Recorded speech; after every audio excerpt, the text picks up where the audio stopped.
that's him 100%. I mean, without me hearing his voice, I'm like, it's unconfirmed. But if you got friends that knew him and grew up with him saying it's confirmed, then I gotta say, hey, yeah, this is probably Brian Koberger. But I did send it into the FBI. I did clip that. I also went through 80,000 phone calls, found the number, sent it into the FBI as well, and they have that, and hopefully they get down to that information. Good. Do you know that they are in receipt of it? Did they come back to you at all?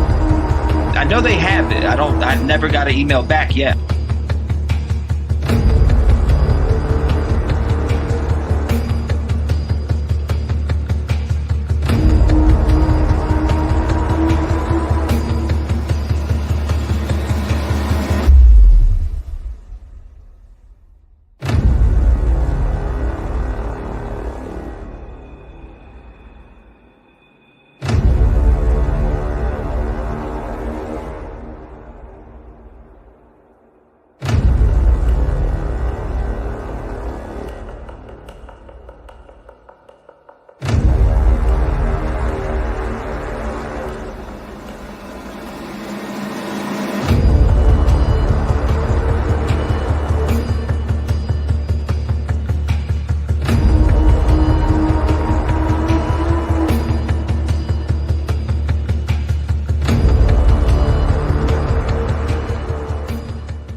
On, ladies and gentlemen, welcome to the stream. It is 4/1/2024. Obviously, April is, we're about to jump into this. Jackie, what's going on? Welcome. April is behind us now. We are into May. Wow. February 25th to February 26th, Sebastian Rogers went missing. Okay. He went missing going into the night of the 25th or into the 26th, however you want to put it. And now there's some new updates coming out here. Investigators are going to come out tomorrow. It says investigators to give an update in the search for missing autistic teen Sebastian Rogers. Nashville, Tennessee, the Sumner County Sheriff's Office will be holding an update on the missing autistic Hendersonville teen Sebastian Rogers on Tuesday, though the agency does not have any new developments to report. That's what they're saying. On Monday, SCSO Chief Deputy Eric Craddock issued a statement announcing there will be a complete media update for the public on Tuesday at 11 a.m. Central Time. Included in the announcement was the statement at this time. We have no developments to report. However, we understand the importance of keeping the public informed, and we want to assure you that the investigation into Mr. Rogers' disappearance remains ongoing. On February 26, 2024, 15-year-old Sebastian Rogers disappeared from his Sumner County home, leading to a large-scale ground search that resulted in first responders covering about 2,000 total miles in the effort to find him, the TBI reports.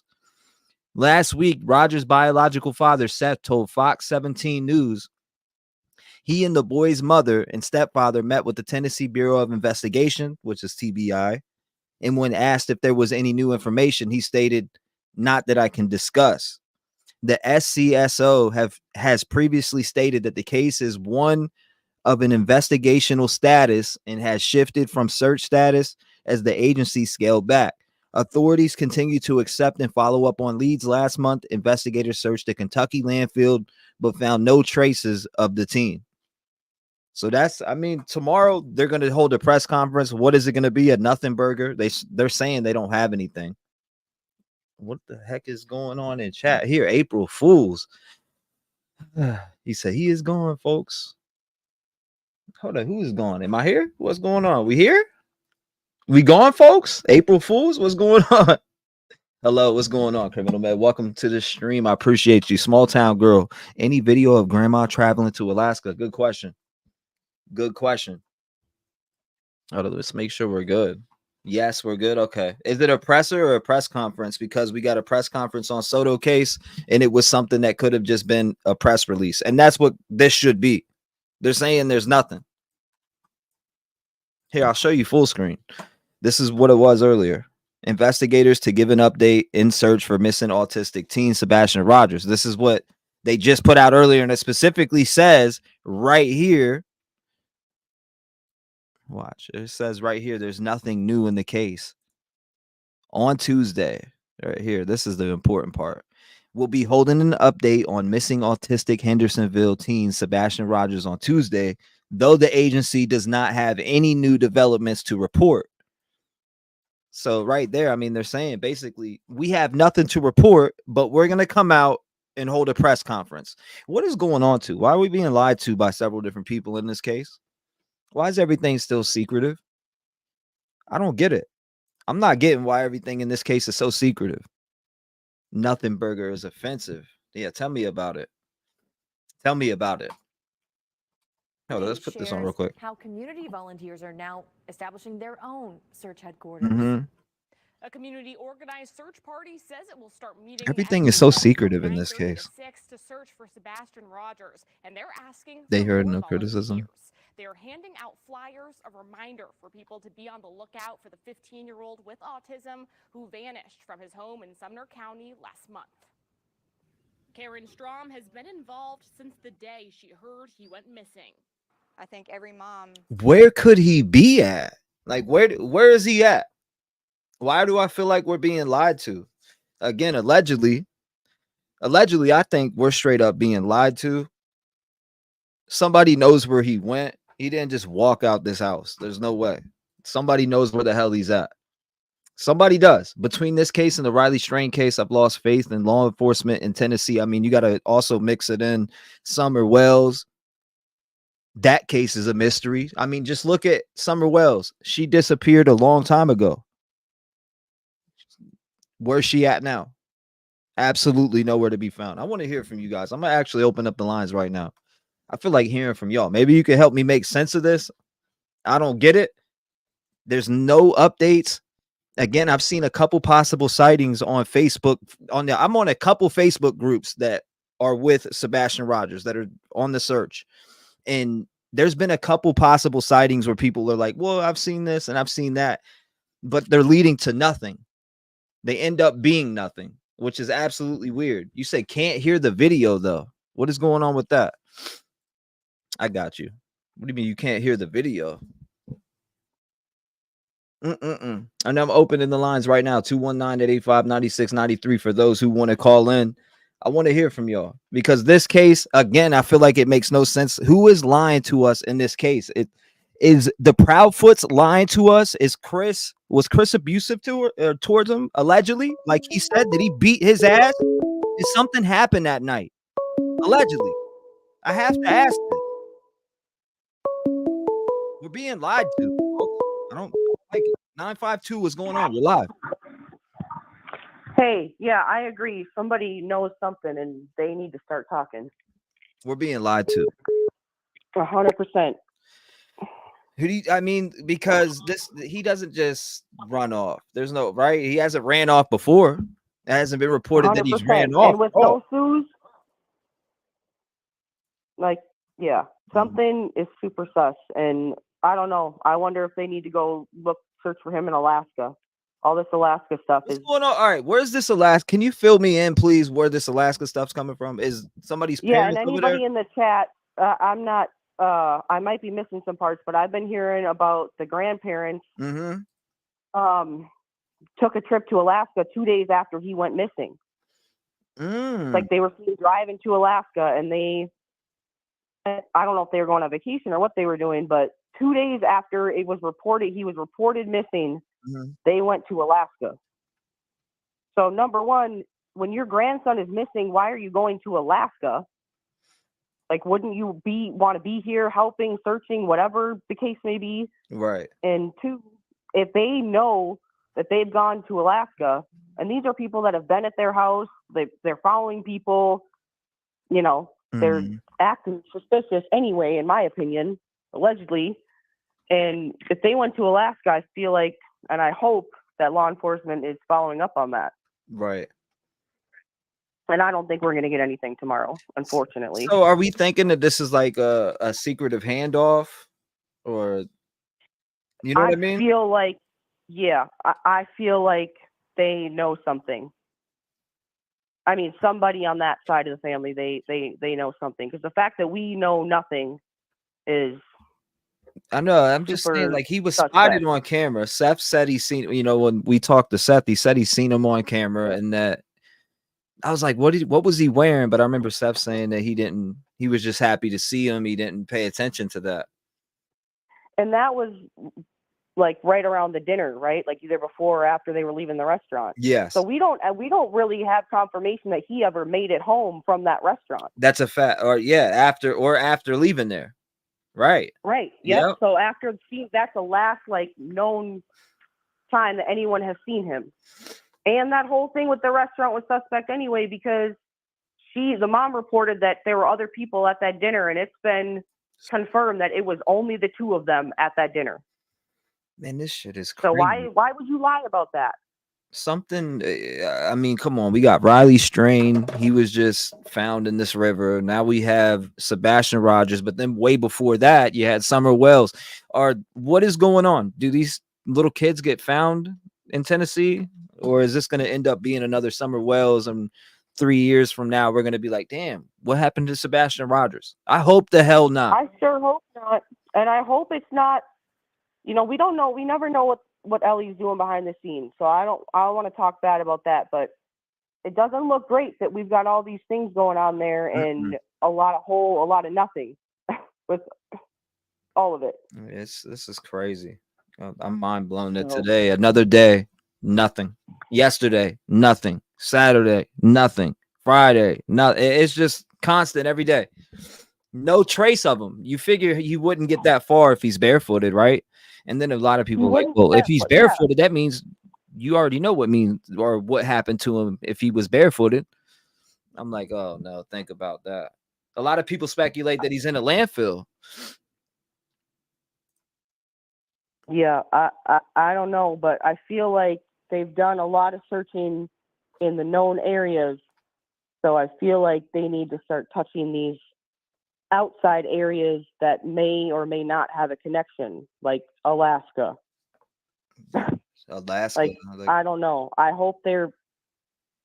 just hope they're in contact with all these people and just really trying to drill on them and pull more information, because somebody has got to break sometime soon. Because if he ran away, I hate to even think about this, but if he ran away and got picked up or got kidnapped or any of these things, like, you would think that we would know something by now, but we literally know nothing. Tennessee doesn't care. Yeah, you would think we would know something, but there has been I think there's been one possible sighting that they actually seen a little boy that looked just like him. And this was in this Facebook group, and I was able to, or I actually got an email from the person, and they were like, yeah, there was a possible sighting. A boy looked just like him, but it ended up not being him. And after that, there was another one, but they weren't able to actually find the person. They said the person. But you never know. That could be another situation like this. What was it? Yeah, Soto, where they said there was a video of her in the school parking lot, but that ended up not even being the case. So who knows? Thank you, Leo. So, I mean, do you think this is foul play, or do you think that this little boy really ran away? I think it's foul play, and I hate to say that because we know that, that likely won't be the ending that everybody wants. But at this point, I don't think, I mean, if he ran away on his own volition and didn't get picked up or anything, they would have found him close by. Yeah, that's what I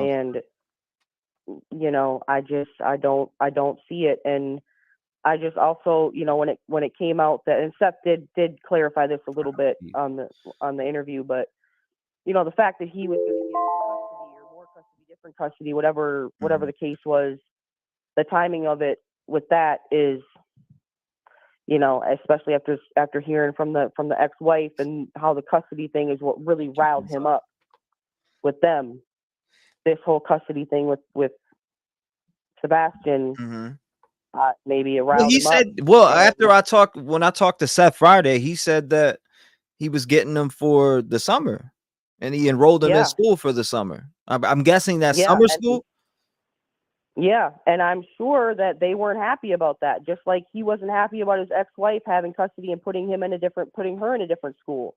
Remember how she said, like, yeah, I tried to put her in this other school, and he freaked out. Well, I mean, we'll see what it ends up being. I appreciate you calling and thank you for being a voice Yeah. for Sebastian. I hope you have a You as blessed well, day. I hope Rev. you had a blessed Easter. God bless You as you. well. Stay vigilant and lock your doors. So shout out to her. Good phone call. If you want to call in just like her, it's 219-885-9693. We are covering the Sebastian Rogers story. This young 15-year-old boy did not just disappear from his house. Something happened. There's something dark. He's being hidden too. He's being hidden. They're doing a really good job, and he's in another state, allegedly. But I think it's another one. 715, you're live. Talk to me. Hi, Ashley from Wisconsin. Ashley, how you doing today? Oh, man, this one's got me so sick. Mm-hmm. It So I'm going to is. It's say some crazy. things that are going to upset some people maybe, but It's okay. I have zero doubt in my mind that Chris and Katie are watching, and I don't care.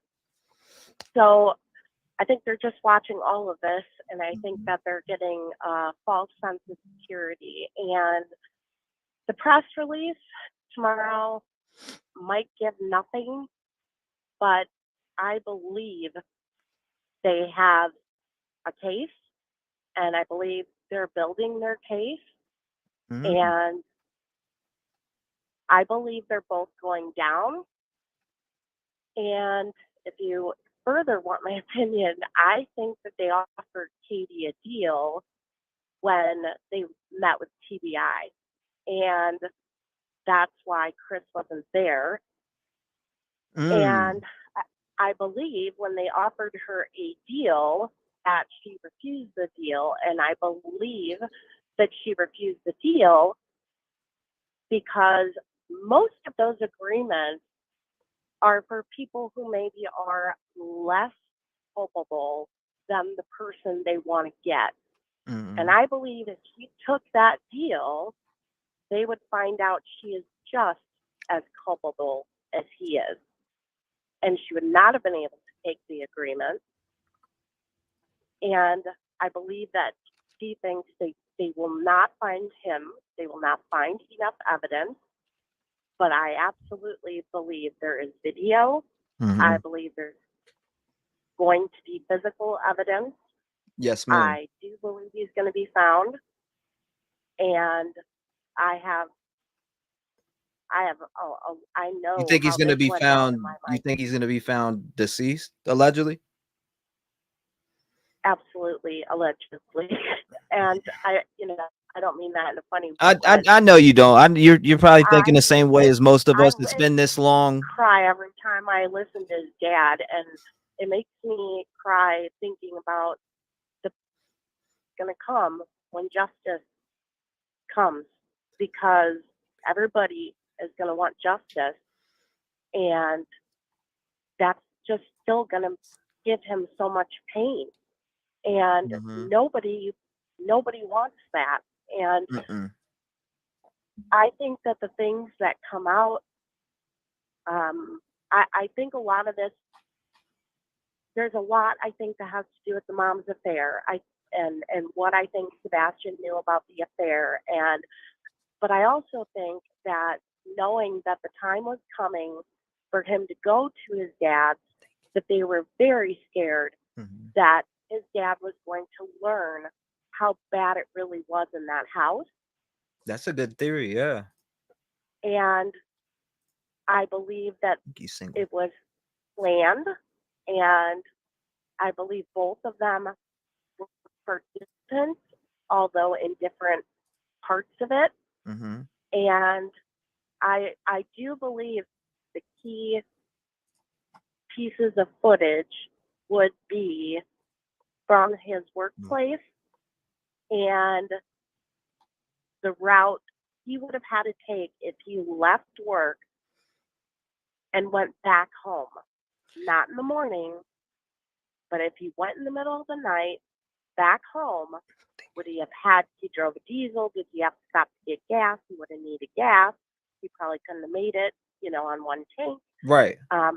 Were there any businesses along that route in the middle of the night that would have caught him going back home And because you could show up to work, but if you're on a huge construction site and you're doing your thing and it's nighttime, they may not know where their guys are at all night long.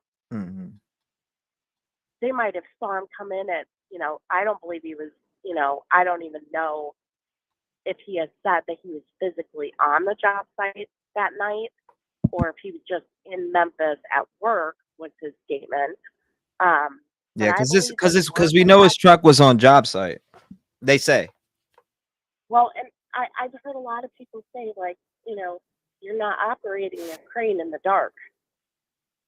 That's a good point too. So, yeah. Was he physically on the job? I think that there is going to be some footage from that. Maybe they already have it. I believe that they are not disclosing anything, and I believe this is similar to Madeline Soto's case. They're not trying to put it all out there because they are building a huge case, and I think. Thank you, Steph. And I think that they're so focused on Chris that they're not all the way there yet with understanding that this is more like 50-50, not like 70-30. 70-30. Yeah, this is, I don't know. You think they're honed in on Chris right now, allegedly? Yes. Yeah. Oh yeah. And interesting. And I honest to God, I believe that people are privately sharing with TBI. I think there's people reaching out, like neighbors, friends, exes, that aren't necessarily going on social media and sharing, but I think believe that his ex-wife coming out led to a lot of credibility to maybe other people's stories that might have been sent in, or maybe people that have been interviewed by TBI. And I do believe there was an affair, and I believe for the mom, that coming out would be financially the end game for her. I'm losing my son, and I lose my house, the person who supports me. I mean, yeah, I think it's going to be just devastating, and it's going to be devastating to thousands and thousands of people. What do you think about that? What do you think about the theory out there that it was for the Gerber life insurance? Some people been hitting me up. Oh, I heard Seth say he had Gerber life insurance. No, I'm like, unfortunately, she got in a relationship with a person who had no business being with someone who had a child with special needs. And she was not capable of handling a child with special needs. Right. And this was an inconvenience to their marriage. And they think that they are out right now living their dream. They're in their RV. They're doing what they want to do on their own time. And that's what they wanted.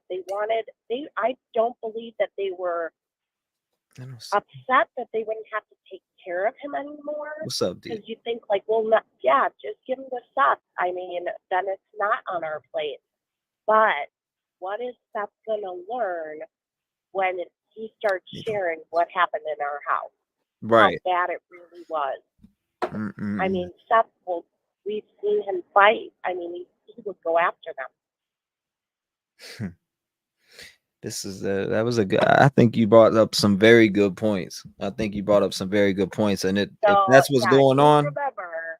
You remember Ashley from Wisconsin and this Oh, I will. Theory, I will. I'll crop this damn video out if it's right. Because I think it's coming, and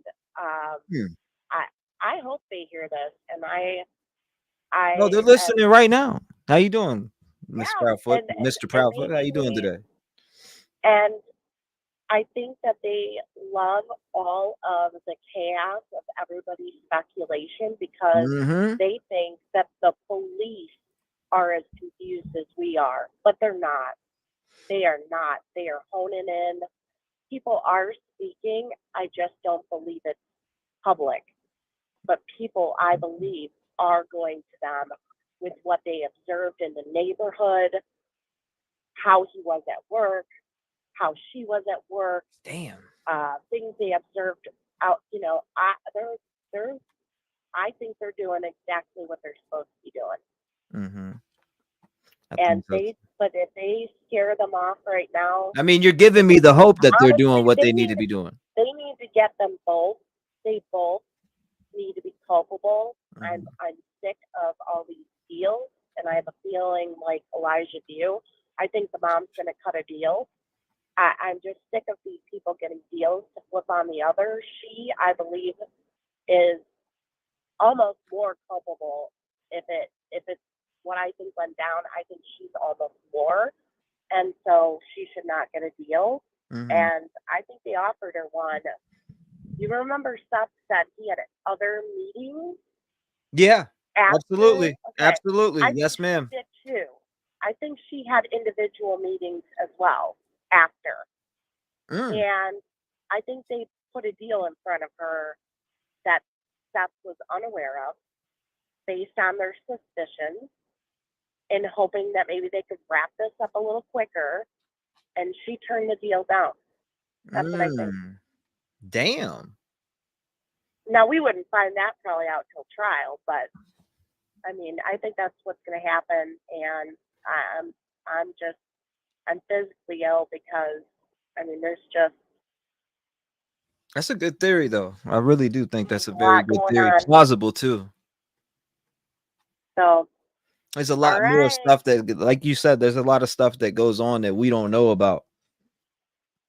There is a lot. Meetings, everything, leads, etc. Things are talked about behind the scenes. And you made some very good points, and I appreciate you being a voice today here for Sebastian Rogers. I really do appreciate you calling in and sharing your thoughts, opinions, and theories with us. I need you to do two things, though. Stay vigilant, lock your doors. God bless you. Shout out to her. Ashley from Wisconsin, 219-885-9693. What is your thoughts, opinions, and theories on the Sebastian Rogers case? A lot of people think the Proudfoots are liars. A lot of people think that they are hiding something. I mean, is that what it is? Is that what it is? Everything you hear here is allegedly. They haven't been charged with anything. Nobody has. Some people even think Seth's sus. 908. It's never too late. You were live. What is going on? Talk to me. Hey, T-REV, it's Chris. How are you? What's going on, Chris? Chris in the mix. How you doing today, my brother? How was your Easter? Good. How about yours? You okay? Oh, yeah. I'm hanging in there, man. You know, tiring. Been working around the clock just on docuseries and different things, but I did have a good Easter and just started my day early today. So talking to you guys now. I'm here. What's going on, Chris? What's your thoughts on this? We got a new presser coming tomorrow for Sebastian Rogers. Okay. That is going to be at 11 a.m. Central Time, 12 p.m. Eastern Time. And then what? Okay. What is it, 9 for Cali? So with that coming, I don't think they already said they don't have any new information. They already said that right here. They have no new information. But what are you expecting from this presser tomorrow? Pretty much that. Like, we're searching and we're looking and we're coming up with more leads, and I don't think you're going to get a wow factor out of it. Mm-hmm. Yeah, I don't think so either. But the one thing I wanted to say, the first thing I wanted to ask you before I forget is, I'm trying to buy I'm going to get a drone. Like, I'm looking at all these drones, and then I'm looking to buy like the Spirit Box stuff. Mm-hmm. I want to buy something that's real simple to use. And I'm not looking for a discount or anything, but I just want to just go to go on Amazon and type in the SB7. The Gary Gawkin? Yeah, Gary Gawker. Because I was gonna tell him I wanted something with just go, or you just go on to his website at Pro Measure. Okay. Can I mention your name? Like, tell him I'm part of the show or something? Is that okay with you? Yeah, go ahead. You know, that's cool. Okay. I don't care. I'm not looking for a discount, just looking for something simple. You know? Nah, I don't care, brother. So anyway, with going back to Sebastian, I wanted to. One thing I wanted to know is, was he wearing the same clothes he was seen at the restaurant is with That's what I tried to description where ask Seth. I'm glad you said that. I I'm asked Seth, sorry if you what was he wearing? repeated it. I said, what was he wearing? That did you recognize what he was wearing? And Seth told me he didn't really pay attention to that. He was just happy to see him on camera alive. So, Yeah, 'cause I was glad he was that's honest important. about that. But that's what he said when I asked him. Yeah, because it's kind of odd he would be in black sweatpants, Thank you, a Steph. black sweatshirt, Kim. especially if it's a hoodie. Thank you, You boss. can't really sleep in those things, be annoying him. I don't know. Thank you, Shane. But 8 months. yeah, that's important. And I found out there's 3 levels to autism. The level 1 is the most productive, the less severe, and then it goes to 2 and 3, which are more severe, more care, all that.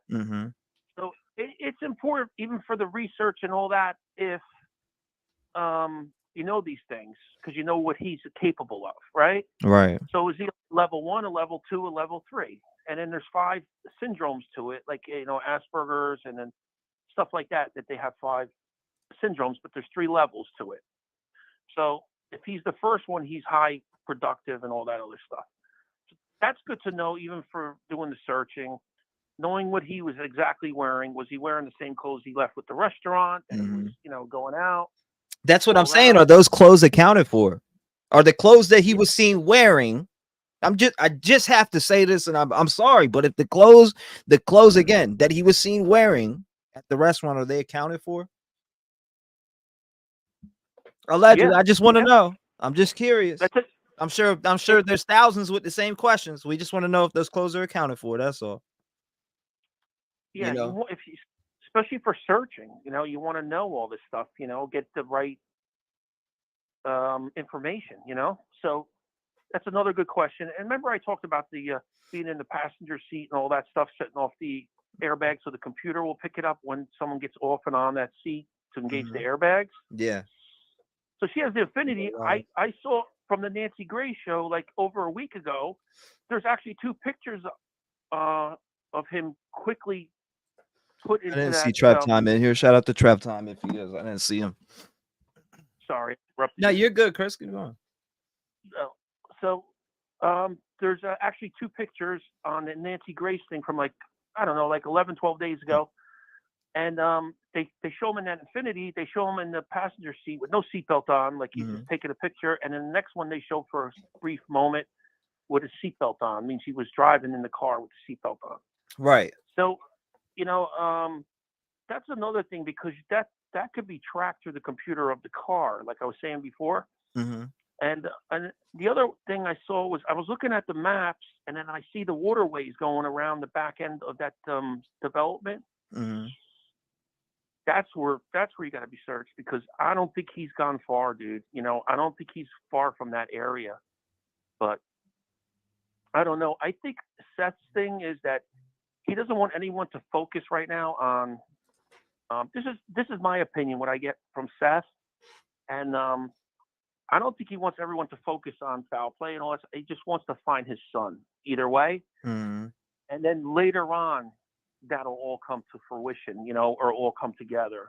I think right now he wants everyone to just concentrate on finding him, so he can get some kind of peace or some kind of closure or anything like that, So that's what I get from Seth. From the ex-wife, the ex-wife of Chris, Nina, I get that, you got a lot of despair in her face, a lot of pain. Yeah. And stuff like that. Yeah, I felt her emotion, man. I'm not gonna lie. I felt her emotion, and she told that story flawlessly. Like it was yesterday. I feel for her and all that, but I got to stand back for a minute, take into consideration that she's been through a rough marriage with him, a rough divorce. And I would like to see, police reports for domestic, right? More police or reports for CPS, and stuff like that, because that would prove her, her case more, Yeah.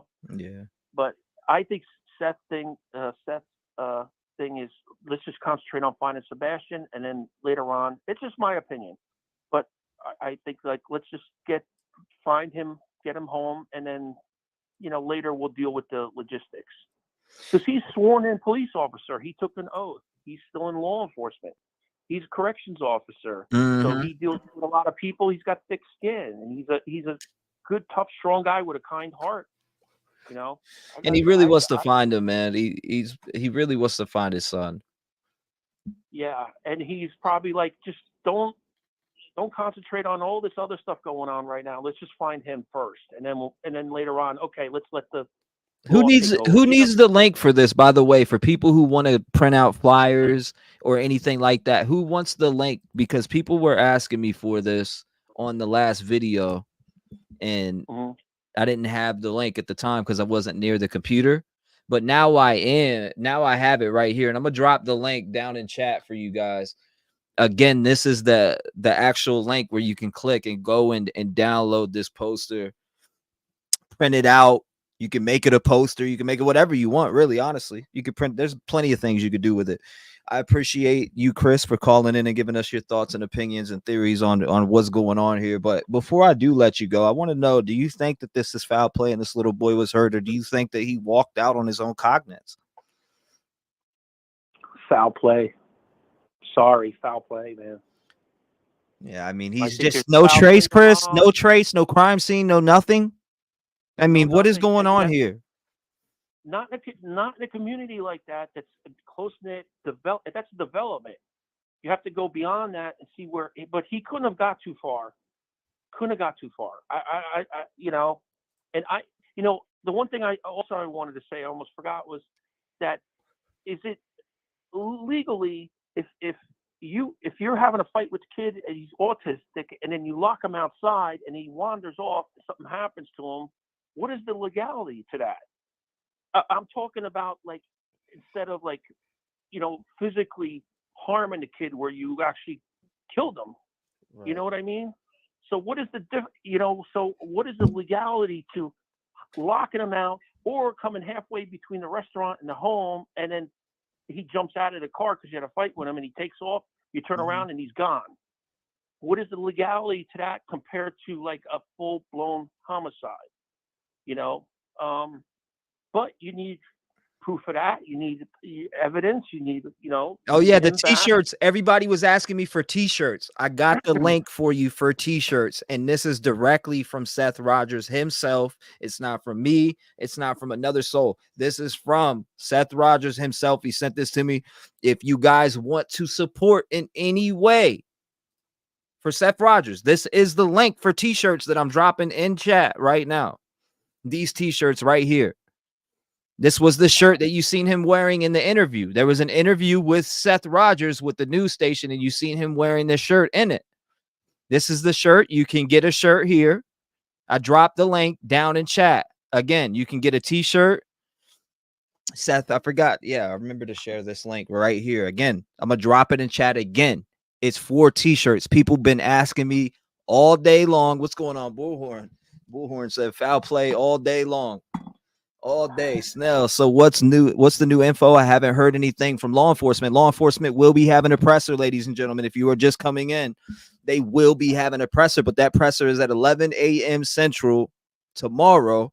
And they're already saying within the post that they don't even have no updates to give. So what are they doing a presser for? Is this a forced presser because there's so much attention on this case? I have no idea. But Chris, I appreciate you calling in, brother. Thank you. Stay vigilant. Thank you. And lock your doors, my brother. Shout out to him. Good phone call. 219-885-9693. We want to hear from you. Here is the T-shirts again. I dropped that link in chat, and I will continue to drop it periodically. Maybe I need to pin it at the top. I'll just keep dropping shirts. People been asking for these T-shirts, and I got you. I told you I got you. 423, you're on with me. Talk to me. T-REV, can you hear me? Yes, sir. Loud and clear. This is Trevor from Tennessee. How you doing? What's going on, Trevor? How you doing today, my brother? I'm good. How you doing? Hanging in there, man. Trying to figure this one out. Where's Sebastian, man? Where is he at? Where is he at? Question. That's a great question. I appreciate all your coverage on this case. It's puzzling. Yeah, man. Thank you. And you too. You vice versa, and what you do too out there. What have you been to this exact location? Yeah. I was there last week. I did some searching. What were you? Was there weird people around following you or anything like that? Not when I was there, but it was definitely talked about that there were people watching. Interesting. What was the vibes like out there when you were searching? I mean, it's sad, you know. It's like everybody out there just wants to find this kid, and there's so much drama around the searches. I think it started to die down because the UCN has stepped back, but when that was full blown, there were like very few volunteers. It was tough. Crazy. Did you search near this home where he was lost? They had us searching a couple different places. I know Seth's been kind of focused on areas outside of the original search grid since they only searched X amount of miles around. So he wanted to look past, because he's right when he says that children walk off, and especially when children on the spectrum walk off, they've easily made it outside of like a 5-mile grid. Wow. Interesting. This is crazy. I mean, this kid went missing the same day as Madeline Soto. Madeline Soto's body was found March 1st. We were covering that all the way around. And now I kept hearing about Sebastian Rogers the whole time I was covering that case. People would say, you should cover Sebastian. You should. And then after several days of that case, I started seeing more and more and more of this case. And it just, the mysteriousness around this, I hope it doesn't end up like Summer Wells. I really don't. I hate to see these kids that are missing for X amount of years and they just are forgot about. They're forgot about. And nobody, it's like everybody moves on and on and on, and these kids are gone. Not one trace of anything. No crime scene, no nothing. Yeah, I mean, you look at it, it's even almost less than we have when we talk about Summer's case. At least there was a scent trail to some extent there. They said they had basically none with Sebastian. It's like he just disappeared. It's like, damn, what vehicle was he put into? A vehicle? Did he ever make it home that night? Did any neighbors say that they seen him there? Did you hear about that when you were in town? Did any neighbors see him at all that night? I don't know if neighbors did, but there's allegedly some camera footage across the street that shows him taking out the trash that evening, but it's pretty dark. Man, this is again, it is puzzling because it doesn't make any sense. From they go home from this bowling alley or BJ's and all these different places that they went to. They end up going back home and he just vanishes from there with no shoes on. That's the part that even makes it worse, is he was allegedly barefooted. So like, how far is he really getting barefooted? Yeah, and what's making him take off barefoot? Seth made it very clear that he does not like to be barefoot at all. So what would lead him to be barefoot? Yeah. That's a good question. Was he chased off? Was he chased off?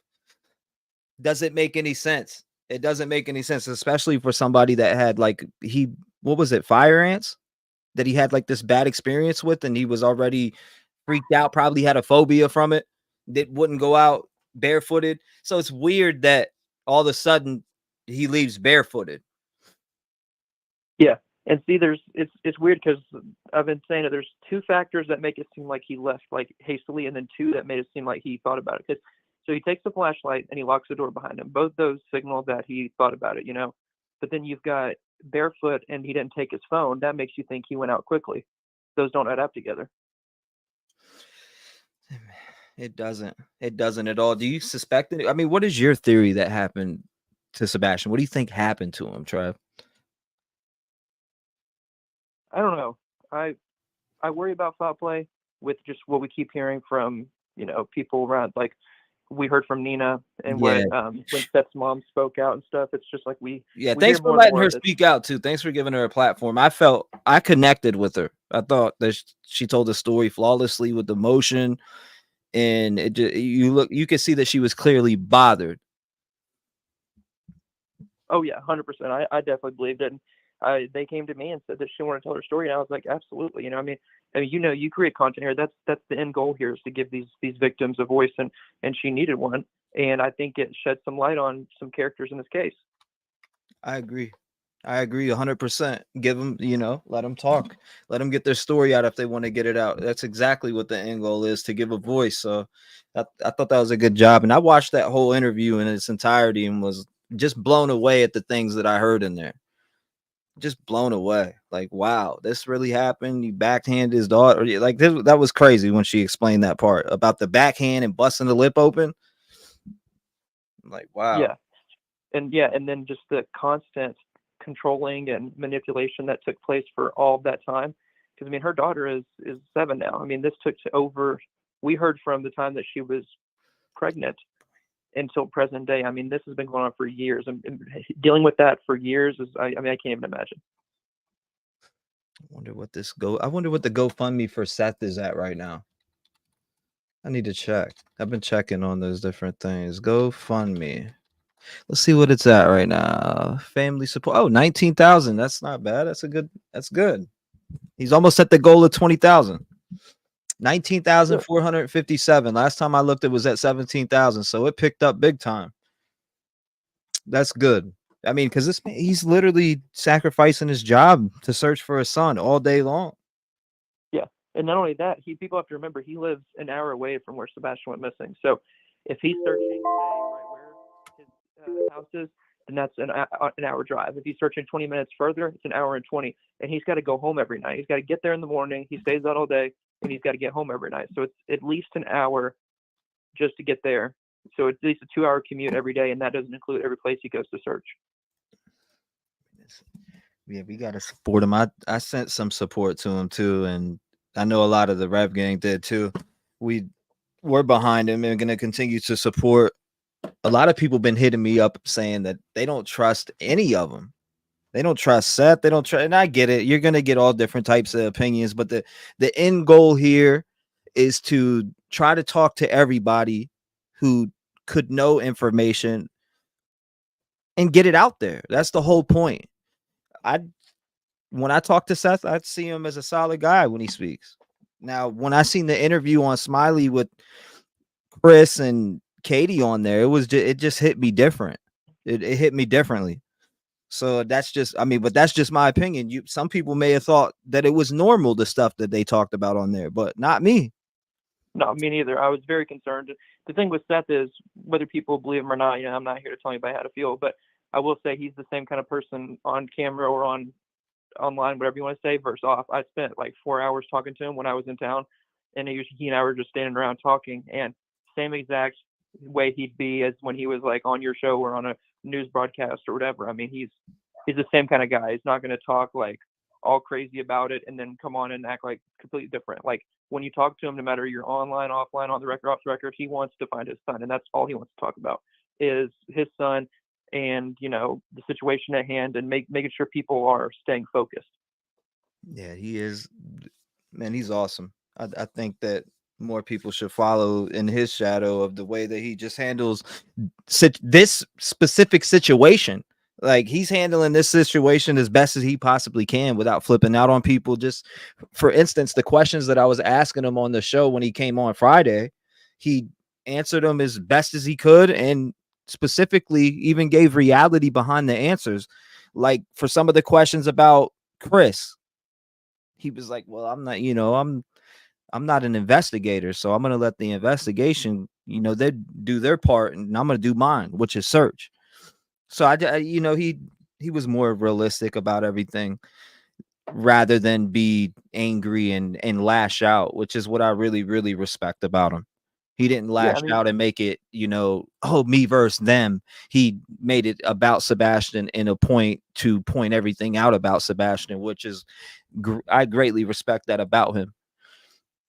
Yeah, and I mean, how hard it'd be, as we were bothered hearing some of the stuff we heard from Chris when he did his interviews online, or when we heard from Nina. Mm-hmm. But imagine hearing those things for the first time as the father of that child. I mean, Seth found out about the belt stuff from that interview from Smiley. Yeah, he told me that, man. And I think I seen that first on the Pascal interview that he did. Finding that out from a podcast rather than hearing it from, CPS or whatever, that hit him hard. I could tell it messed with him, and he even said it did. Yeah, and it'd be one thing if he found out and Sebastian wasn't missing, because he could take the proper steps, and get custody. He would go through the proper channels. But now he's got to both process the idea of Sebastian's home life being probably a lot different than he had originally thought, and he doesn't know where he is. I just don't understand where he could have went from there. If say he did get out on foot, I mean, how far, Trev, could we really think that he could have gotten barefooted? How far could he have really gotten? That's how I look at it realistically. I'm like, how far could he have really gotten with the terrain and the way that it is in the area? Like, if you look out or in their neighborhood, you can see mountains basically around them. Yeah, and see, he's not a wonder. They've all said he doesn't elope, because that's a common thing to my children on the spectrum. They do, but he never has. So my thought process, at least if I'm just looking at this, is if he left, there was probably a reason, whether somebody else was involved or he had a reason to run. But I don't think he just walked off because of any sort of sensory thing, because if he did, I'm sure he would have done that before 15. And maybe I'm wrong, and maybe he did start to elope at 15, but it's just not that common that late. So what made him go if he did walk out or run? What would make him go? Which is probably, I mean, if we're speculating, it'd be some type of altercation, right? Which would make you run out or something. You would think so. Right. But then why is that being, if that happened, why is that being withheld? Yeah, because exactly. Katie made it very clear that they had a great weekend. He wasn't in trouble. They had a very good weekend, and all was well. She made a point of saying that. So if that's true, then what would lead him to risk going outside in the middle of the night with no shoes, knowing he's scared of being barefoot, going out there with no phone, so he's got no way to get a hold of people, and just walking out into the unknown? Well, Trev, man, this is, again, I'm going to be following this case until there's a resolution. I'm going to be following this case till there's a resolution. I'm sucked in with this case. It blows my mind every night that I go to bed, or morning, whenever I go to bed. I wake up, hit my phone, Google Sebastian Rogers to see if he was found. If he wasn't found, I'm back in here. It's like, I can't. Me too. This case just has my attention. It has my heart. I feel for this little boy. My best friend's autistic. And it just, him being 15 years old and not really, living his life out. It leaves me puzzled and worried about him and where he could be at right now. It doesn't make sense to me. It's not going to make sense to me until he's found and we know what happened to him. 100%. I mean, look just how happy he is in all these pictures. I mean, just imagine that child being out there and being wherever he is. Like I told people, no matter what happened, he's not where he's supposed to be. So wherever this child is, he's not. He doesn't know what's going on. Likely, he's in a bad situation, and he's nothing but positive. Any of these pictures, no matter what you see him. I mean, look at the shirt. He's smiling. He's smiling. I mean, it's just so sad to think about. And all the kid asked for was friends. They said that, he just wanted people to be friends with him, and for him to just vanish is terrible. I mean, it kills me. I've worked with kids on the spectrum for years, and it's the same thing. I'm like, I see these kids, and I'm like, who could ever? That's why foul play is so hard for me to fathom, because who could do that? Yeah, man, who could do that? I don't get it. I don't understand. Even violence in general, I don't resort to violence. I mean, in case I have to protect myself, that's it. I just don't understand why and then that's why I cover true crime too, because I want to understand what makes somebody be so violent to take someone's life. And if that's what happened here, then whoever did it needs to pay.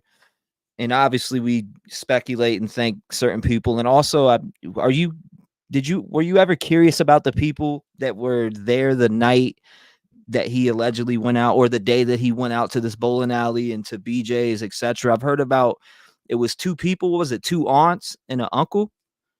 I can't remember exactly. It's a couple family members, and one of them, I believe, if I'm correct, had put a picture of Sebastian or them together, like on her profile picture and cover photo on Facebook, and then took him down a little while after he was missing, which was very odd to me. Yeah, what was the name of that person? Was it Nicole? I forget her name, but she's on Chris's side of the family. I got you. I seen a Melissa, and then I seen another one. I can't remember who it was, but I think it was Melissa, maybe, but I don't want to say for sure because I don't remember the exact name.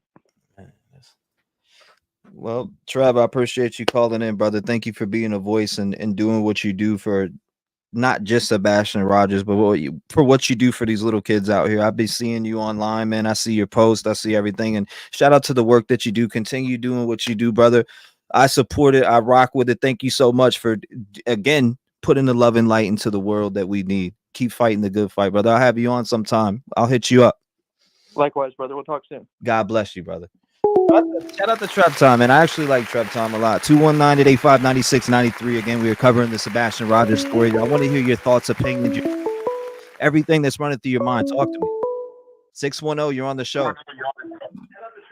Hello, is this Dolly? No, it's not Dolly. It's actually T-REV. How are you doing? How are you? I am hanging in there. Why'd you think I was Dolly? I don't know. I just thought I dialed the wrong number. I'm like, hold up. Did you dial 757 or did you dial 219? I think I'm from the same area as Dolly, though. I am from the 757. I watched both of you guys, so I was like, what? Hold up. Did this say Dolly? I thought I was like, what? You're good, though. Keep going. Just a couple of things I wanted to just say, and I'll keep it really brief. I want the YouTubers who watch the shows and to know that we're not doing anything wrong. And for me, as a grandmother and 60-some years old, I know it takes a village to raise a child, but I also know it takes a village to find the child. And it doesn't matter if the police are looking or the law enforcement, anybody's looking for anybody who's missing. It's the people who keep hounding and hounding and hounding, so that these people who've done wrong will know you're not getting away with it. It's not going to stop. And if it's not me, it's going to be the person next to me or the person next to them.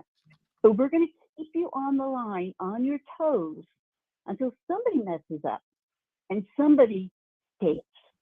And I think that and I know there's some YouTubers out there who go a little extreme, and that is a problem. That does have to stop. But there's absolutely no reason, if you're innocent of anything, then you shouldn't have to hide. You shouldn't have to worry about what people are saying. If you really believe that you're right and you're true and you're innocent, you have nothing to worry about. So don't worry.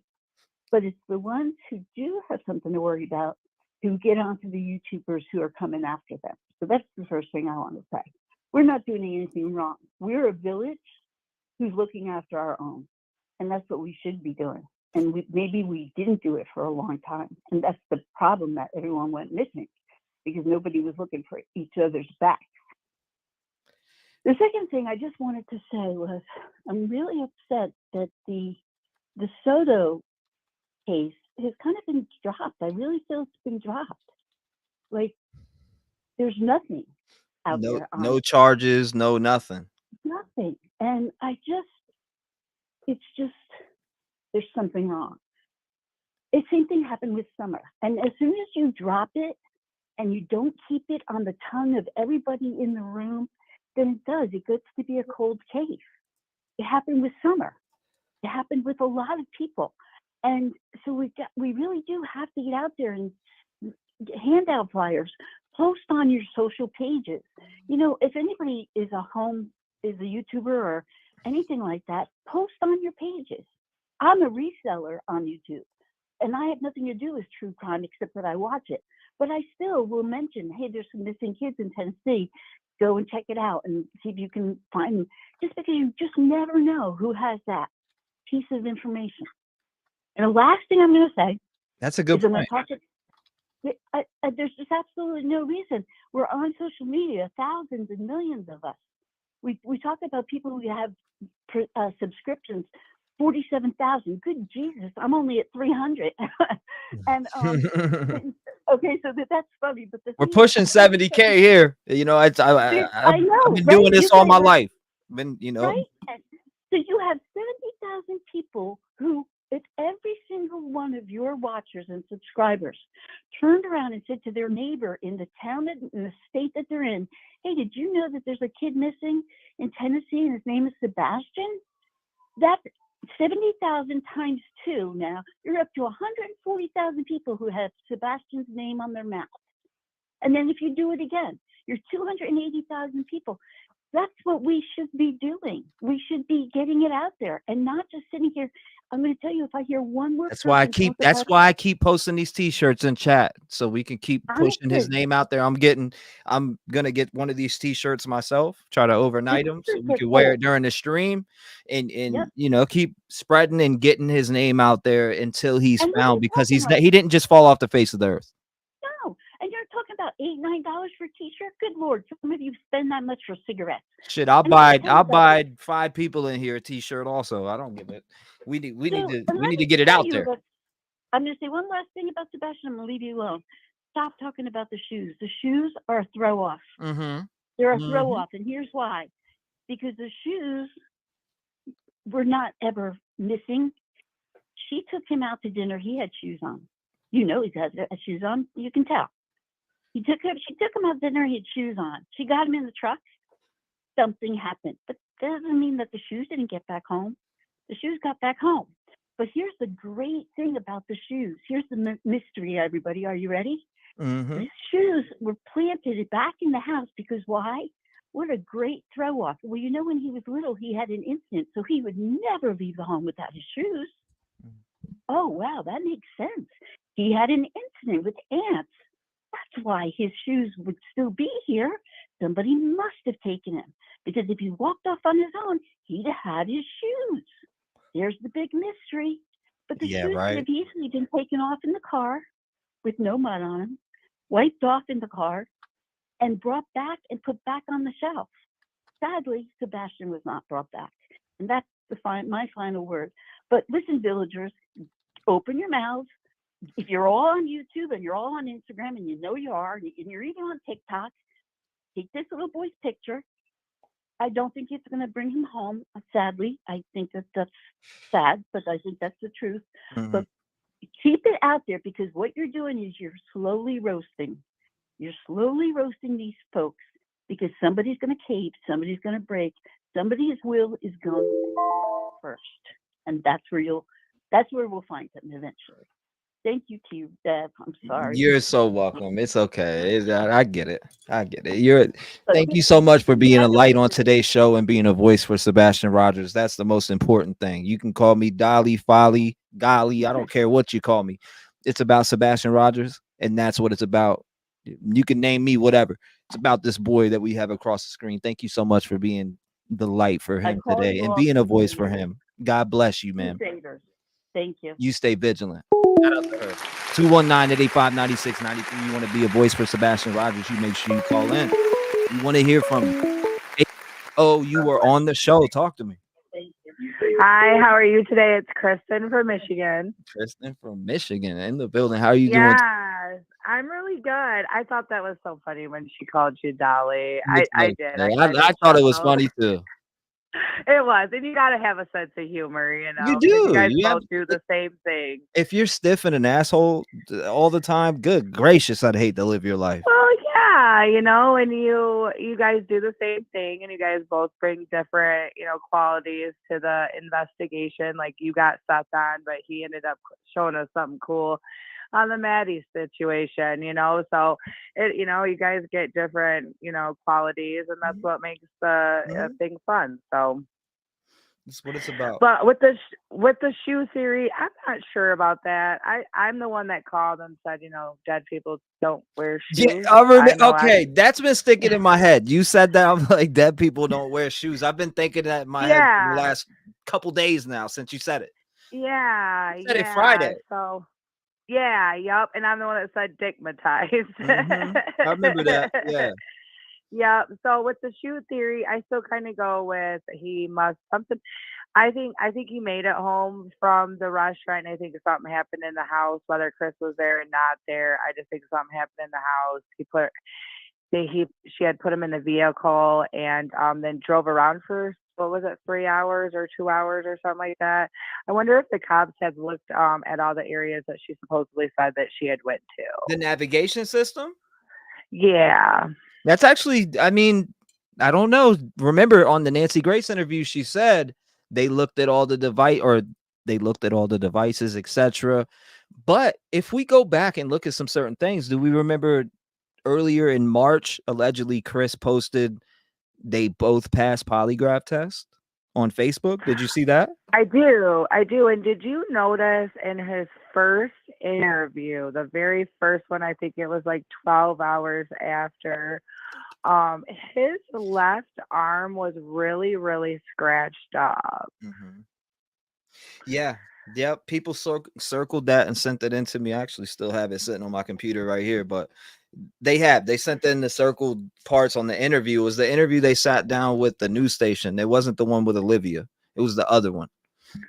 Oh, okay. Yep, that one. Whatever one it was, that kind of concerned me a little bit too. And he said something about Yorkies, and I've been around a lot of Yorkies, and most Yorkies I've ever had were never aggressive.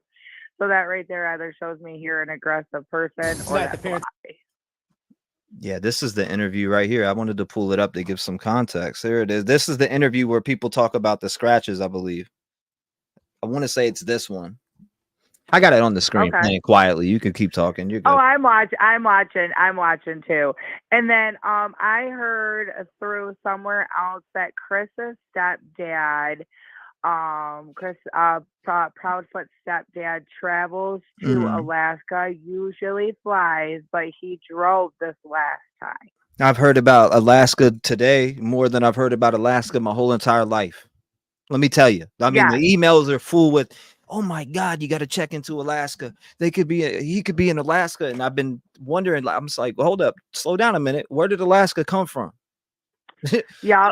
So I didn't look into that, but with the whole Nina situation and her talking about how they kind of, pushed his agenda to be, whatever he was, it made me think about that for a minute. Maybe they were okay with, I mean, nobody wants their kids to go. I mean, let's put it this way.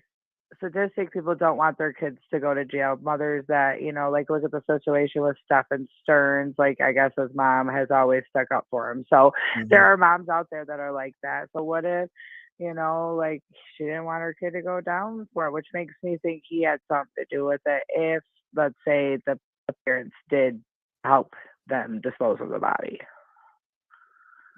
Yeah, this is... and then I also wanted to say I was watching a couple more cases about children's parents that say they ran out of the house and then maybe 2 to 3 months later, the person that ended up killing them, like Stephen Stearns is a great example of what's going on right now. She came up missing and she was found 45 minutes away in a different county and he was the last one to see her. Another situation I could think of, I think it was a boyfriend, but he had a kid with the girlfriend, so he had taken the older sister. Supposedly she ran out of the house in the middle of the night. Come to find out, he took her and shot her in the face, and the only reason he got caught is because the little brother was he didn't see her get shot, but he was there when he disposed the body and was there when she bought bleach, so he was like the eyewitness. So it makes me wonder if they think when they're doing it or when it's happening at the moment, because when you're in I've been a criminal when I was way younger. It's exciting, it's hip, it's cool. Sometimes I don't think being a murderer would be cool or exciting, but hell no. That adrenaline, yeah, like stealing a little, thing from the. I like helping people, not hurting people. Damn. Yeah, little things. I'm not saying I was a huge criminal, stealing a pack of gum. There was a little bit of adrenaline from it. So I would believe that would come with, doing something like that. So you're going to make silly things that make sense to you at the moment, but it doesn't make sense anymore. Like Tennessee, like snakes everywhere. Tennessee, yeah, there's a lot of missing kids in Tennessee. I'll tell you that much. Some that you haven't heard about. Too. Some you haven't heard about. Oh yeah, that's what I was thinking too. I was like, what's up with the law enforcement with Tennessee and children? It doesn't make no sense how many kids are going and disappearing. Somebody sent me an email the other night with a bunch of kids attached to the email from Tennessee missing, and I was just like, whoa, from the age range of 6 all the way up to 18, even some younger. But it was a lot. I was like, wow. They were like, look at this within a 4-hour radius of where Sebastian is missing from. I started to take a look at it and I was like, whoa, This is serious. Wow, from all the way from And 2012 up to now. so it makes me wonder if like some kids are actually getting abducted and then there are still parents. You know, there's always evil parents. Somebody said that they Tomorrow at 11. the mom reminded them of Susan. I can't remember her last name, but she was the mom that said a Mexican stole my car and threw it in the water with my kids in it. You know, come to find out she did it. Yeah, that's the lamest excuse I've ever heard of. Somebody took the car and drove the kids in there. Yeah, okay. Yeah, that happened in the early 90s. I wish I knew her last name. Her name was Susan, but if you looked it up, I'll try to find it and email it to you. But I've seen if it. you look it I'm up, pretty sure I know what you're talking about. yeah, don't she kind of have that same like slumber, like, oh, it was a Mexican, and you know, like she just said it like she rehearsed it 100 times, you know, like. It's wild. But I appreciate you calling in. Thank you for being a Yes, voice today for yes, Sebastian thank Rogers you for again. taking me. Yes. If you have You no know, and shoes that was on, what'd you another say? thing. What'd you say last time? If you had no shoes on, what? Dead people don't wear shoes. Yeah, I remember you. Okay, I get it. It was dead people don't wear shoes. I know I buried 5 people in my family, and they never asked me to bring a pair of shoes for them, but they made sure to bring everything else or a pair of socks. Like, think about it. Last time you buried someone, they didn't need no shoes. Where are they going? I hate to think about it like that, but damn. Thank you for calling in again. Thank you for being a You voice are for Sebastian. welcome. You stay You are vigilant welcome. and you lock your I will. doors. Shout out to her. I appreciate it. 219-885-9693. Again, Sebastian Rogers, 15 years old, disappeared at the same time Madeline Soto did. March 1st, the 13-year-old Sebastian Rogers? No, he hasn't been found. He hasn't even been seen. 902, I'm on with you. Talk to me. Hi, how are you? Trying to figure out this puzzle. I think we only got one piece to the puzzle so far, which is absolutely nothing. Okay, it's Karen from Canada. I What called is you going before. on? How are you doing today from Canada, by the way? I appreciate you calling in and being I'm a voice doing here for Sebastian. Where's your head at with this case? well. Is it okay first if I mention another YouTuber? I don't care who you mention. You can mention Okay, whoever 'cause you feel like you need to mention. this is driving me crazy. Okay, last week, I believe it was Monday or Tuesday, early week, I just caught a bit of Sweetie Pie, Lauren. I know you talk about And Philo. yeah, and she had Reverend Donna on. Donna did not do a reading. She did Love not. Reverend Donna. But anyway, Lauren just had asked her, like, where did she think he was? And she said to her, she thought he was in Mississippi around this lake that had like a weird appendage to it. So anyway, that was kind of at the end of the show. So anyway, it was like Thursday maybe or Friday. Lauren came on and she was only on for a minute. And she had said it was driving her crazy. She had to look up all these lakes. And she found this, I think it was Horn Lake. And it had like an odd appendage on it. And she even said, she mentioned JLR, if he was still in the area, to check this lake out. But this lake is where the parents had their camper parked. So to me, this would explain why the two of them, why she followed him up there with the trailer. And then your spirit box, I watch it. I'm kind of 50-50 on it. Yeah, that's But where I'm at.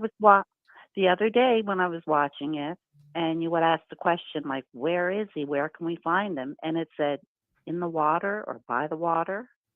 Like, that's where my mind is at. Yeah, this is again.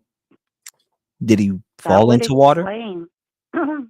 Well, that would explain why he went with the trailer to Mississippi and she followed behind him. This was only last week? And they did the interview with Nancy Grace from the trailer. Yes, they did. This lake is apparently around where they're camping. So that would explain, like, if something happened that night and the stepdad had taken him up there, then they would go back. Because like Lauren said, like, it was driving her crazy. And if JLR was still around to search that area. And I mean, And I've nobody watched did Reverend nobody Donna. ever look at this lake? I don't know. Like I said, this was just on last Thursday, maybe. Mm-hmm. So I don't know. I This didn't is see if where they any. had the trailer. I know what you're talking about because I actually seen that video. Yeah. Mm-hmm. So this is where I'm thinking, like, did something happen that night that they did take him? And he's up there and everybody is searching. I hope to God the dad finds him. He breaks my heart. He I hope does. they find Yeah, him he soon. gets to me too.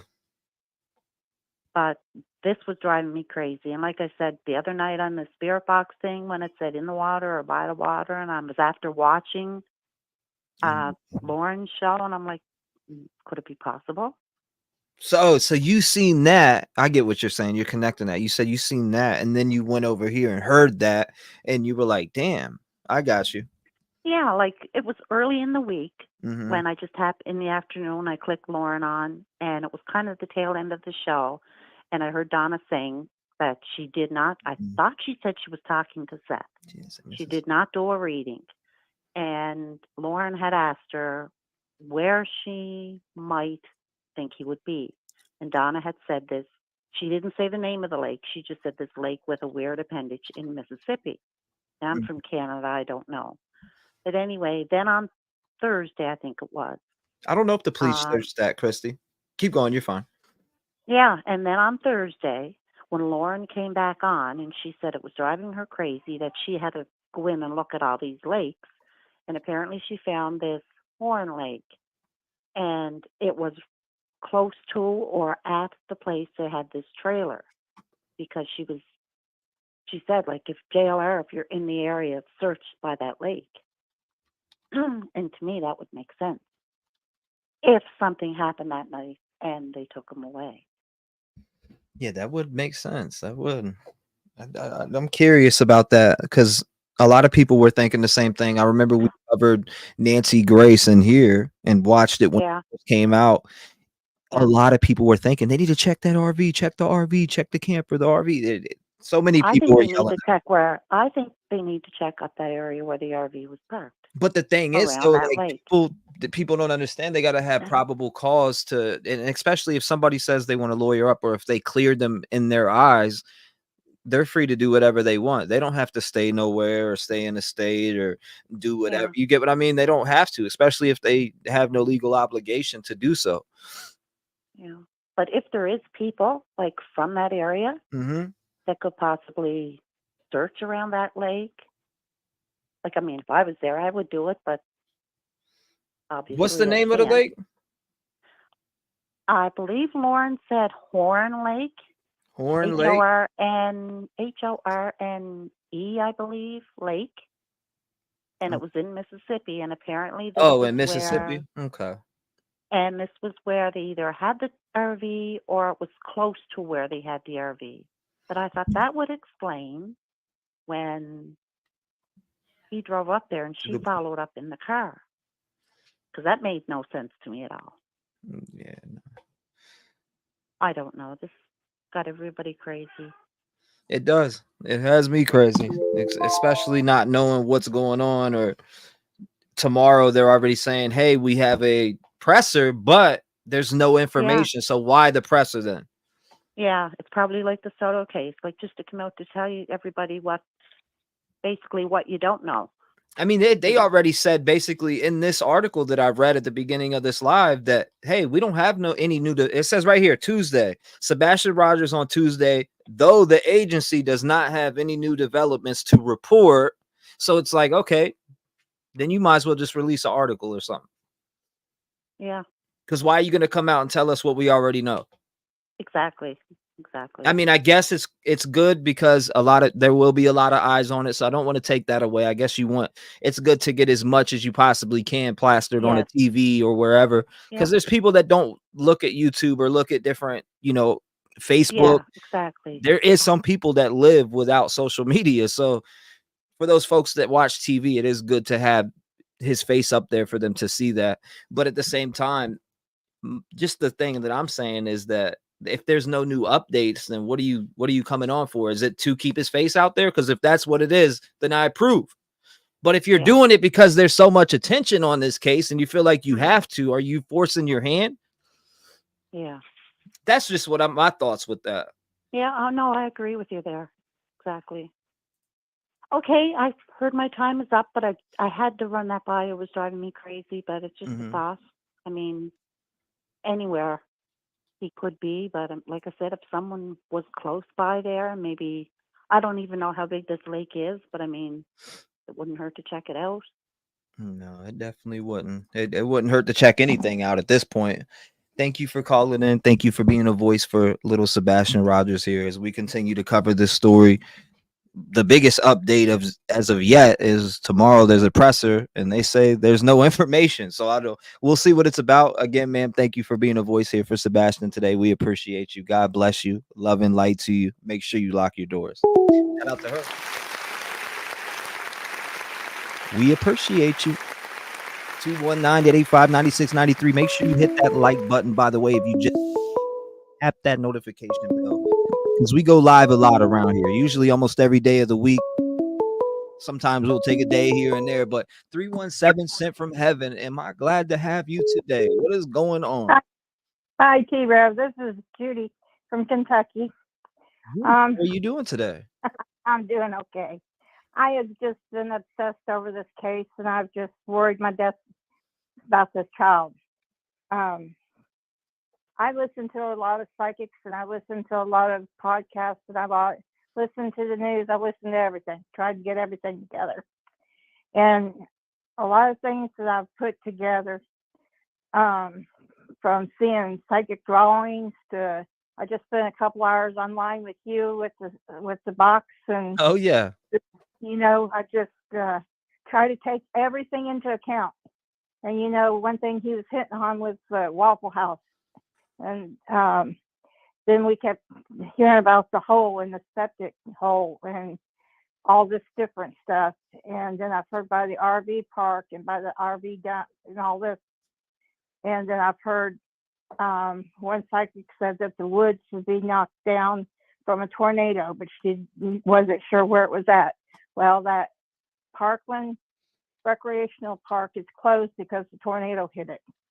And if you go straight from their house, it's 5.9 miles to the Waffle House. So it's 0.9 miles from the boat dock for that closed recreational park.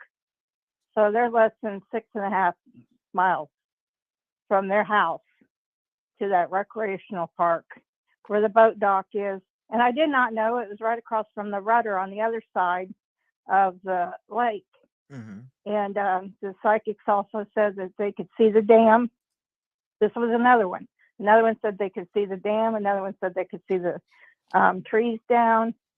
And then all the stuff we got today. Well, and right there at the boat dock is all the RV parking.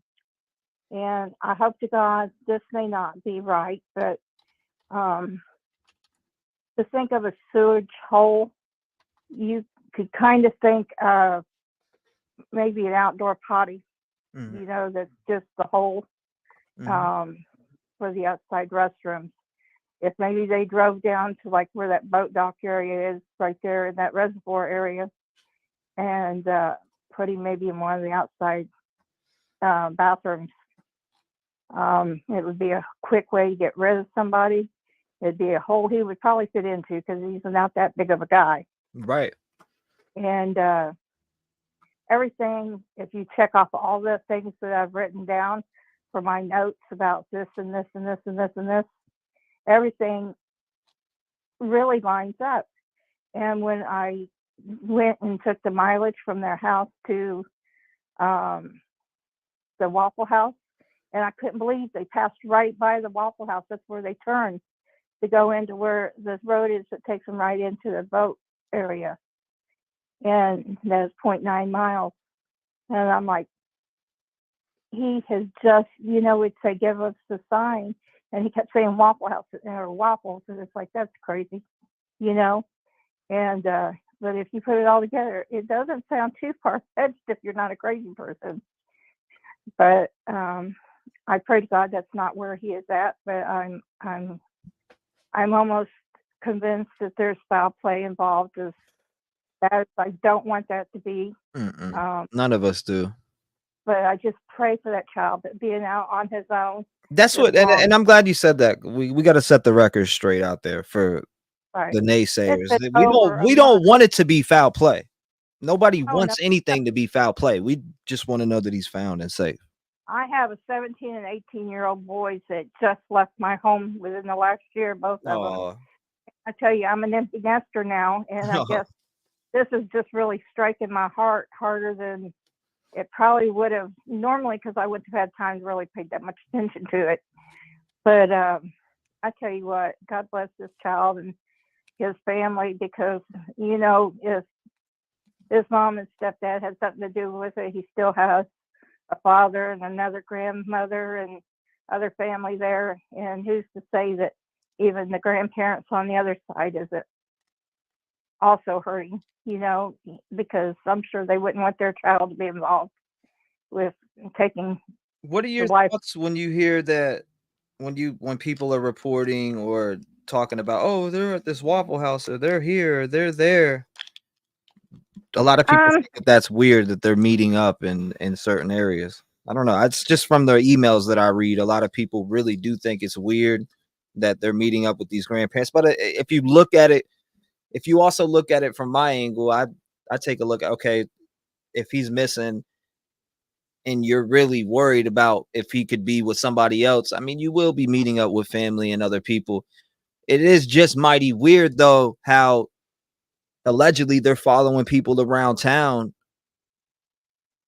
But I think and pulling up on people and taking pictures and doing other weird stuff. Allegedly, that's just the weird stuff. Like, wouldn't you? Why would you do that to people searching for your grandson or for your son or stepson? Why would you do that to people who are searching for him? No, that's crazy. That's absolutely insane. I mean, everybody's out there for a purpose, you know, and it's not to, if they wanted anything bad to come to this child, they wouldn't be out there searching and spending their time for this child. And he's just an innocent child. And just the people are out there looking around, they're trying to get their bearings straight to where they need to go. You know, and sometimes at the ground zero, people got to go just to kind of get their bearings together. And then they just work their way from there, you know, because like you said, there hasn't ever been a really organized search team where they have a map where they color off, you know, they've been to this section of the woods, this section of the woods, or this part of the lake or anything like that. You know, it's all been free reign to everybody. And so it only takes a couple feet to miss where he could be buried at or hidden at. That's a fact. You know, and there's never, that I know of, has been a hand-to-hand search on any wooded areas where they stand 5 feet apart and walk through the woods and stuff. I've never heard of that from this case. Maybe they did, but I don't know.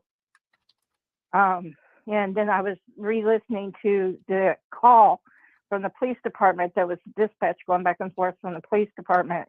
It was the first morning that he was reported missing. And for some reason, they called the dog back to the house, 108 Safford Court. And I didn't hear that. Yeah, if there's an actual recording where all the officers are saying, you know, where's that one at? It was on the psychic channel. She had the actual lines open where the police were talking to dispatch, and they said this house is clear, 1006 10006 is cleared, 10015 is cleared, you know, and they went through and they said all of Kellen was cleared, and they went down, all of Stafford was cleared as far as checking their cameras and stuff. They went and checked every underneath the house, I can't remember, crawl space. They said they checked every house in the crawl space area that wasn't actually locked from the outside. They checked up all the houses. But at one point, one of the officers that was at their house called, when the dog wasn't busy, police sent them back to 1008. So I don't know what that was about. It didn't say anything else online about it. So I don't know. but I do know that they did clear and ask for everybody's rings and security systems from all of Kellen and all of Stafford, which their neighborhood is like a 2-road section. One goes to the right, and that's Colleen or something like that. And then there's a Stafford Court, which goes down into a big court and back out. But they both lead to one road going out. And they're right there at the beginning of the mouth of the 2 roads, kind of. But they went through, and there was only one person that had anything that showed up on their ring. And they asked if they had if her son might have had a purple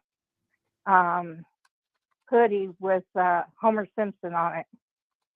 And I didn't hear any reply back to that, but that is the only person that had replied that they had anything on their ring cameras. I seen one thing when I in this Facebook group I'm in too about the ring cams, and a lady said that at her house, which is across the street, that it captured the lights flickering on and off in the house, allegedly in Sebastian's house. Yeah, I remember reading that, but I don't know what came from it from law enforcement or what they did, but we'll see how it turns out. And where are you calling in from today, you said? From Kentucky. I talked to you the other night about those lights. Yeah. About Somebody I seen that post. That bright light is his mother. You can even see her feet bouncing underneath that bright light, where I think he left out with the little light and he got as far as the edge of their wood rows. And you could see he started to come back to her when she came out with the big light. Right. And I think they were arguing. And I think she got mad and went on back in the house and said, fine, because I think he thought, I'm just going to go to my dad's, because she says that he knew where his dad lived. And I think he just didn't comprehend how far that would be. And once he got out there and got scared, he couldn't get back in, or he was gone when she got back out there. And I think that's why she was on the phone. I think she was either, if she didn't do nothing to him when he got back in, she could have been pretty aggravated with him if he didn't come back when she told him to, and done something to him. Or so, I mean, do you think before I move on to the next caller, do you think that this is foul play 100%? 98%. 98%.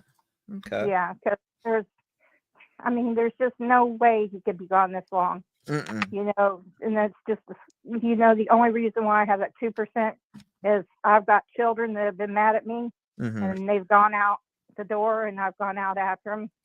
Wow. And I got tired sitting there arguing with them. I went back in. I never dreamed that they wouldn't come back. Right.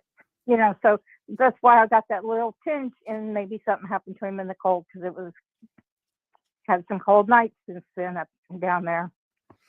Well, so we'll see how it turns out. We'll see how it turns out. I appreciate you calling in and being a voice for Sebastian today and speaking about these different things, these different theories.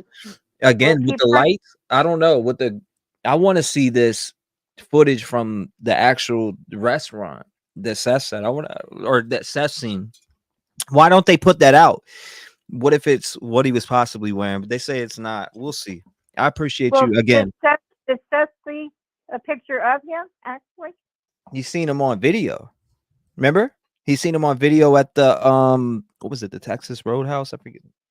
Oh yeah, that's when his mother came out. He's seen him on video though, and the day that he went to TBI with Katie. He's seen him on video, so yeah, okay. We'll see what hopefully it comes out. We'll see when that footage does come out. I'm sure it'll surface sometime. Just have everybody our with praise, and that's all we can do. That's all we can do. Thank you so much for calling in from Kentucky. God bless you, man. You stay safe. I can't wait to hear from you again. I hope you have a beautiful night. You too, sir. Thank you. Bye-bye. God bless you. Stay vigilant. Good phone call by her. Her mind's running just like mine. 219-885-9693. I could do the same thing all night. I could sit here and babble with you all night about this. 863, you're on with me. Talk to me. Just like mine. Hello? Yes, ma'am. You're live. I'm live. Wow. I didn't know it would be so quick. Yeah, you got through fast this time, huh? I sure did. How are you doing tonight, ma'am? I am so blessed. Or this evening. I love your. But can I be honest? And I hope I don't offend any callers. Nope, you can't offend nobody when you're speaking your mind. I mean, I guess you Okay, can, well, but you won't me. well, it's my heart too. Yes, ma'am. I want to say to everybody out there, God does know everybody's heart. And I'm saying everybody that's watching, listening, calling in, by the grace of God, so goeth I. With my heart, I'm asking anybody that's just making up anything. You know, this dad don't need that at all. Mm-mm. At all. The cops don't need it. Nobody needs a made-up theory, because I have lived next door to a child, was just a little boy. He is now 20. Oh, wow. He has been autistic ever since I've known him. Mm-hmm. I will say with all my heart, I'm going to call him M. He has never run away. I realize there's different levels of autism. I don't know about Sebastian, but M he just stays with his parents or his grandma. And she's gotten older now and she can't take care of him. But with this little guy, my feeling is something ain't right. I'm not judging nobody, but we need to sincerely pray, because God does know where he's at. I know you believe that, Trev. Oh, for sure. Absolutely. With all my heart. Me too. So I'm not going to drag on, because there are a lot of callers. God bless you, and God bless everybody that's listening on here. Please pray. That's what's going to work, not all of the innuendos. God bless you all. Love you, Trev. I love you back. Thank you so much for being a voice today on the show. I appreciate you. And thank you for having the courage to actually share your message that you wanted to share with everybody. God bless you, ma'am. I hope you have a beautiful night. Stay vigilant. Shout out to her. Good phone call. I mean, that's her feelings. Who are we to judge her over her feelings? That's how she feels. I respect it. I respect the fact that she picked the phone up and had the courage to say it. Some people don't. 386, you're in the mix. That's how she feels. I respect it. How you doing? She picked the phone up and had the courage to say it. I'm like, hold up, am I listening to myself? What's going on tonight? Yeah, I'll turn it on. I'll turn it off. You're good. I'm playing with you. Okay. I'm playing with you. You know you're fine. It's okay. I know how it is. I was just wondering if anybody ever found out if they usually spoke for 3 hours a night. Say that again? You know how they said they were on the phone for 3 hours? Yes, ma'am. Has anybody know if that was their regular pattern? Like they did it? Did they do it a lot? Is that what they did? That's a good question. I mean, some people talk while they're at work. Yeah, but I mean, like she was talking, they were both off of work, and they said they spoke for 3 hours. If you're, because they miss each other. Yeah. I mean, but is there a pattern of that over that month? That's a good question. It was a whole month. That's a good question. Yeah, that's what I'm thinking. It's a good question. I agree. That's a very good question. Because both of them have very good security backgrounds. I've looked up, they know what they're doing in terms of hiding anything. I think that's a great question, honestly. And that's a question for law enforcement. Is there something different in the pattern? Did stuff switch? I mean, I'm sure they're looking at that. And what I have you on, I just recently came to YouTube. And I'm sorry, my voice, I have laryngitis. Oh, don't be sorry. It's okay. Yeah, I love what you say at the end. You say peace. I make peace signs. I want to send you one. Oh, that'd be awesome. Yeah, I'm disabled and I can't do much. Oh, God bless you. I pick vines and I ask God when I'm scraping it off to scrape off pain and bring joy to these people. Oh, and I give them away. You're such a wonderful soul. Thank you for what you do. Yeah, well, I'd like to send you one. Oh, that's so sweet of you. Well, I'll give you what email. Can you email me and I'll give you whatever information you Yeah, need. I can do that. Thank you so much. I Definitely. appreciate that. That's a Thank very you kind for what gesture. you do. Anytime. Thank you I'm gonna for what always you be do. here, so we'll be here all the time. I'll Yeah, put it because right I've up been behind through me. it in life, so I know how it is. I'll put up that peace sign right behind me. All right. For I love it. instance, this right here that says T-REV Rev Gang Strong. This was made by Glitterbee. She could be in chat right now. She's probably Oh wow, cool. yeah, she made this I'll right send behind you me. a This picture blanket. of my peace signs. I'll send you a picture of them. She said she And then made it I'll while make she you was one. watching the show. That was pretty cool. I want to Yeah, see that's these awesome. peace signs. Definitely, I'm on it. And I found a sticker, and it said he will be found. That's awesome. So I hope he is. I hope he will yes, be found. That's what we want. yes, Alive. yes, definitely alive. And God bless everybody. What do you think happened to him? What's your thoughts there One of when my you look at this? theories, when she speaks about 10 o'clock at night, there's a reason people mention things. So she would have been on the phone for an hour by then. So if she got into it, he could have ran off with socks on. I mean, he could have gotten out and she could have gotten him. That's what I think. Wow. Then she caught up to him. Yeah. Yes. I don't know.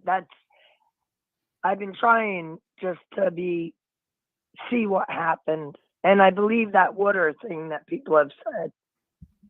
So unfortunately, I hope he is though. I hope he ran to his dad and he just got lost somewhere. What's up, Adrian? Yeah, I hope he did too, but I mean, how long can he really survive out here? Yeah. In case somebody's holding it. It's not good. And no, and not to change the subject, but I can't stand what's going on with Native American women, over 7,000. I'd like people to check into that too. What's going on with that? What is it? Oh, there's almost 7,000 Native Americans missing, women missing. Damn. And yes. But what's being done? I will, definitely. I just saw it the other day and it's disturbing. Yeah, send me some information on it. I'll take a look at it. All right. Peace and love. Thank you so much. Line. I appreciate your love and light on tonight's show or to this evening show. I appreciate that. And definitely email me. I don't know if you have my email or not, but email me and I'll send you the information. I would love a peace sign. I'll put it up right behind me. Thank you so much for that. That's a kind gesture. And again, thank you for calling in and being a voice here for Sebastian Rogers. First and foremost, God bless you, ma'am. I hope you have a blessed night. You also. Peace. Thank you. Keep them coming. 219-885-9693. Give a voice to the streets, baby. Come on. You said, will law enforcement please tell us no about the SO registry in that area? That's a good point. This is a very real possibility. The sex registry list up in that area. Somebody sent me a list of it too. 503, you're on with me talking.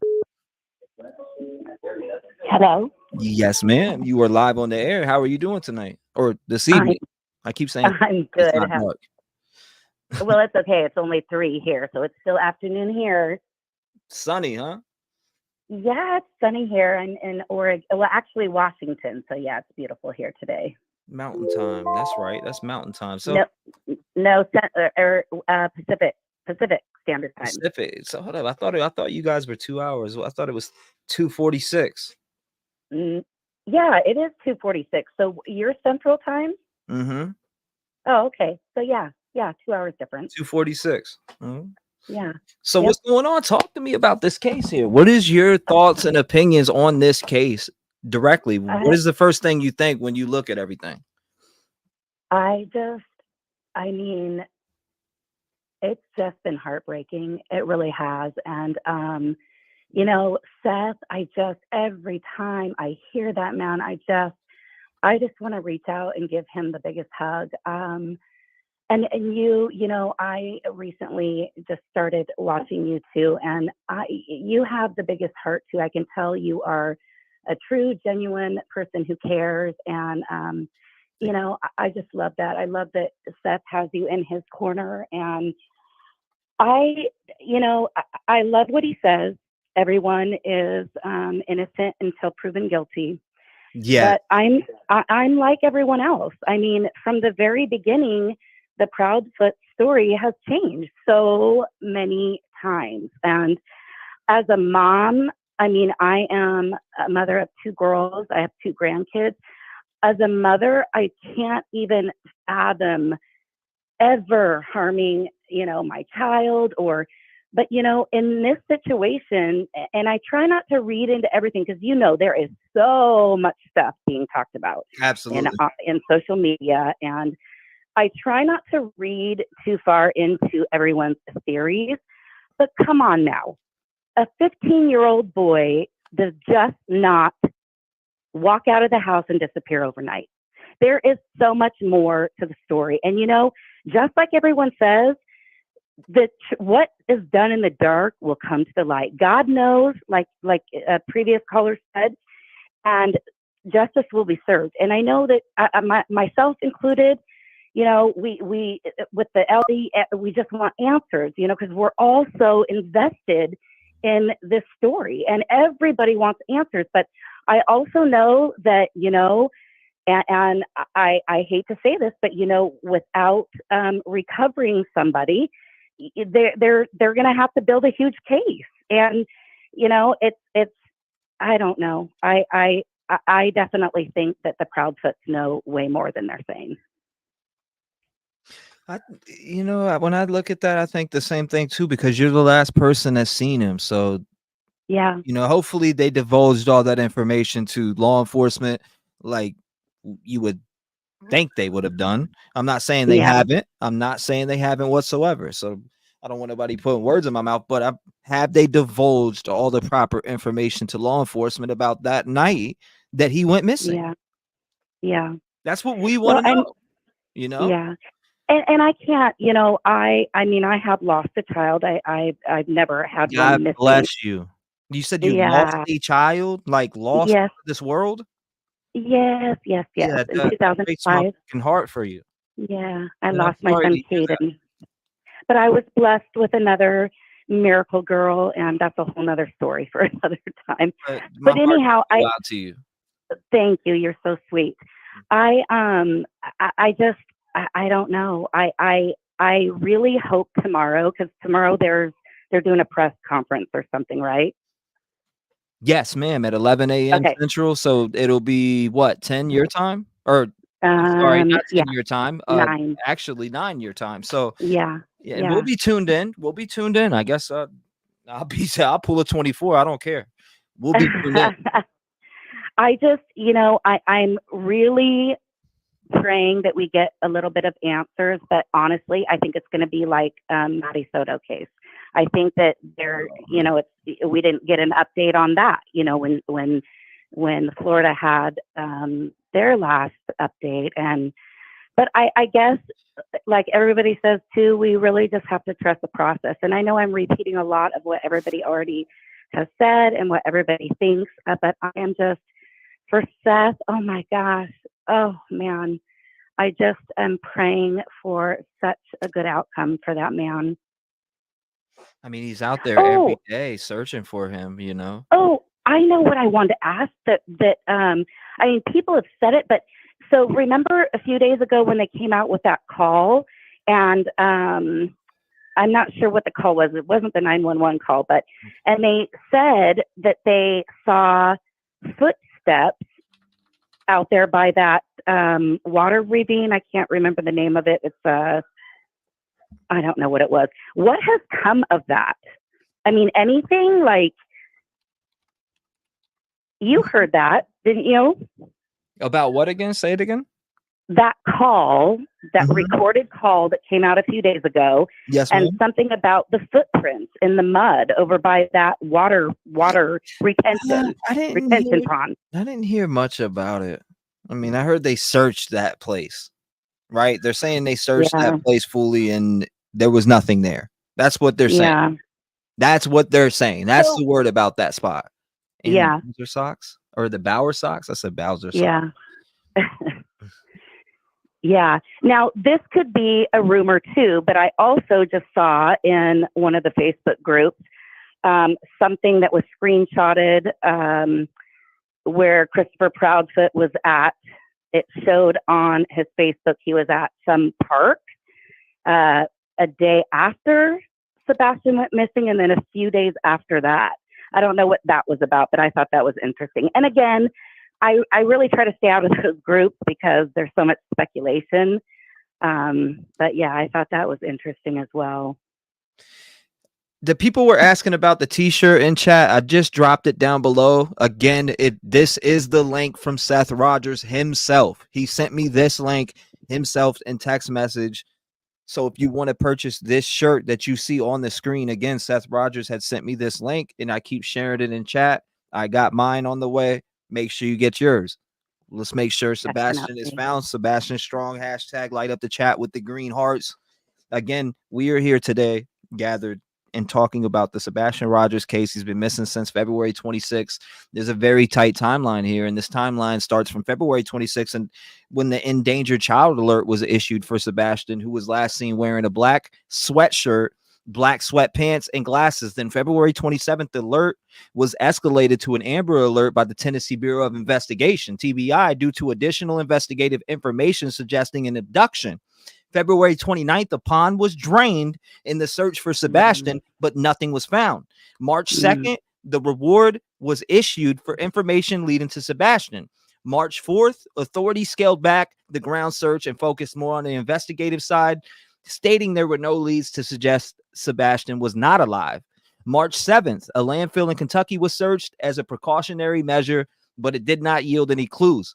In the weeks following his disappearance, several developments occurred, including additional interviews with Sebastian's parents, who have been actively involved in the search and have spoken out to the media about their son's disappearance. They have faced criticism and threats they have faced criticism and threats, but continue to seek information that could lead to finding Sebastian. The United Cajun Navy joined search efforts, but later had to call off their search due to death threats. Sebastian's father, Seth Rogers, expressed hope for an Easter miracle as the search continues. So that's the timeline that I just read off, and that's as it sits right now. Yeah. That's as it sits right now. So unfortunate. We all want answers. We all want answers. We do all want answers, and that's why I'm here today to talk about it, to see if we can.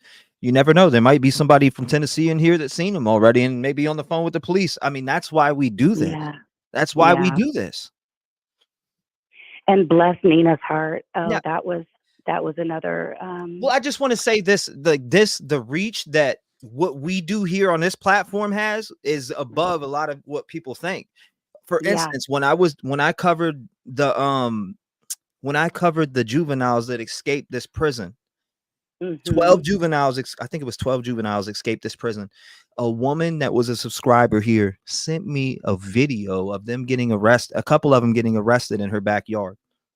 Wow. A video of them getting arrested in her backyard. I thought she was hoaxing me, but it was actually a legit video. And she sent pictures, video, several different things. Police were surrounded by her house. So you never know who is in here that may have seen Sebastian Rogers. You never know. I'm sorry. It's possible. You're right. The world's small. Absolutely. And, I know a lot of online platforms get, people will say bad things, but it's like there is nothing stronger than social media. I don't care what anybody says. That's a fact. There is nothing more of a reach, and just like with myself, I've built a successful business 90% off Facebook, and my family, I've had the naysayers, oh, you can't do this, social media. Bullshit. Social media is for everything. It gets the widest reach of people, just like you said with the story you just said about the juveniles. It's real. And I thank you for all that you do and everybody out there. And, you know, I can just tell your love for Seth like me. And I just, you know, Seth, if you are hearing this, just know you have an army of us behind you. And we are praying daily for the most beautiful outcome to this event that we're all going through. Thank you for calling in and being a voice again here for little Sebastian Rogers as I keep running this link across the screen, the direct link from Seth for sweatshirts, t-shirts, different things to keep Sebastian's face and name out there. Thank you, man, for calling in and doing a service here for Sebastian Rogers tonight and just speaking about the case in general. You don't know how much that helps. Thank you so much. God bless you. I hope you flourish with your business that you got going online. I hope it keeps growing for you. I hope you reach everything that you are trying to reach. God bless you again. I can't say it enough. Stay vigilant and lock your doors. Shout out to her. Good phone call. 219-885-9693. We are gathered here today for Sebastian Rogers. Mel White.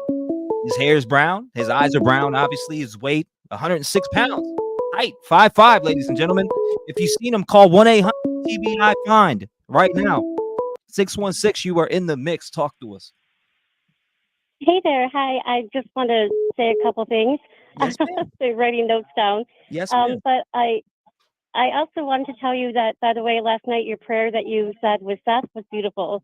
Thank you. So you're welcome. I just wanted to say that real quick. I've been writing notes down as I listen to everything. But I had just a couple theories, but I kind of been going back and forth. Of course, we are praying to pieces that, you know, Sebastian's okay and all that. And of course, things haven't been looking well, but knowing about I'm going to say it around the Bowser, Chris's parents, I guess you want to say, knowing that they went to Alaska was something that really kind of piqued my interest because they, of course, you know, tried to kidnap or withhold faith from Nina and all this stuff. Or I don't know how I have to say allegedly, but but also, you know, to leave there, and it actually wasn't something that she put out there. It was found. Someone went back on some old posts of hers, her meaning Chris's mom, and someone wrote on there, "Oh, how was your trip?" So she didn't advertise that she went to Alaska. And then once someone found that out, then it was kind of he, meaning her husband, Chris's dad, had a job out there. But even still, then doesn't mean you have to go if your grandson's missing, you know. So, you know, it all just seems suspicious. And so part of me thought, well, maybe he is, you know, alive and well, but yeah, obviously kidnapped, you know, so still foul play. You know, the other thing is, I know this is so horrible, but the sex trafficking and all that stuff, human trafficking is so horrible.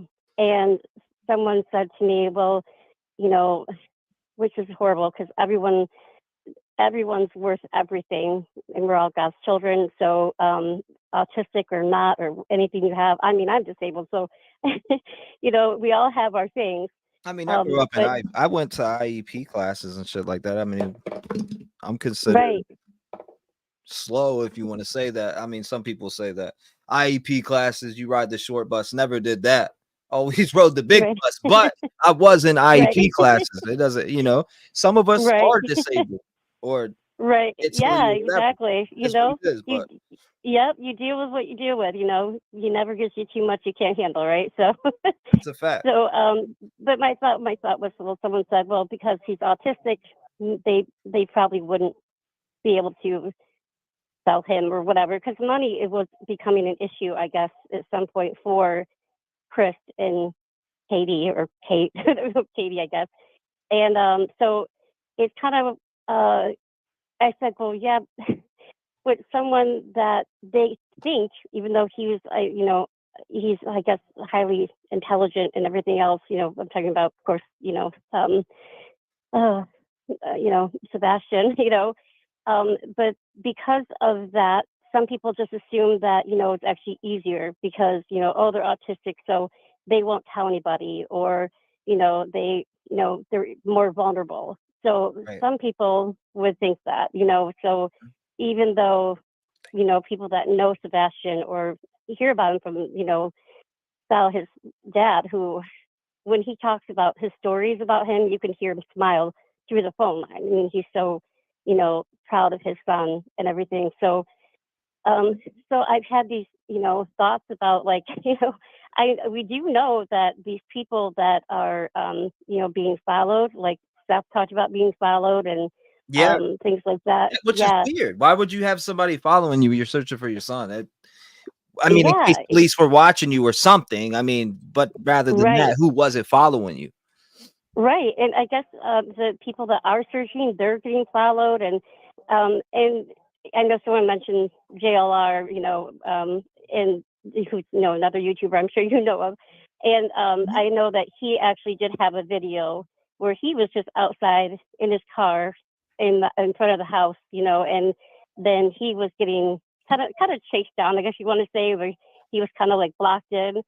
And he was like, okay, like, what's going on? And it turned out to be Chris's parents. And he had it all in video. The picture of him. Yeah. And so, and he tried the grandfather, you can say that Chris's dad jumped out and tried to take a picture of, of the car. And he kept saying JLR jumped out too. Like, he's like, I'm not doing anything wrong. And he's like, hey, where's Sebastian? And he didn't realize it was them at the time. But he found out soon after it was, and, that's what I've been hearing anyway from a lot of people that have been looking into this, is that it is that family who has a lot of connections, and friends and family that are the ones that are following and trying to keep people away from, from searching or whatever. So I heard some, and after hearing Nina's story, it just seems so likely because I mean this guy is not a good guy. I mean, I guess Katie is his marriage number 6, because Nina's ex-wife number 5. So wow, he, I couldn't believe that either. So I had to listen to that like 3 times to let it digest. But yeah, so he doesn't sound like Mr. Wonderful, Mr. and Wonderful. I don't. Right, yeah, and I don't know why. He said he didn't have to take a lie detector test, all these things. And it's like, no, I highly doubt that, because knowing his history, Let him out. and he admitted right there, like how he took a belt to him and everything. So, and I have thought about, it is weird that they have the phone call. I mean, I've been married for a long time. Trust me, when you're married and you've been away from each other, even you're kind of like, well, whatever, you kind of need that break, so right. And so, so it's not very likely you're on the phone for 3.5 hours or whatever, but he very easily, I really think this was planned, honestly. And I don't even think he made it home, to be honest with you. I think that because I think there would be something found at the house more than, than just smells or whatever, but nothing, there's been no blood apparently, so they say. And I'm kind of like you. I love our law enforcement, and they go through hell. But the TBI, I do have very little faith in. I know there's great people there, but there's been so many missing children or young adults there, and the things they say turn out to be wrong. And even with with Riley. They're saying there's no foul play, but yet he has no, fans on it. I mean, everything just seems to be really off with the TBI. So I kind of do wonder about that. And it's so important about your digital footprint. They should have proof of all this stuff, of where, they were, you know what I mean? So it's really weird they haven't come out to say that. And my thought was, okay, Chris could have easily left his phone on at his workplace, because that's what, he would want to do because of this plan, I swear. And then Steve could be driving him, Sebastian home from dinner, stop and meet, Chris or something, and Chris take care of it, because she said she did pass a lie detector test. I don't know if that's true, but you know, Yes, that way and she he wouldn't did be too. lying. He did too. Well, He said he did too, though. On the, according to allegedly from this Facebook post that's been sent in to me multiple times, he earlier on in around March 13th or 14th, it was one of those dates that was sent in to me, but it was a screenshot of him saying that they both took them and the results were they both passed. And then, yeah, again, and then allegedly, I hope the screenshot yeah, wasn't made up, but created. it was sent to me by Right. multiple people. I'll say that. Well, on Nancy Grace, he said he didn't take one. He said, nope, I didn't have to take one. TBI said I wasn't in town, so I didn't have to. So on Nancy Grace, he said he didn't take one. Why would So you do that and then say on Facebook that you did to somebody who was asking the question to you, did you take a lie detector test? Even though we know lie detectors are admissible in court, or get it, right. but why even say you Mhm. took one if you didn't? That's the point I'm just trying to. Right. Oh yeah, I'm sure that I think he knows. I think he obviously has a lot of practice at manipulating people and things like that. And I've heard about the whole friends in law enforcement. Mhm. I none of that surprises me after hearing some of the things that he's done, and that's just with one ex-wife. I can't imagine with the other 4 or 5, whatever they have to say, and knowing that he did do these things. I mean, he admitted about the belts and everything else, and so why on earth would they not make him take a lie detector test? But it came out of his own mouth that he said, Nancy Grace, nope, I didn't take one. They told me I didn't have to, so I'm not going to. That's what he said. He said she did and that she passed, or she said that, whatever. And so, but if she, didn't do it, if she just, stopped over and had Chris do it, then she would pass, and Thank you, Ben. I just think that something something horrible happened. But the other part of me, of course, loves to have hope and go, well, maybe they, passed him off to his parents, and I want to hope that he's of course still alive. But then, I don't know how. I think you mentioned it to Steph last night about, and he kind of said yes, but didn't, where you talked about, because I'd heard this too, that Chris called him, I think it was in December, to see if Seth would take him from like the summer on, hence why he got him enrolled, because they were having marriage trouble or something like that. Mhm. So, and obviously Chris is not good with children, apparently, as you know, or Did with you hear women. me ask? What else did I ask him? Did he have marks? Did you know? Because remember he said he Yeah. searched with Chris the one Yes. time. I was like, did you notice? Did he have any marks on him or? Yes, I was so glad that you asked that, and I know he didn't. He said Well, shout out I to the didn't look. community because most of you were putting it in chat and different things, and I was looking around, and of course I had my own questions that I asked, but several of you guys had tons of great questions, and I was on the spot. Imagine if I Yeah. was actually prepared for that interview. I had so many tailored questions. I had to Right. pull out Oh some of yeah. my But you notes, were and asking great questions. I was searching for my other notes, and I couldn't find them. But I did find my one pair of good notes. Then went to Discord. Then was looking in chat. I could barely get everything Right. out because I didn't want to. There was some questions that were kind of hard questions to ask. Oh And I was yeah. No, I like, know. But you were so patient and with him, and we're like, hey, if this is too hard, you were wonderful with him, and so I know he really appreciated it. It was hard to hear him, it was. break down and cry, but the thing is, Easter. I mean, that's hard. That is time for family, and and When you here just feel that emotion from somebody and it just Oh yeah. connects with you. Oh yeah. That that's what I felt. Oh yeah, I cried. I broke down in tears. I'm watching you and listening to him, and I started crying my eyes out. So and when you talk about your notes, I'm sitting here and I have this little box in my hand. It's like for some kind of scope or something, and I'm writing notes down. My pen goes dry, so I take a Sharpie and making more notes, and I can't read my notes because it's in Sharpie, which is a fat Sharpie. So you just have all these ideas, and it's really hard because we're hearing nothing from the TBI or I mean, whatever. you don't want to do that, Modine. Modine said Yeah. people already have given Chris the electric chair, and they don't even know if it's an actual crime ever happened. Yeah, well, he committed, in my heart and my eyes and everything else, he's committed crimes and gotten away with it. Because when you say yourself that you took a belt to him for something that, I'm sorry, you know, he's a teenager.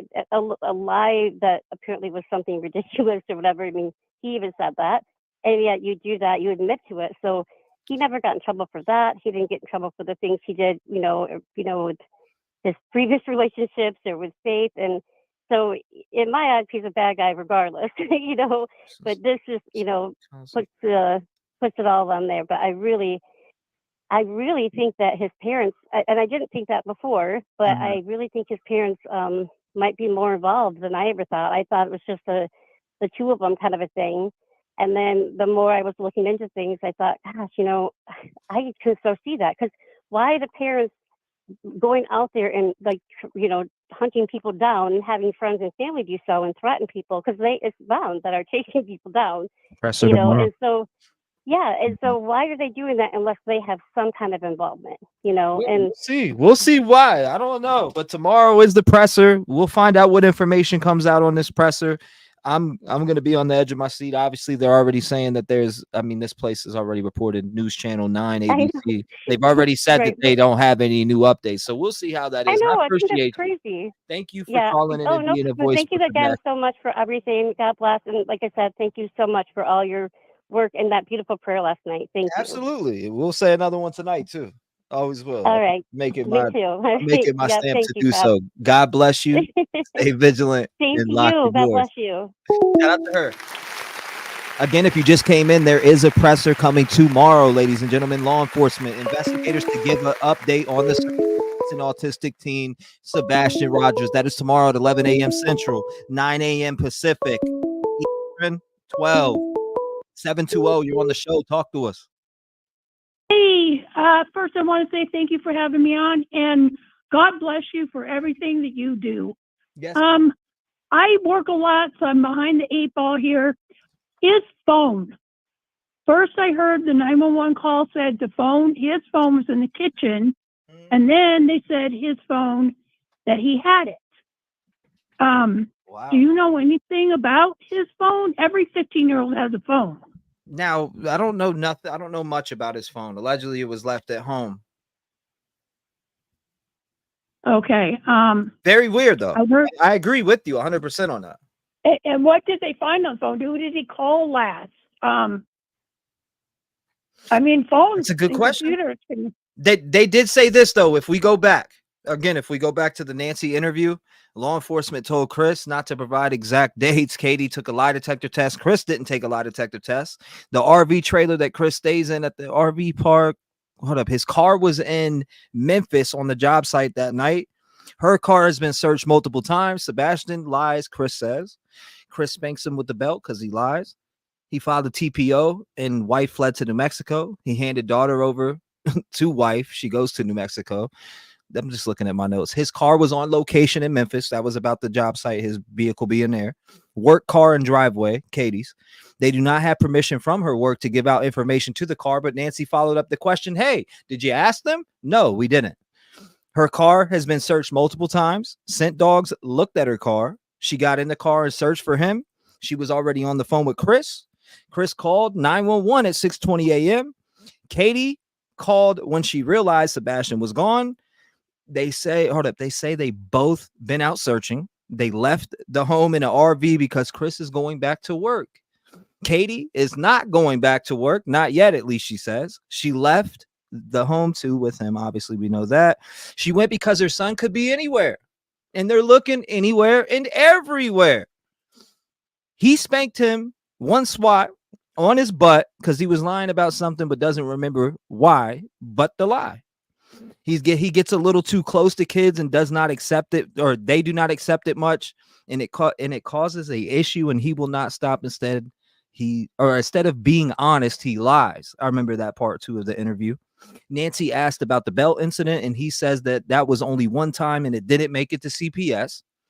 Nancy asked about the canine dog hitting on the barn in the retention pond. Chris says, not sure about the barn, but the retention pond they did hit on. Chris said there's been a lot of misinformation and miscommunication. Law enforcement showed Chris a few things from day one. There was 5 dogs after that, all dogs all over the country. We know that. Chris and mom's theory, she said she thinks it's possible someone has her son, like adopted him. They both handed phones over to police. Police searched all devices. Katie says everything. 2 of his aunts seen him before he went missing. BJ's in the bowling alley last time he was seen by others besides Chris and Katie, allegedly. Or Chris was at work, out of town. I'm sorry. They had play dates in the past with other kids. She said she's not looking at the camera because it's picture. I remember that during there. She said she cried for a month straight. She was crying for a month when asking about the tears and why she's not, or why there's no tears. Said she's been crying for a month. Also said, or Chris also said his job was in the air. Katie was asked if she hurt him, if she knew where he was, and a few other questions. Chris said he volunteered to do a polygraph. Nancy asked if he would do a polygraph. He said set up a time, place, name it, date and place. He said he is hiding from YouTubers and TikTokers in hiding location. That's just some of my notes from the Nancy interview alone. So they did say, we do have to look back and say, hold up. They did say they searched all the devices and handed the devices over. What are your thoughts about that? Well, they said they handed over their devices, but I don't, from what I've been watching and reading, nobody ever says anything about Sebastian's devices, his personally. Exactly, and that's a great point. I think that I think it's very good that you're bringing that up, because I wonder the same thing. Where was his phone? Why would he leave his phone behind if he was leaving the home? Obviously, well, I thought in the Nancy Grace interview, she said that Sebastian had his phone with him, but in the 911 call, supposedly she said it was on the kitchen counter. Or maybe I've got that backwards. No, they didn't. He didn't have his phone, from what I heard. How convenient. Any kid going outside shouldn't have their phone. It doesn't make any sense. Again, none of this makes sense.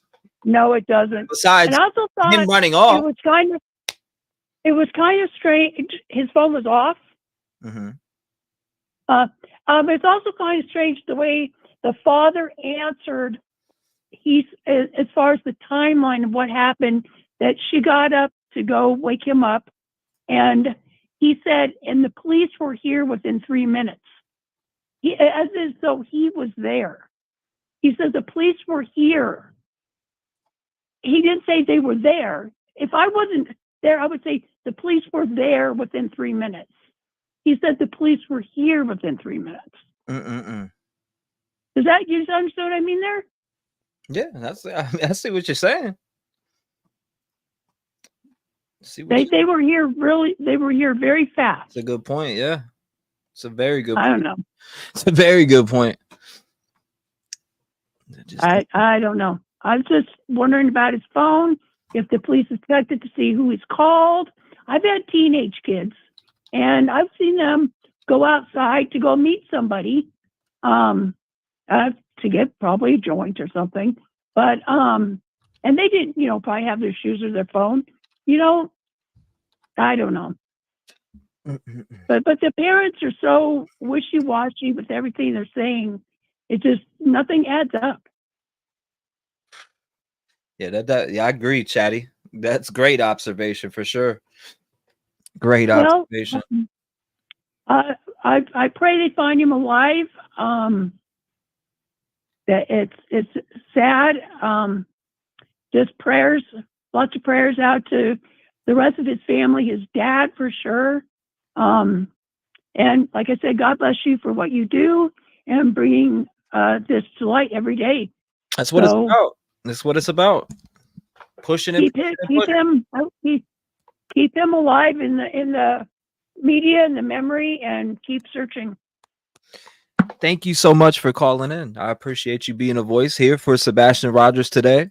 I hope you have a blessed day. But before I let you go, do you personally believe that this boy was hurt by somebody else, or do you think that he ran off on his own cognizance and he's with some friends or another family member that's hiding him out? What is your thoughts on that specifically? I've got 2 thoughts on that. I've got 2 thoughts because of the parents' behavior.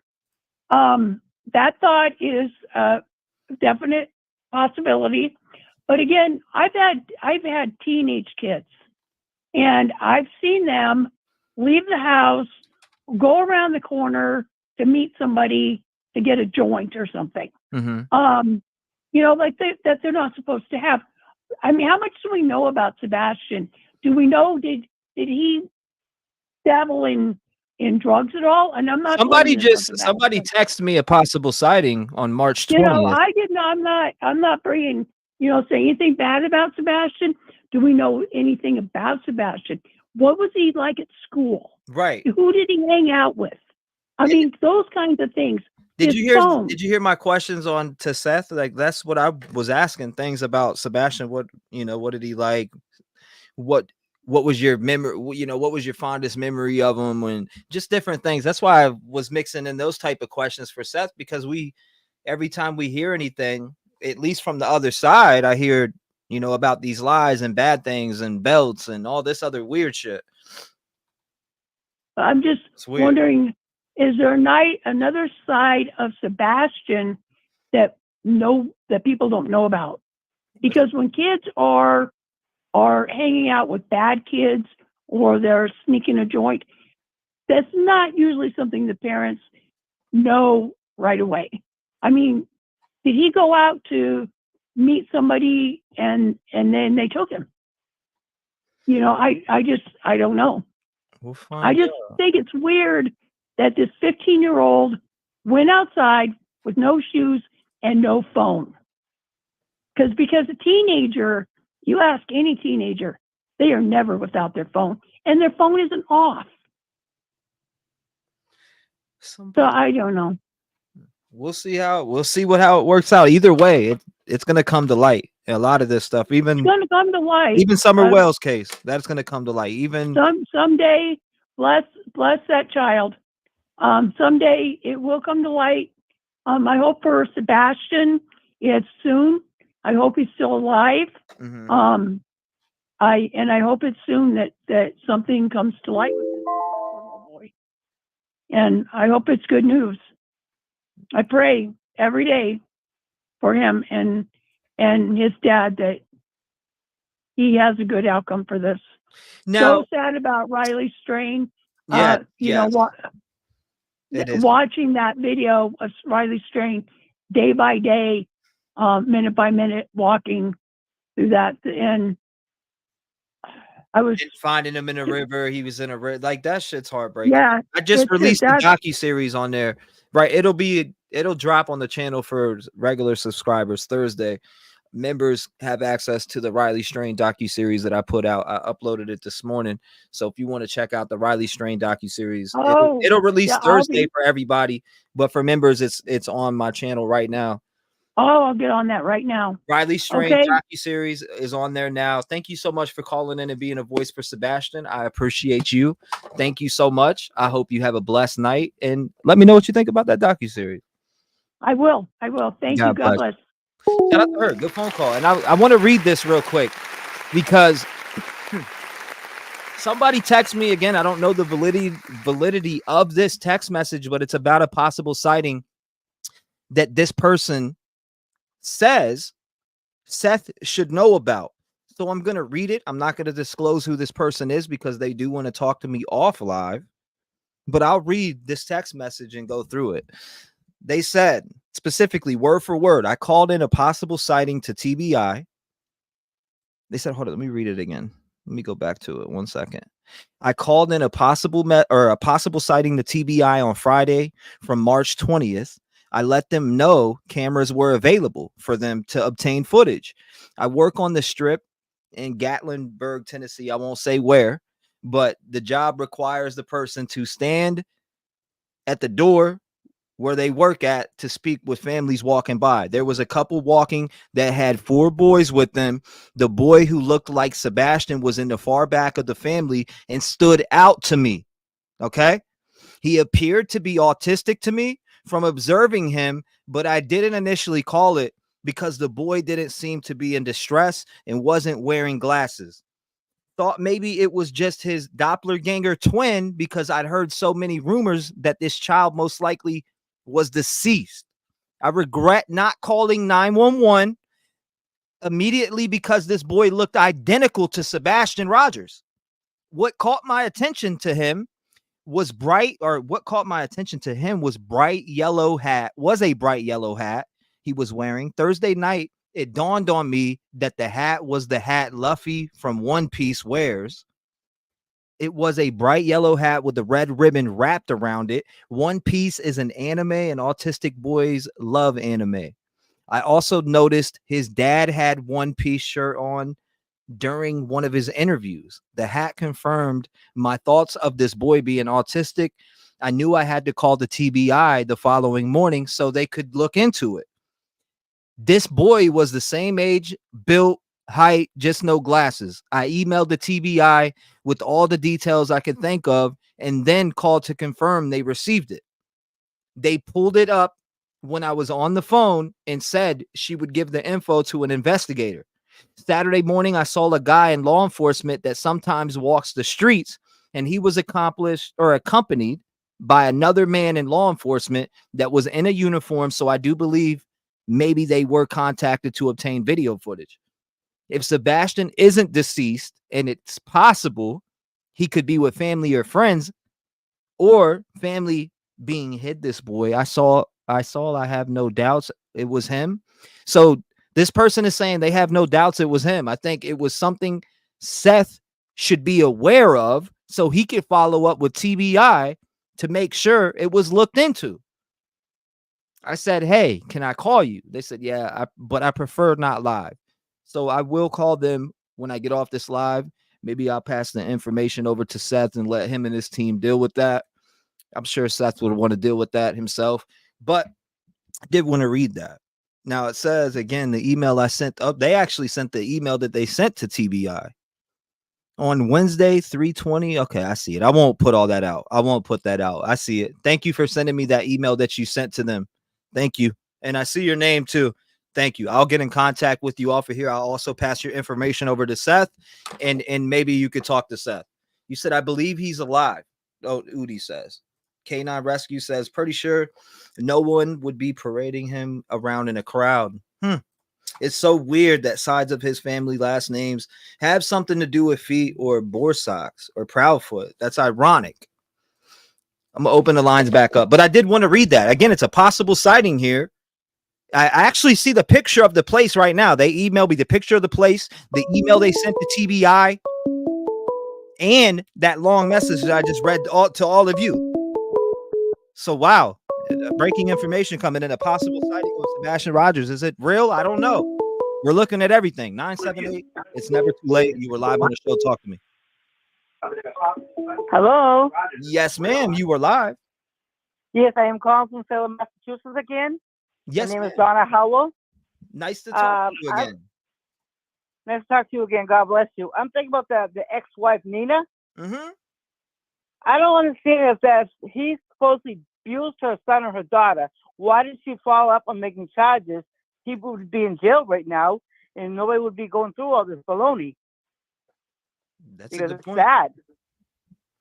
It's sad. You know, he could have saved that kid. And who else is going to abuse? You know, because my son was autistic, and he did that stuff that Sebastian's doing. He wandered away for 2 weeks. Wow. And he was 17 years old. He was smoking marijuana, and I had to put a chins on him. I didn't know where he was. I walked the streets looking for him, and he was 17. So I know kids do wander off, but I just don't understand why the ex-wife did not report him. Right. I don't understand. That's a good point. You know, it's sad. I pray a lot for him because I have grandchildren, you know, and I don't want anything to happen to them. Yeah, I got to pass that If information. somebody does have them, they're going to be in trouble because people who had my son, they were almost going to jail because of it. Because they were hiring my son who was underage. So if whoever has him, they're going to be in a lot of trouble too. So either way, whatever comes out, they will be in trouble too. I hope it's kidnapping. Man, this I don't get it. If he's out there and somebody has them, they're brazen as hell. No, I'm sorry because I know I went through. I used to walk. I thought my son was in the morgue. This kid is all over right now. His face on the news. It is all over. I'm watching you stare right at me, so I feel funny. But I believe he wandered away. I believe that somebody in the family has him. I'm just thinking that now because everything that's going on. But only God knows what happened to him, and we pray that God will bring it to the light. So I'm looking God back. bless you. Let's keep this line going and get the facts out there. We need facts, not fiction. I gotta send that information over to Seth so he could see it about the TBI thing that the person sent me. I've been following. I follow all these cases, even with Elijah, Madeline, Audrey. You know something? It's affecting me a lot. It does affect me a lot. I'm 59 years old with anxiety as it is. So, but I pray a lot. You know, so just keep up the good work and spread the good word. And God bless you, and be safe.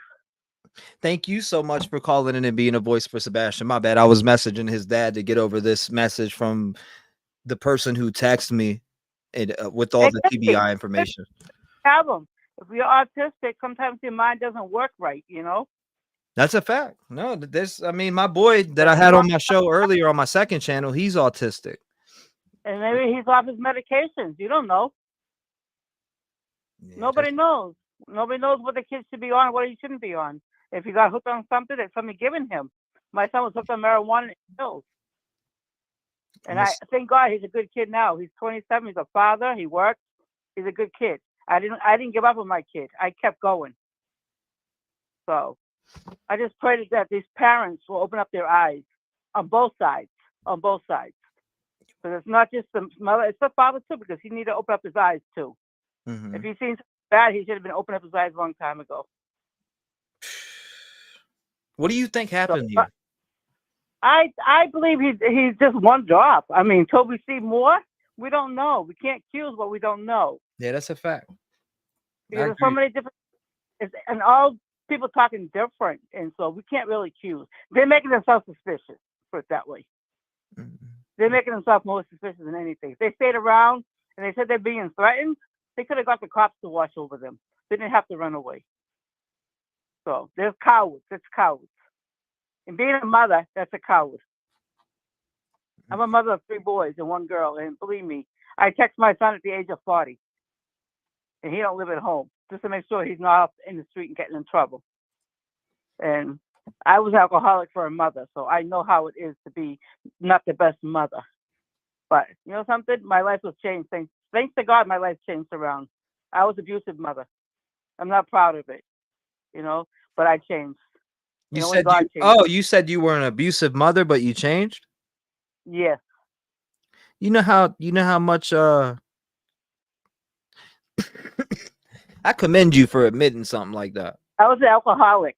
I commend you. You know what? I gotta commend you and meet you halfway and say, damn, that is big to own up to that shit. You know how much that takes? That takes a very strong soul. Thank you for sharing that. I was abused growing up, so I ended up doing the same thing to my kids, you know, so I don't praise myself in doing it, but I praise myself to let go of it. Yeah. So that's what I'm saying. Anybody who reads this, I pray that you get all help so that we don't make more kids like this to suffer. Yeah, sure. Do I have the link for God bless you. God bless you. Thank you for calling in. Keep the vibes going.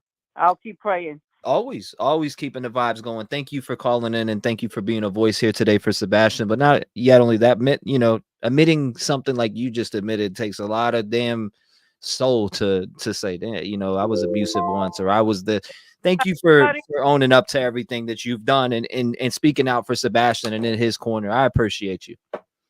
Thank you very much. God bless you. God bless you more. You lock your doors too. Shout out to her. Stay vigilant also. The link for the t-shirts, I dropped it in chat just again. I can link it up top, 219-885-9693. I want to talk. 918, it's never too late. You are in the building. You're live. What is going on? Hey, this is Nina Garcia. I just heard the other caller. Totally respect him. But I just have to say and put this out there that Nina Gomez, the ex-wife of Chris. Yes, ma'am. when she went on, if that caller didn't already see her talking and spilling her tea, she already stated that the justice system and what she had been going through with Chris, the justice system had failed her kids. Sebastian comes up missing. Her judge automatically orders an order of protection. So that caller, he's not keeping up. And that's all I have to say is anybody that's out there listening right now and listen to that caller, Nina Gomez already said the justice system failed her kids. And she was trying to alarm the justice system of what she had been going through. And now Sebastian, his stepson, comes up missing. Come on now. Right. And that's all I have to say. That's all I have to say. You mic I don't dropping? want to speculate. Mic dropping?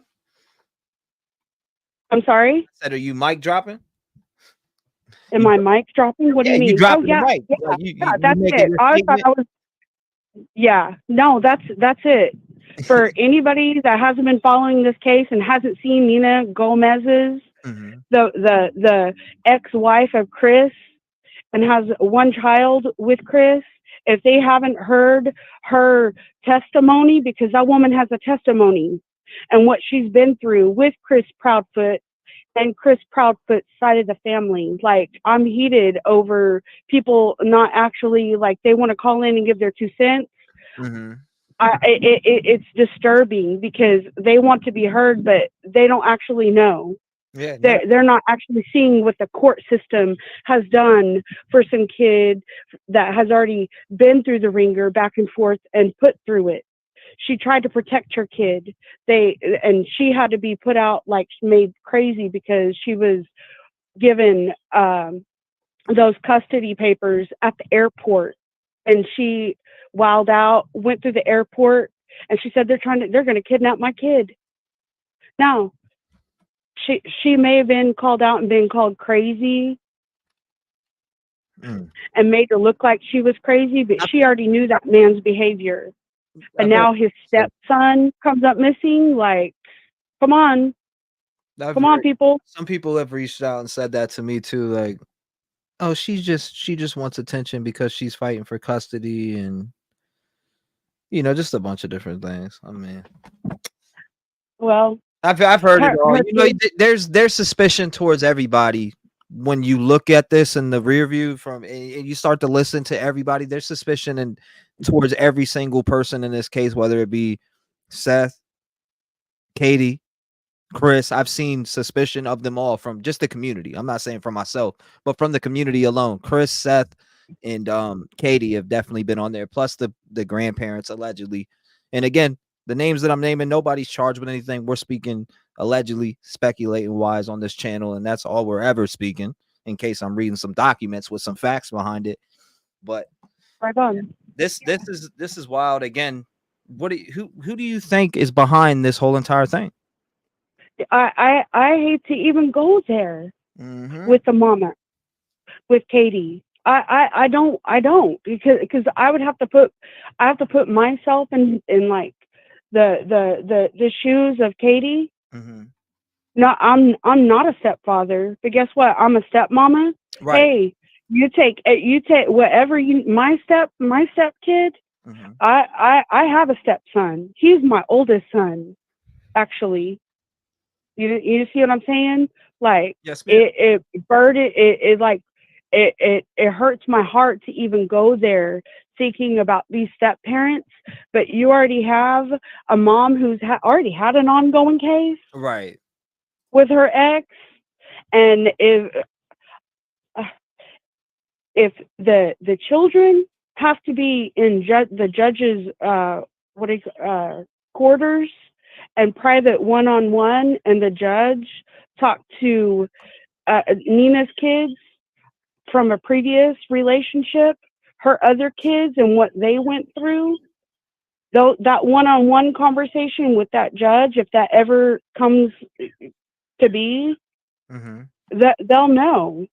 And and I'm sorry for Chris Proudfoot, because I hate to speculate on these parents, but something isn't right.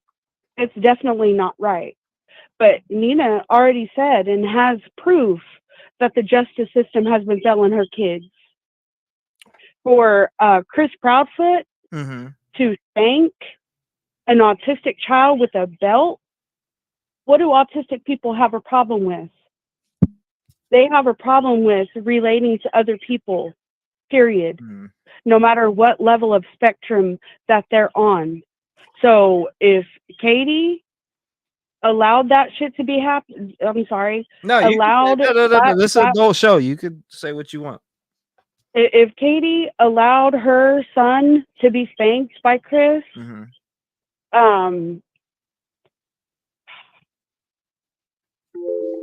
needs parenting evaluation. When her son is found, he's 15. It's all, and that's where I don't want to go back and speculate. But if she can't stand up for her autistic kid and not allow them to be spanked, she works at Brink's home security system, but she lives in a $600,000 house, but she doesn't have security, like video like cameras alarms and for all the that. door open. It goes beep beep. Yeah, Stuff like that. Yeah, she has access to all that, but we haven't been shown proof. And you would think with an autistic child, you would have, especially if you're living in a house like that, you would have some, alarms on. If the door opens, the alarm goes crazy, the cops are called, have that whole system set up. For my grandmother, my dad even had a bunch of stuff set up to where, she had dementia and she just didn't know anything. So what do? You set up an alarm so you can see these different things. Especially if somebody's going through something. Again, I don't know, Sebastian's actual, mentality. I haven't seen him in a video or anything like that. He looks like a sweet boy, regular boy to me. He looks like a regular boy to me. So yeah. And he always looks happy and smiling in those photos. Like his mom, I'm sure she, but I don't want to say spoiled, but like she made him, he looks like a joyful child. He does. And that's what I want to speculate. Look at that smile right there. Make sure you guys go and buy, if you can, go and grab a t-shirt. These t-shirts Seth sent me to share with you guys.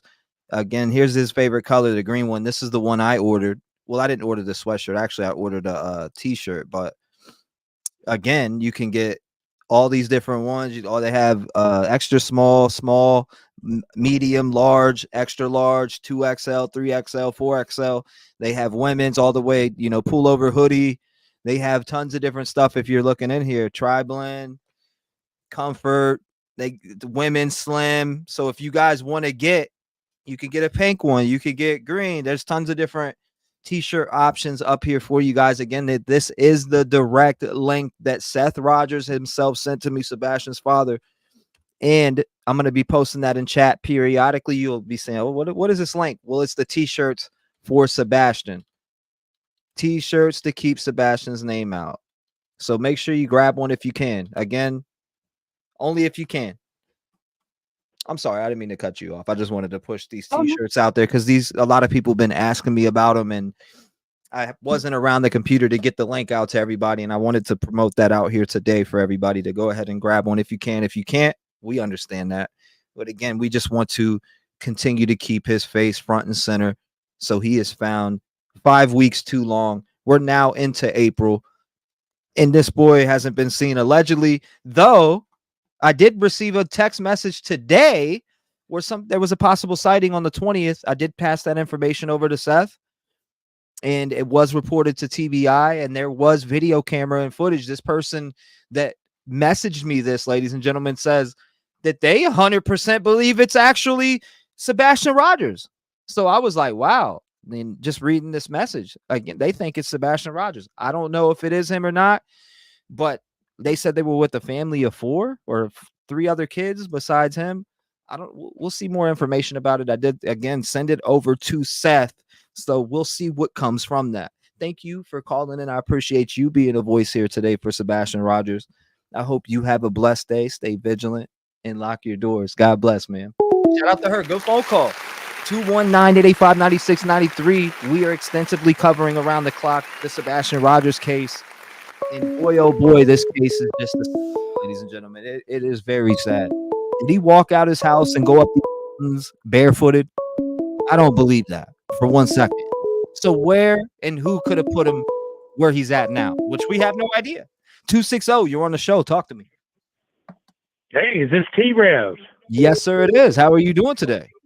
Doing good, brother. I'm over here in Fort Wayne, Indiana. This is Todd from Straight from the Horse's Mouth. Todd, straight from the horse's mouth. How are you doing, boss man? Doing pretty good, man. We got a podcast coming out later on next year. But That's right awesome. now, I'm focused on Sebastian Rogers. Yes, sir. Let's talk about it. Yeah, let's do it. As far as what you're posting, as far as those people, the sighting, there's something already come up, about those people seeing the young man. Okay. And they said that they confirmed it wasn't him. Okay. But anyhow. Is this the sighting in Gatlinburg? The sighting in Gatlinburg. Yes. Okay. Because this person is an actual person that works at a store in Gatlinburg, and they're messaging me as we speak, talking about, I don't know if this was the same sighting that we're talking about. I think the one I'm thinking about might be a different one, T-REV. I'm not 100% sure, but this was March 20th. You're out, so you're in Indiana. I'm right on the border. Oh, that's awesome, dude. I'm originally from Asheville, North Carolina. I got family that live in Pigeon Forge area in Tennessee. And let me tell you, we got all kinds of stuff going out trying to find this young man. I think this is horrible, dude. I got a pretty damn good idea of what happened, but it's just my thoughts, and I don't want to put too much stuff out there, but I definitely think there's foul play involved. Right. And but anyhow, man, I love your show. Been watching it for a while. You were covering some stuff on the Brian Koberger case. Man. That's how I found you. God bless you. That's how I found you. But I'm really concerned about this young man, Sebastian Rogers. I really am. My fiance, we're putting stuff out there. I don't feel 100% positive about the situation. And I think it's kind of like if it quacks like a duck and it looks like a duck and quacks like a duck, it is a duck. And these other two family members definitely need to be looked into a little bit more. And I think the law enforcement authority, I think they got a pretty good idea of what's going on. I mean, anybody would be an idiot not to feel that. Basically what I'm trying to say is, I don't think these people purposely hurt or killed this kid, but think about it. CPS was already involved. Yeah, they were. Okay. That's a good point. Okay. Yes, sir. Okay. Really think about that. And then imagine being Seth and finding that out online too, man. That was exactly. It's horrible for Seth Rogers. My prayers go out to that man. This is a horrible situation. And like I said, I got family that live in Tennessee. I got other family members that live there. I'm from Asheville, North Carolina. And I'm telling you, something don't look right with this. But I think what it is, law enforcement already has a pretty damn good idea of what happened. But you got to think about this. If I pray to God he's alive, that's all I think about is him being alive. But we also have to look at, what are the chances that he wasn't? And you know what? We got to find him. And we're going to find him. And, but somebody was saying something. So long to show Seth the footage of his boy being alive. Like, what took so long for them to show them that? Well, I think what it is, it probably, once they go through, once Sebastian started missing, they have to go through a lot of video footage, T-REV. And sometimes it takes time to piece all that together. Right. But they should be a clear vision of what Sebastian was wearing when he came out. Now, if his mom and stepdad can't provide those clothes that were in that picture and they have definitive information or everything that they're visually seeing this young man was wearing, come on, dude. I mean, it's like it's going to fall apart on them. But like I said, CPS was already involved in this. Yeah, CPS. And if a lot of people don't know what that is, Child Protective Services. And it wasn't for that belt incident either. Remember they said that on the Nancy Grace show?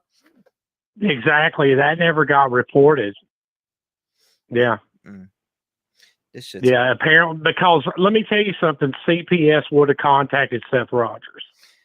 I mean, because he is the biological father. When we sit here logically and think about this, and we think about, okay, if he walked off, yeah, if he did run out or whatever, how far could he have made it? You know, how far could he have made it? And is there any holes out there that he could have fell in while he was walking at night? If he did. Exactly. And I'll be honest with you, they've done scaled all that. So but did they really done looked at every area. Is it time to call in? Is it time to call in somebody like the FBI to come out here and assist? Because I did see somebody make a good comment in chat. They said, man, so Summer Wells, it's time to call in the FBI. Summer Wells went missing. It's been 3 years, 3+. Exactly. You got Sebastian Rogers, no trace of him whatsoever. A couple possible sightings, but nothing firm yet. So where is he? He didn't just fall off the face of the earth. He didn't. I'm shocked that the FBI is not already involved. To be honest with you, as much media coverage and the great stuff you guys are doing. What's in the fucking air? What's in the air? I mean, geez, dude, this is going to be solved. We're going to find him. And like I said, I have a lot of hope that he is alive. But the things that lead up to this, nothing's making sense. People are lying. Right. The parents are lying about a lot of stuff. And that they can find this kid. Now, what do you think about the phone call or the recording with Cajun Navy? They were saying they know where he is. Okay. What? Yes. There's a recording. I can send it to you through email. Yes. They've already stated that was one of the reasons that they left, because they can't get on federal property to be able to go over and find him. What? Send that over. Yes, I've got the recording. I can send it. I think everybody, a lot of people have heard it. It surfaced kind of last night. Okay, send it over. Let's pull it up. Yeah, I sure will. A lot of people think it's a fake phone call. T-REV, it's not, man. It was Pete from the Cajun Navy. They said they have a damn good idea of what happened, and they know where the body is. That's what the man stated. It's not a fake recording. It's not somebody trying to be somebody else. They know where the body is what you said? Yes, they said they got a pretty damn good idea where he's at. Email me that while we're on the phone. What's going on? Yeah, that's what the recording says. I'm just going off of what that is. Send it. I'm waiting. Yeah, I'm going to send it to you. It's not a fake recording. We've already talked to Todd. It's confirmed, man. Let me tell you something. What it is, what I believe is going on, they're trying to build a case. And in this day and age, the thing of it is with these people that are hurting these kids or these accidents or whatever happens, the same thing with Summer Wells. You can't just go after somebody with not enough evidence. And number one, you got to have a body or find that person. And so what they're doing, I think they're trying to look into it. They've already said that they feel foul play is involved. I mean, I don't know if you've heard from the news. So but yeah, they're saying they don't know if foul play or not foul play. When did this Cajun Navy Sebastian Rogers phone call? I'm trying to find it while I'm talking to you, but I don't see Well, it. it was actually a recording that shouldn't have been made by a lady out in Canada, man. Send it. Let's see. I'll send it to you. Bad boy up. I'm on the edge of my seat. If you listen to it, it'll send cold chills all over you. This guy's saying that they were trying. Yeah, they were. What it is they can't go on to certain federal property, is what I heard. And the phone call's real. I've listened to it about 100 times. Man, it wasn't me that found it. We want to listen to it with you. We want to enjoy this time with you and hear it. Where can we get that phone call? Where's it at? I'm trying to see how I can do it for you. I'm on a cell phone right now, man. I mean, I can send it to you on Messenger. Yeah, send it. How about that? Text it to me right now while you're talking to me. Hang on a second. I want you guys to hear this, because if somebody knows or has an inkling of where this young man is, by God, they need to find him. I didn't see it. This is sick. Somebody said they sent it already, but I don't see it. Yeah, I'm getting ready to send it over to you right now. Let's see. I don't know if I'm connected with you on Messenger. What a possible hat for sighting. Interesting. Let's see what I can do for you, man. But yeah, it'll send cold chills all over you, because the way this guy's talking, I think what it is they have cadaver dogs that's picked up a scent over in a certain area, and apparently the property. You know how things are in Tennessee, man. It's different. You know, you have private landowners and stuff like that. So some of these people don't want you really snooping around in their area because they don't want to get in trouble about something. But I don't see the person. The person said they sent, somebody in chat said they sent it, but I do not see it in my email. Yeah, my fiance actually sent it to Dolly Vision last night. We tried to get a hold of you, but I don't think at that time you had a live going on or whatever. But I can send you whatever you need. Yes. But you know, I'm just saying, we're just trying to build hope for him. You know, and by God, if something happened to him, we don't need to drag this thing on. We got people searching everywhere, T-REV. Seriously. People love this kid. He is the cutest little dude in the world, man. And let me tell you, he's extremely smart.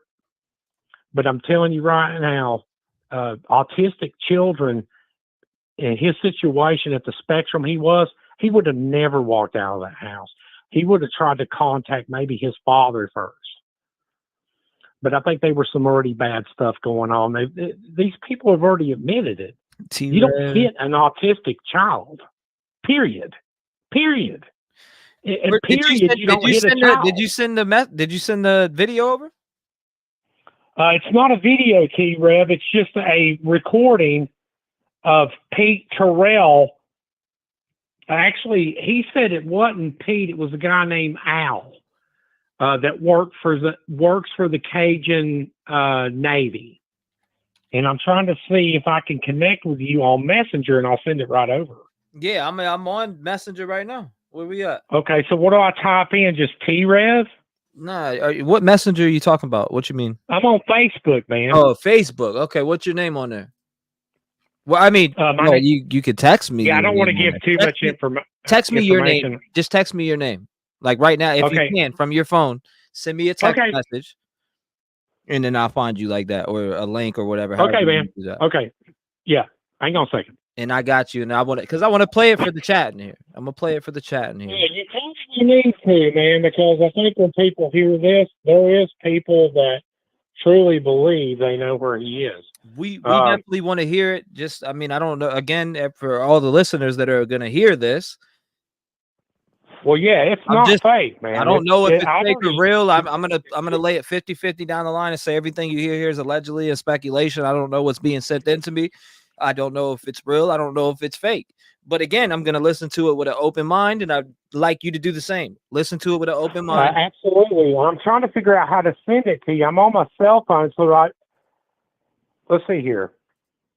It'd just be so much easier for me to send it to you on Messenger. But that's why I said, what's your name on there? Or just tell me if you texted me that name. I got it. I see it right here. Matter of fact, somebody just sent it again. Rogers found okay. The United Cajun Navy came in town. Yeah, you might want to, everybody might want to hear this, because Cajun Navy these people are trained to find people, and I don't know why this is. They were getting death threats because the reason was because they were trying to go upon federal property that they weren't allowed to.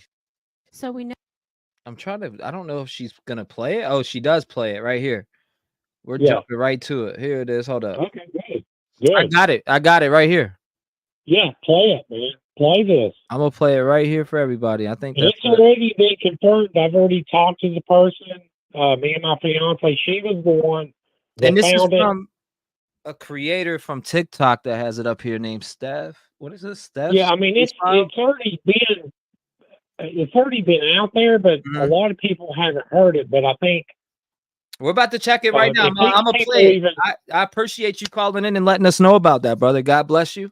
And I'm about to play God it right bless now on the you, live. man. Hey, look, dude, I'm gonna be up in Chicago soon, man. If you want to go catch a Cubs game, Yeah, hit me up, man. Hit me up. with us or something, man. I'm like your next door neighbor. Like I said, I'm in Fort Wayne, Indiana. Okay, hit me up, man. Yeah, hit me up. Hell yeah, we'll head up there, man. Unless you prefer to go see like Tigers games. No doubt. Hit me up and we'll talk. I'm gonna play this now. I appreciate you. God bless you. Lock your doors. Shout out to him. Good phone call. We're gonna dive into it right now. Here it is. This is the phone call that he was talking about, and it's not Todd Terrell. I know. I see that in chat. People saying it's not Todd Terrell. Well, here it is, real quick. Let's play it. And you know what? We had to pull out because of threats, but let me tell you something. We didn't pull out. We just backed. Well, you know what happened? We on to something. That's why we're getting followed. That's why we're getting threatened, and that's why we're getting told threatened to leave. Do we know what happened? No. Do we have a theory that we believe is, the most reliable theory that we're pretty sure is what happened? Of course. Can we get to where the body is, we think? That's why we keep getting shot or threatened, and all kinds of followed and everything else. We know that we're in the right area. We just can't get access to that area. Hold up. Say that again. Say that again, sir. Get to where the body is, we think. That's why we keep getting shot or threatened, and all kinds of followed and everything else. We know that we're in the right area. We just can't get access to that area. We know that we're in the right area. What? Where the body is, we think. He said, we know where the body is, we think. We know where the body is, we Pretty sure think. is what happened? Of course. Can we get to where the body is, we think? That's why we keep getting shot or threatened, and all kinds of followed and everything. Can you get to the body, we think? What? Okay. So you know where the body is, but yet we're having a presser tomorrow. No updates. You know where the body is, but it's on federal property, so you can't get to the body. Please help me make that make sense, please. I mean, if there's a body, there's a body there, whether it was owned by friggin' the UFOs from outer space. I don't get that. It is what it is. Whatever. That's the weirdest shit I've ever heard. 865, you're live. Talk to me. Hey, T-REV, it's Miss Mary. How's it going, Mary? How you doing? It's going okay. Hope you're doing okay, and thanks for all you're doing. I have two thoughts. I, lived in the Tennessee area, so I know about the federal lands up there, and I'm just gonna say I'm not so sure about the call, the recording. I'm thinking that if he was on federal land, first of all, the feds would get involved in if they suspected on federal property. I think that TBI and but they would just be on it too fast. I don't think that it's on federal, if they think he's on federal property and they're not doing anything about it. A lot of people keep kind of speculating, oh, the feds aren't going to do anything about it. We can't get on that land or whatever. If they suspect something out there, they're going to open it up to be checked. They're checking themselves, more than likely the employees or whoever they've got. I have a different feeling about that. But I keep having a feeling, and this is just my thought, it's just my speculation. If Katie knew about Chris's background through Nina, she obviously did. Thought it was very strange how Nina said that Katie would always tape her interactions with Chris and his little girl with Nina, or her kids with Nina. So Katie knew how kind of crazy Chris is, and if she was getting ready to lose custody to Seth, more than what she wanted, and that was going to cut into her child support as well, but just even her time, I just keep having this nagging feeling that she was going to maybe divorce Chris.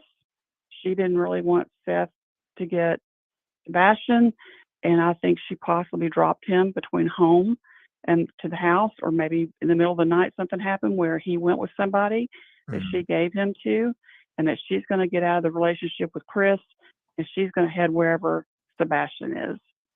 I just have a feeling that he's alive, and I have a feeling that I may be totally wrong, but I think that that's why she is Katie is so downtrodden that she's not saying anything, and she's gonna do whatever she has to do to get away from Chris and get to her son. And another thing that people don't think about is why they think about her traveling with Chris. Maybe Chris is making her go because he doesn't want her to have the freedom to communicate anything with anybody. Right. You know, possibly that's part of that control. I'm not leaving you anywhere to, as they say in the South, run your mouth. You know what I mean? I don't know. It's just a thought. That call, I'm thinking about the call we just listened to. I'm like, why would they say they think they know where the body is? If that was somebody from the Cajun Navy, I take it 50-50 with a grain of salt. You never know. Anybody can call and say anything. But well, I'm just saying, we all know how the federal government works. We know how if you step on federal property hunting out there, they will come and get you for the most part, like fast. So I know a lot of hunters that get permission to go hunting. They get a lottery and they can go hunting on federal lands. It's all very tightly watched. They've got cameras. They've got people watching those properties left and right. Right. And I just think that if his body was really there and they called, the United Cajun Navy called and said, we think his body's out there, it wouldn't be that they just don't do anything. I just don't believe that. I think that if his body was there, they would have their own federal people go out, and we would know pretty fast. Yeah, if there's a body there, they wouldn't guard you from looking to find this missing child who's 15 years old. Well, they may guard you from going out on federal property for their own rules and regulations and reasons, but their people that monitor those areas would be out there all over it. And if they found a missing kid, they're going to say something. They're not going to go, oh, no, there's a dead body on our federal property, not say anything. I just don't believe it. You know what I mean? Yeah, no, it's hard to believe that. Yeah, it is. It's something that is hard to believe when you hear somebody say, oh, we kind of know with the body and now you ran out of town, death threat. It's just like, okay, come on, dude, give me a break. Give me a break. I'm sorry, but give me a break. If he was at this certain spot, you're going to tell me that people are going to stop you from searching this spot. If you tell them, hey, we think this body's here of this 15-year-old, they're going to be like, no, it's federal property. You can't. Well, you better call up the people that can get us the permission to search this federal property. Exactly. And with TBI being involved, you know that if they thought for 1 second that there was a body out on federal property, they'd be talking to those feds that are handling the federal property. Mm-hmm. They're not just going to go, oh yeah, okay. They're not. I mean, think about it. Think about common sense wise. If these group of people, volunteers, think that they know where the body is and they have definite idea of where the body is, and they've contacted TBI and it's on federal property, the TBI is not going to contact the federal, the people that run the federal property. No, I don't believe that. I've had, with law enforcement background and people who have law enforcement background on here, I want to know if they agree that if TBI or police department got notified that they think that there's a body, that they're not going to contact the people that run the federal property, the security. They're going to. I mean, that's, you know what I'm saying? Absolutely. Did you hear the tip that I read to you earlier? Or did I read to you guys earlier? No, I missed it. No, I just came on. I missed it. Well, I'll read it again. And this is for everybody who's coming in right now. Make sure you guys hit the like button, hashtag FTA for the algorithm. We are here to keep Sebastian Rogers' name front and center. So everywhere you go, you keep following this case. Make sure you smash the like button on any creator that you watch when it comes to these missing children in general. Missing children, whether it's a child or an adult, that's what we're here for. That's why I cover true crime, because I want to help get the word out and put some good in this world. But earlier, Mary, I got this message from somebody and they said this. I called in a possible sighting to TBI on Friday from March 20th and let them know the cameras were available for them to obtain footage. I work on the strip in Gatlinburg, Tennessee, and my job requires me to stand at the door where I work and speak to families walking by. There was a couple walking that had 4 boys with them. The boy who looked like Sebastian was in the far back of the family and stood out to me. He appeared to be autistic to me from observing him, but I didn't initially, I didn't initially call it in because the boy didn't seem to be in distress and wasn't, what did he say? And wasn't wearing, hold on, let me get to it. I made it big and messed it up. And wasn't wearing glasses. Okay, so the boy wasn't wearing glasses. He thought maybe it was just his doppelganger twin because I'd heard so many rumors that this child was most likely deceased. I regret not calling 911 immediately because this boy looked identical to Sebastian Rogers. What caught my attention to him was this bright yellow hat he was wearing. Thursday night, it dawned on me that the hat was that hat Luffy from One Piece wears. It was a bright yellow hat with a red ribbon wrapped around it. One Piece is an anime and autistic boys love anime. Also, I noticed his dad had a One Piece shirt on during one of his interviews. That hat confirmed my thoughts of this boy being autistic, and I knew I had to call the TBI the following morning so they could look into it. This boy was the same age, built, height, just no glasses. I emailed it in to TBI with all the details I could think of, then called to confirm they received it. They pulled it up when I was on the phone and said she would give the info to an investigator.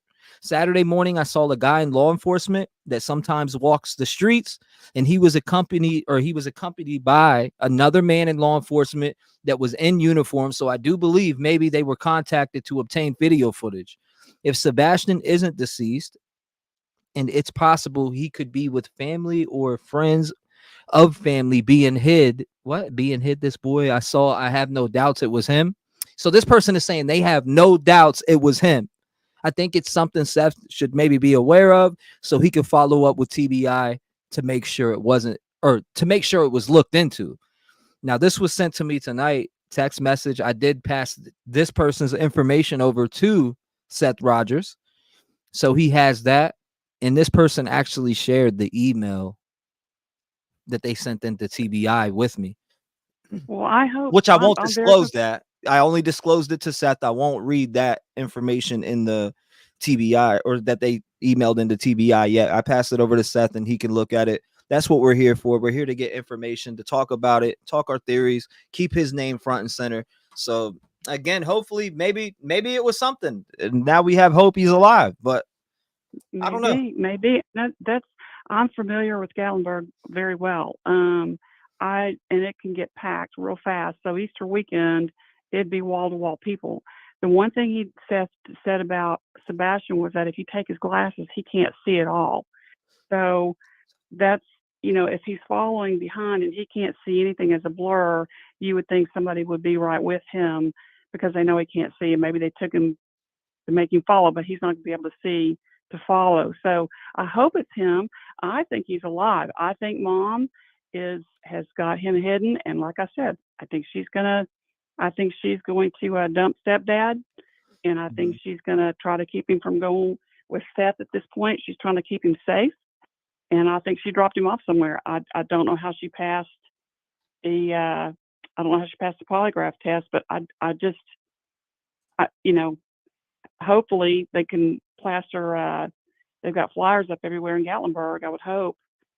And even if it wasn't him, thank you and shout out to the person in Gatlinburg who sent that in. Thank you for being vigilant enough to be looking too. You know what?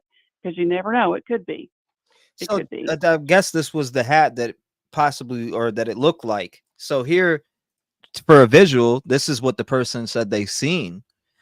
When I look at it, is this type of hat. And if you look, I think this is a anime characters. What is this? See, anime yellow straw hat. And this is what they explained that they seen. I'm looking at it here too. Let me see. Let me make sure their info. But here's the thing too, though. If you're hiding a kid, you're not going to bring attention to them. And wouldn't that draw your attention to a little boy? If you saw a 12-year-old boy wearing something like that, people would notice that. You know what I mean? I would think that if you're trying to hide a kid, you don't want to bring attention to them in any way. So the other thing too was, I know you had something on there about them camping, or there was a consideration about him being out that night and going somewhere, whatever. Right. I know on foot, most people who have either autism or they have dementia or whatever go anywhere from about 2.5 to 3 miles away from home before they sit down in in the bushes. They go into a culvert, something, so it would be close. And you got to remember, it was very cold that night. That's all he was wearing and had nothing, and he was walking in the dark.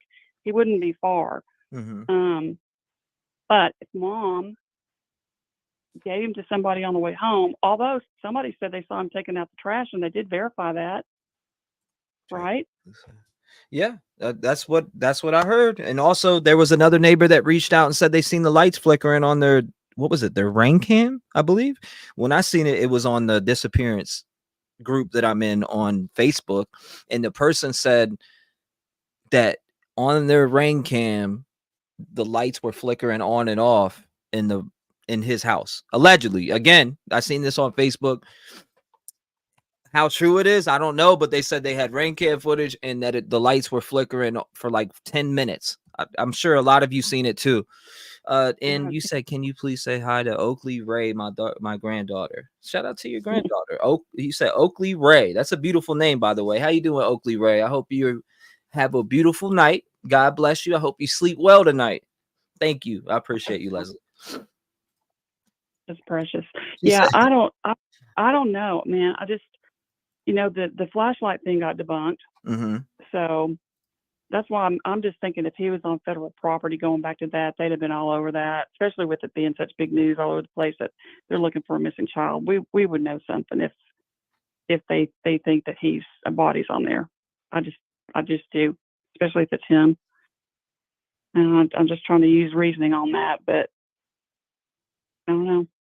Anyway, I hope he comes home soon, Seth. I can't wait to see him.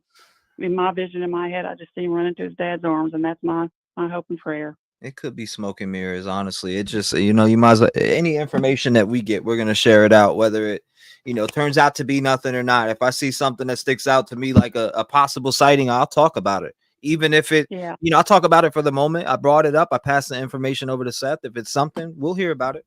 We'll hear about it at some point. If it's something, it'll come to fruition at some point. So again, Mary, I appreciate you. Thank you for calling in and being a voice for little Sebastian Rogers. God bless you. You were a big voice with Madeline Soto, Riley Strain. Thank you. I appreciate you. Thank you. Love you lots. Bye-bye. Love you back. Bye, Mary. Shout out to Mary. Lock your doors. Stay vigilant. 219-885-9693. We are covering the Sebastian Rogers case. There's been a possible sighting that somebody messaged in to me. I seen the email that they sent in the TBI. We sent it over to Seth.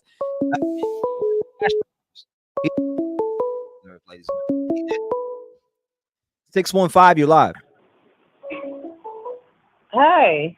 Hey. Oh, okay. I'm sorry. I'm watching the show too. Okay, so I've got a question. There's a lot of things that are being said about, him making it to the house. The search could be anywhere from Roadhouse to the house, right?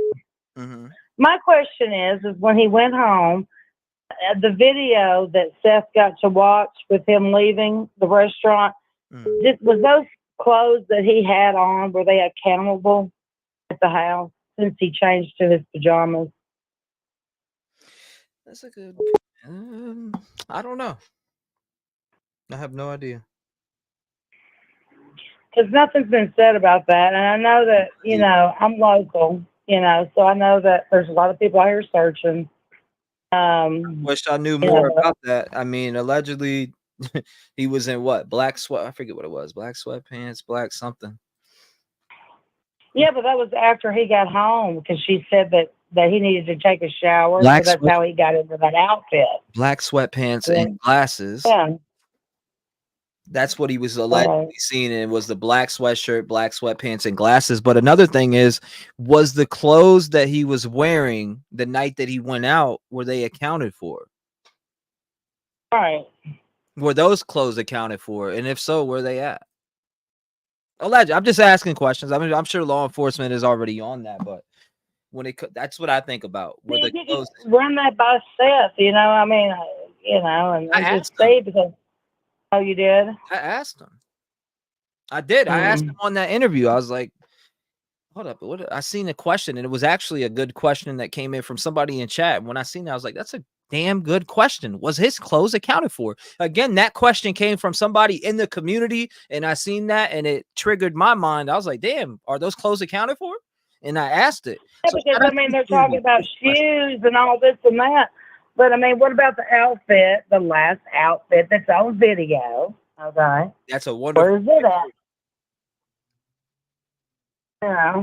And another thing, it's a wonderful part. I was watching the whole, I don't even know, maybe it was, I don't know, but the thing about Chris, asking Seth, about Sebastian, about going, having, well, they had joint custody, so it wasn't like they had a custody battle or anything. But, I'm just thinking that, I mean, these are between two men, this conversation. It wasn't like Katie was talking to Seth about it. It was Chris talking to Seth about it. And I'm just wondering, I mean, maybe Katie didn't want that to happen.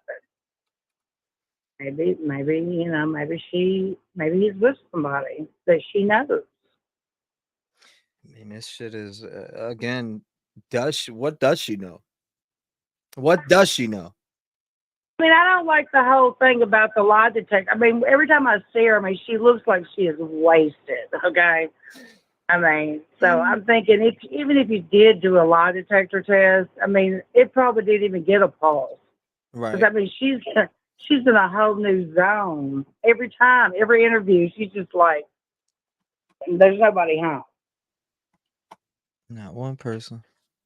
And the only thing I can think of is the construction site, because I'm thinking, if I'm hoping and praying that Sebastian is okay. He's just somewhere that he's hidden somewhere. That's what I'm hoping for.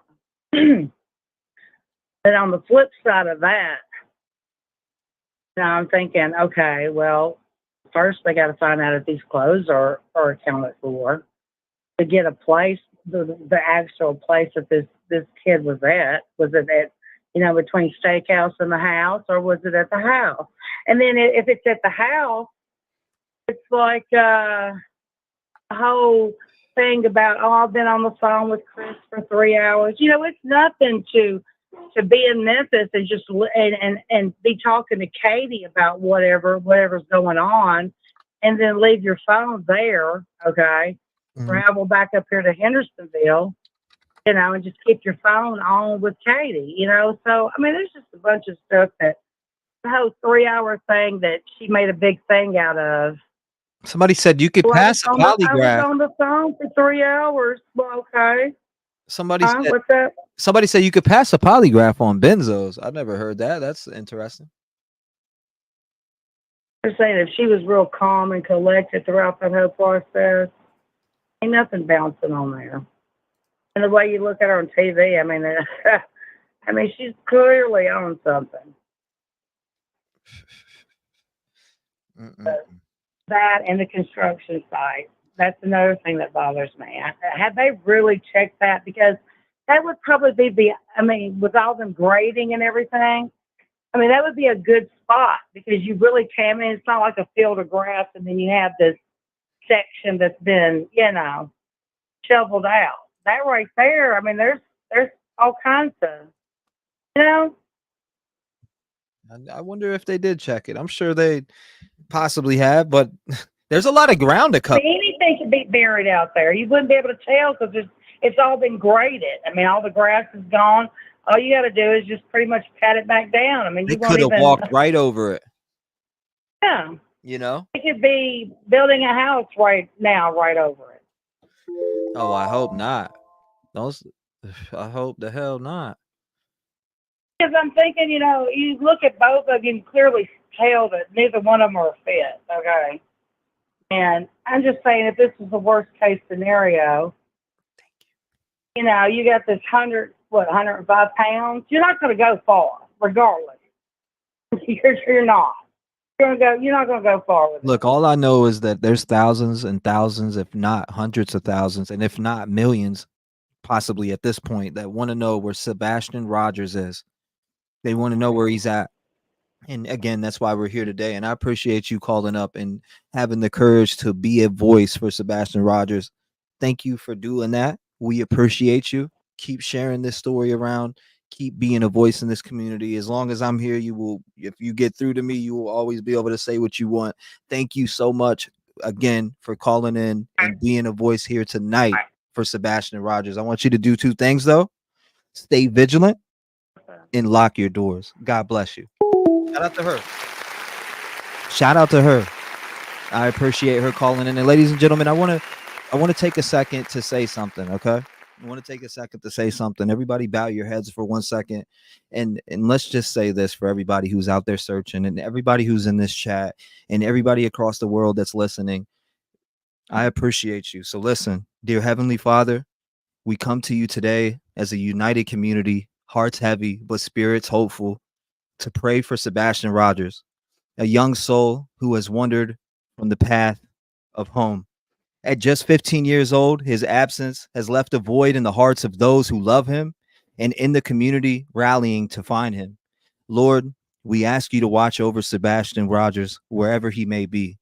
Protect him from harm, provide him with comfort, and guide him out any darkness into the light of safety.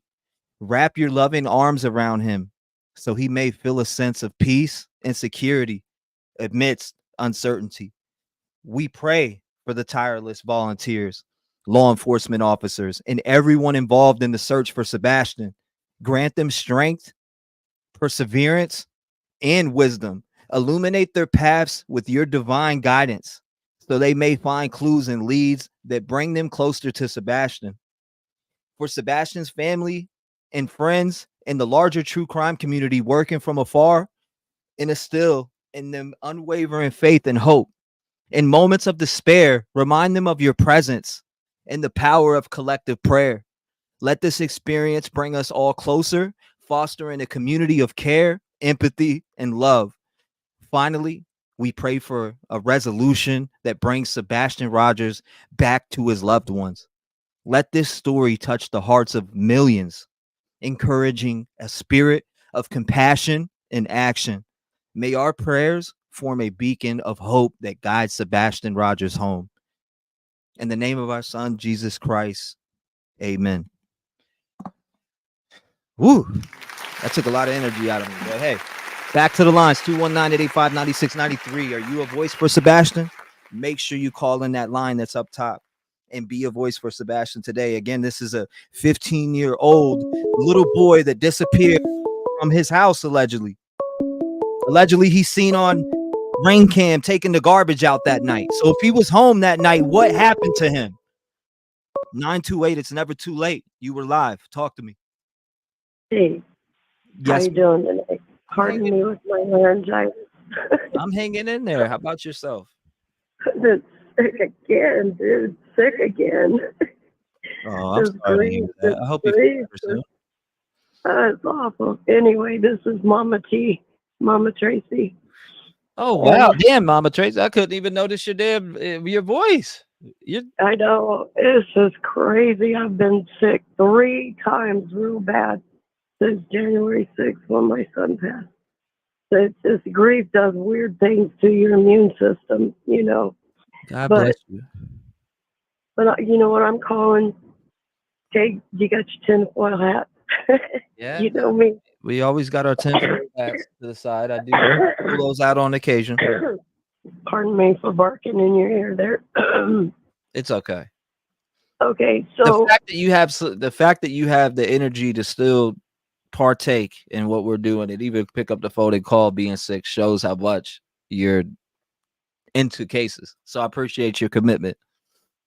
You know what? I'm going to cuss here. I'm a pastor and I'm going to cuss. I am so pissed off with this Proudfoot family. I just want to strangle them all because I don't know who these people think they are, but I'm going to tell you something. They act like they're part of the Klan over there. It's the only reason why they're getting away with the stuff that they get away with. They've got people protecting them. They're connected. They've got dirt on people. You know how these societies work. And I'm going to tell you something else too. You know, with this little boy, you know, they're not beyond doing things to children. The Klan seems to think that they're all, holy and that they're good people and all this. I'm going to tell you what, they're just like the rest of them. They will hurt children. They will do things. They will remove children that are causing any kind of a problem that could make a mark on a family name or any of that. I'm telling you, I'm going to start digging, and I'm going to get into the history of this Proudfoot family, and I'm going to find exactly where their roots go back to. But I will almost bet the farm. And every time I have looked into something, when I've called you and said I'm going to check into it, I have always found that I am not off base because I'm intuitive just like you are. Okay, I've been intuitive since I was 4 years old. It's what helps me in my ministry. Yes, but I'm telling you, these people are part of the Klan. And I don't usually hear stuff like that with regard to the Klan, okay?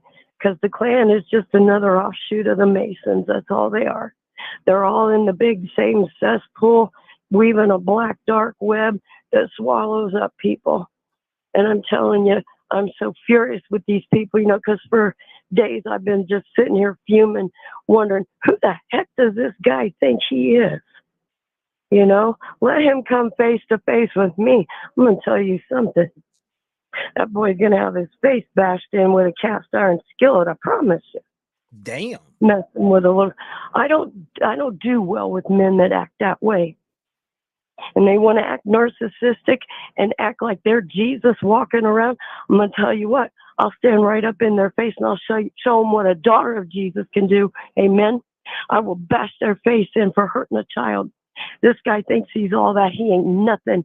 He's a weak little scuzzball that hides behind everybody else's power. That's all he is. And now I'm mic dropping on that. Damn. Well, Tracy, you dropped the mic on it. I appreciate you calling in and sharing your thoughts and opinions with us. Wow. No, I appreciate you. God bless you, Tracy. I hope you feel better. Stay vigilant. Lock your doors. I'll say a prayer for you so you feel better. Hopefully feel better within the next couple of days. Okay. Love you, son. You be a good boy and keep doing good, okay? Love you back, Tracy. Thank you so much, Mama. All right. Bye-bye. Shout out to Mama T. Mama E, I appreciate it. I appreciate Mama T. Mama T in the building. Just left it with a mic drop. Wow. Interesting callers tonight. I love it. 219-885-9693. Keep it coming. The United Cajun Navy was searching for Sebastian. Yeah, I seen that. 864, you're in the door. Talk to me. Hello? Yes, ma'am. You were live. Hi, I am Amanda. I'm calling from South Carolina. And I was just I sent an email earlier, but I just wanted to kind of give some insight because unfortunately, a long time ago, back in 2010, I believe, a girl that I worked with and hung out with, she killed her son. Oh, man. And in the process of that, because I was associated with her, I got brought into the police department to speak with them in regards to this.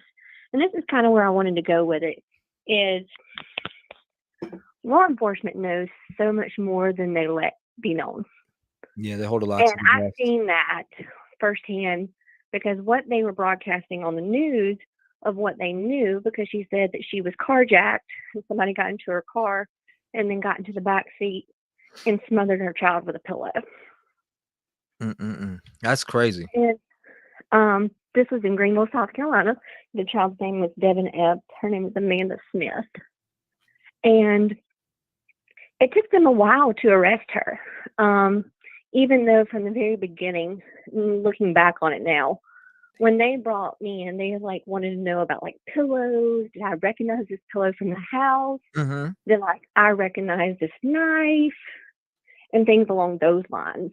But when I walked into the room, there was posters on the wall. The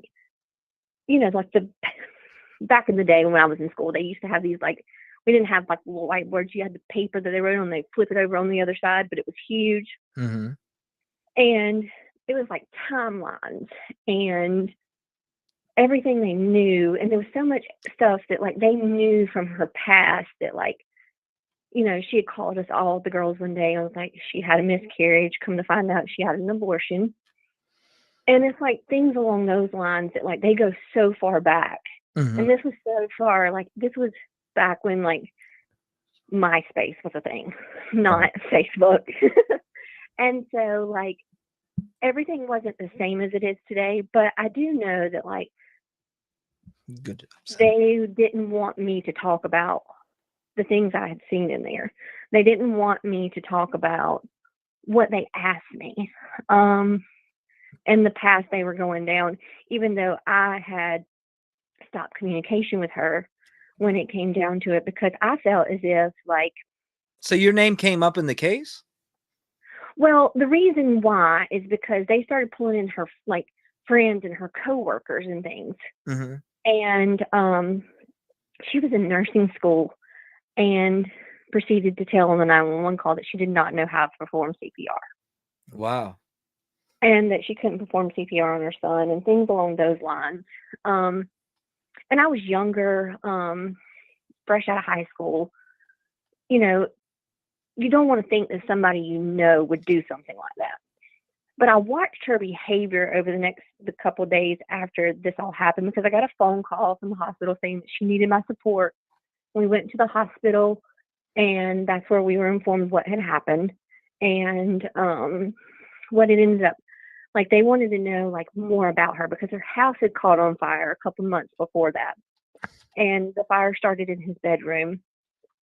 And it was so much involved in that case as far as like there was a drive that like we got up a bunch of stuff when our house burnt down to replace it, you know, like most people do. Hey, a friend of mine lost everything in a house fire. It's just her and her son. Like, you know, what do you have? And then you start getting these items from people, and then next thing you know, they're found on the side of a road near where this incident happened. Right. How did that happen?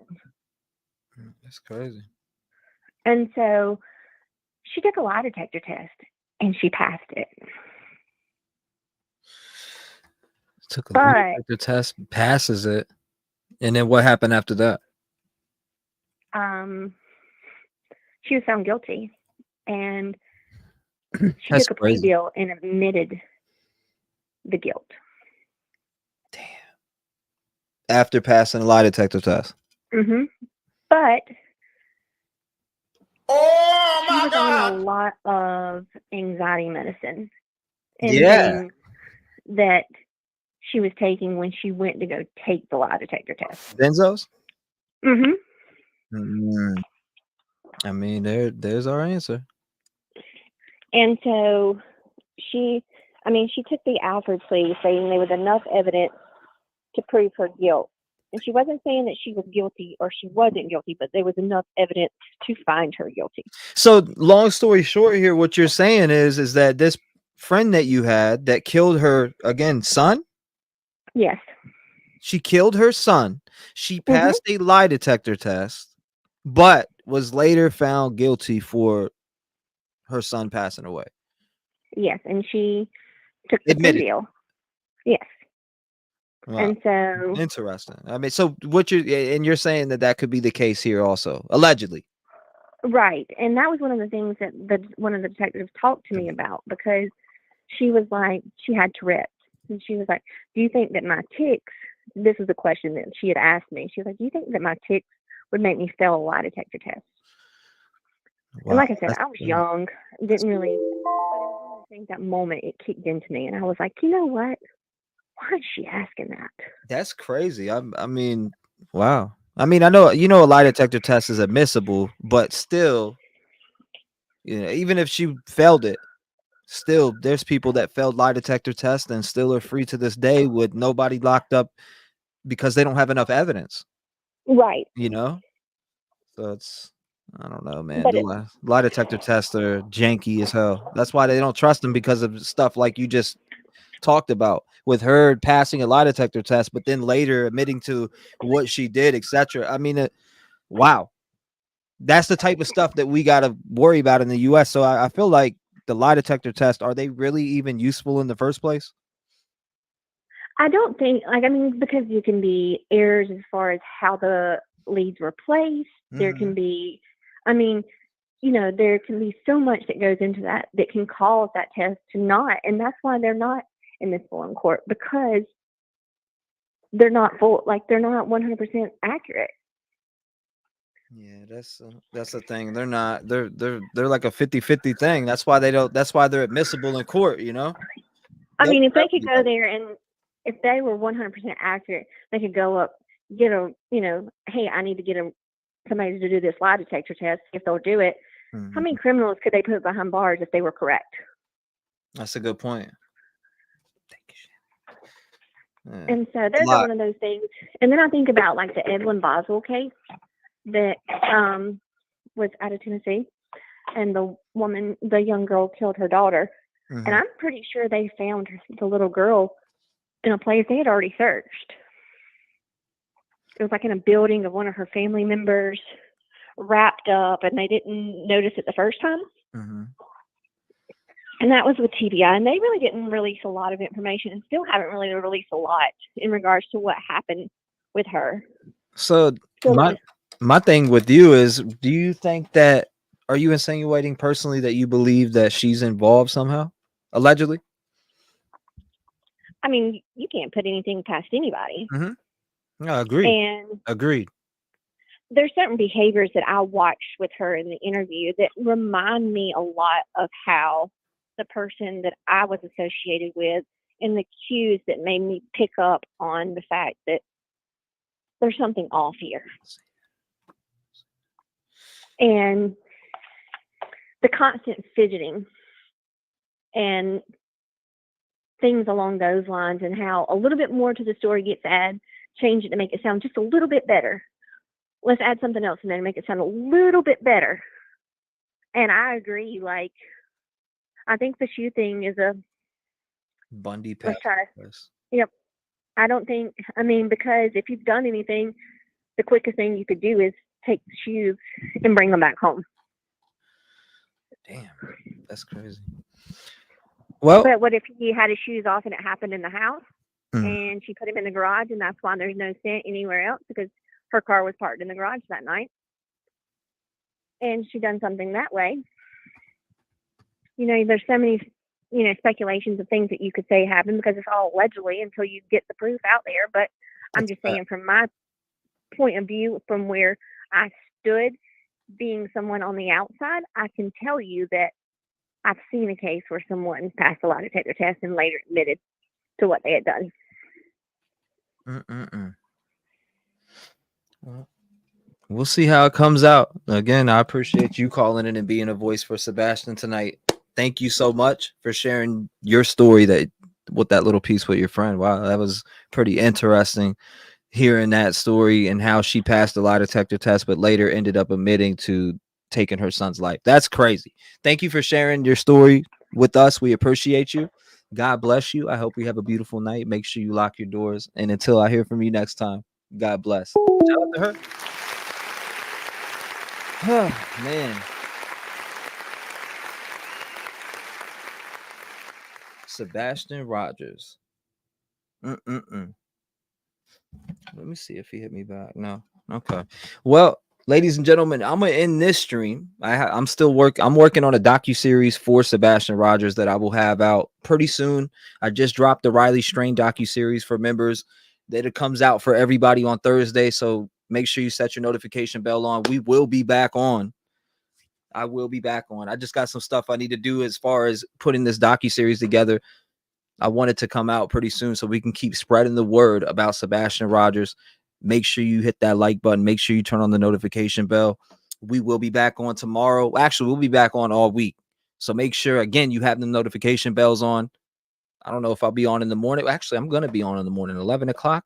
We are watching the new presser that's coming out on this case, 11 Central, 12 Eastern. Okay.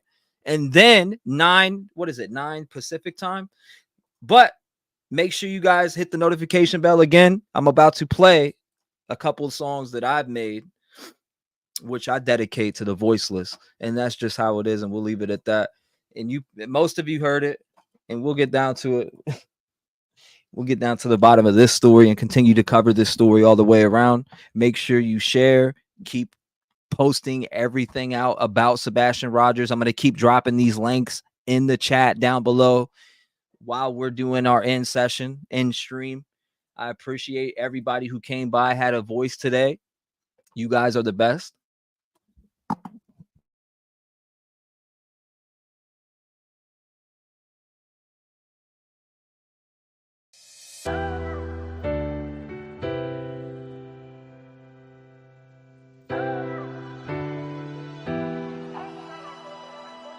All the sacrifices and the sleepless nights, will they serve me well?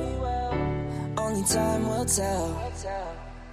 I just keep on praying that I'll find my way if I go through hell. Only time will tell. Only time will tell. Every day I wake up, I'm here to make a change.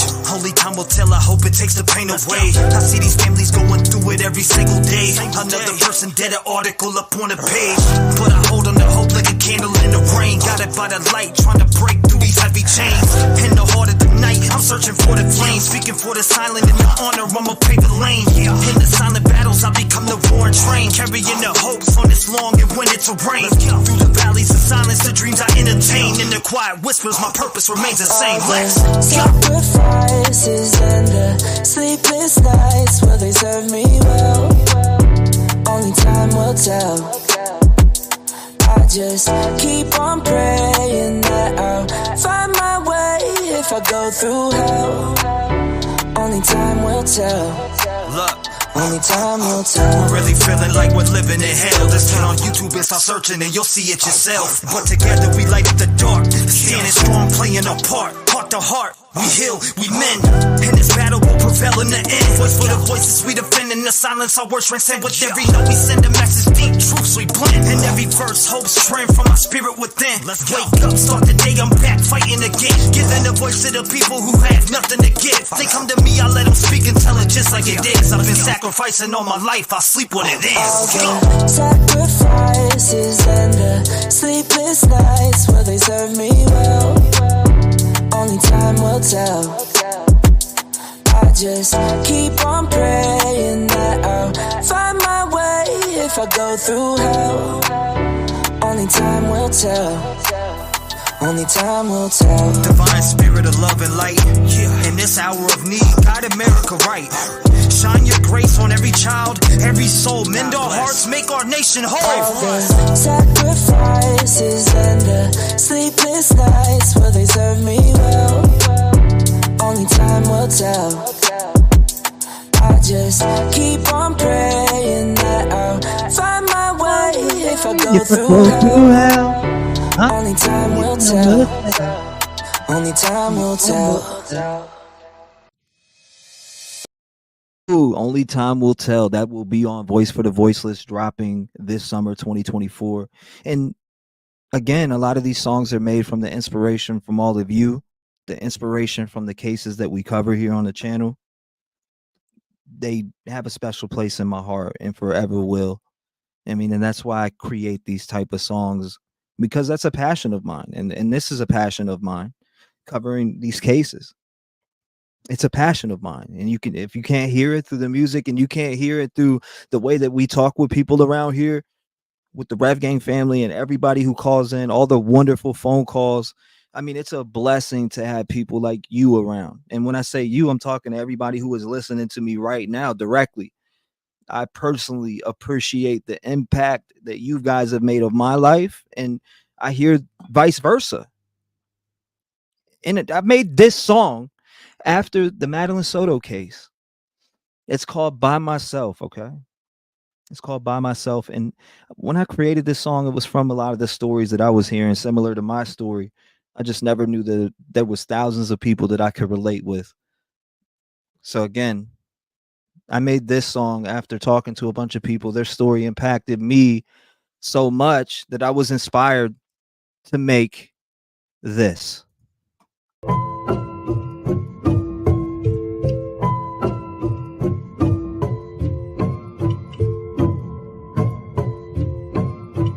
If I'm I'm gonna get it done, I'ma do it myself. I don't trust no one, I don't need your help. Where were you when I reached out for you? I needed you and you left me by myself. So if I'm gonna get it done, I'ma do it myself. I don't really give a fuck if you with me now. Where were you when I reached out for you? I needed you and you left me by myself. I was always left alone, sitting in my home, going through depression while I'm crafting all these poems. My mom was doing dope, that's all I ever known, but I let that pain go away. I'm here to take the throne. Got Rev gang behind me, I give a voice to the streets. Let the people speak, love and light is what I preach. Got these negative people who try to put stains on my fleece, but I never give up and stay focused on my peace. Reaching to be the better me, to succeed. I cover stories every day that could drop a horse to his knees. I've came to realize we really need change, and if I gotta do it myself, I'll bring a parade. I'm gonna get it done, I'ma do it myself. I don't trust no one, I don't need your help. Where were you when I reached out for you? I needed you and you left me by myself. So if I'm gonna get it done, I'ma do it myself. I don't really give a fuck if you with me now. Where were you when I reached out for you? I needed you and you left me by myself. I'm speaking to the government, we really need some change. I used to be that child that was living through the pain. Got raped by a monster when y'all barely did a thing.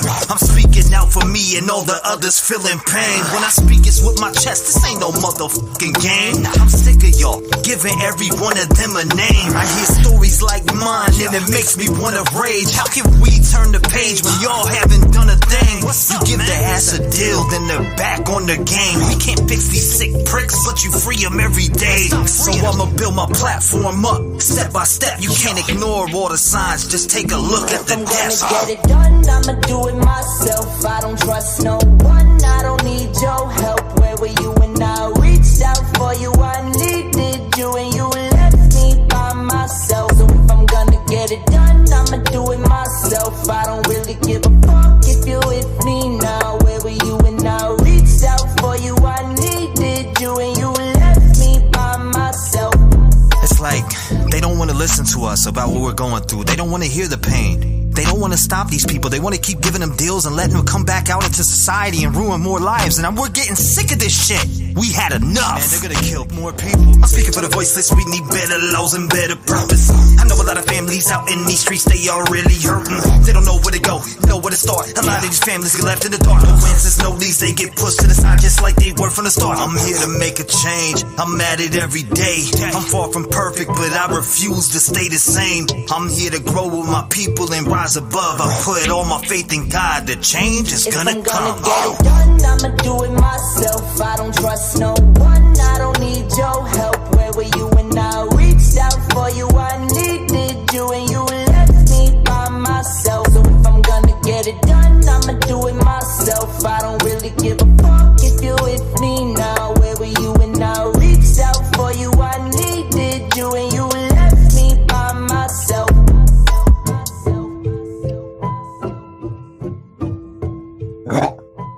Sorry, my bad if I scared you. I ain't trying to growl at you. But again, that song was inspired by a lot of you, and I appreciate that inspiration for real.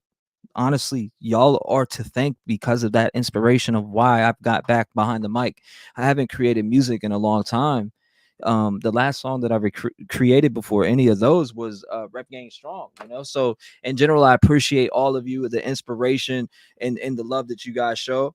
It shows every single day, and I really appreciate it. And the inspiration that you're hearing that you guys gave me is in this music that you can hear. I can't thank you all enough. I really can't for giving me that inspiration back to want to put out this positive message and share my stories through this. And not only share my stories, but talk about the stories that we cover that affect us. I think it's important. It's another outlet and another way to get stories out there. But I got to drop it on this note. Dear Jesus, this is one of everybody's favorite songs. I get messages about this song all the time. Dear Jesus will be on the Voice for the Voiceless album dropping June of 2024. Get ready. I'm not playing.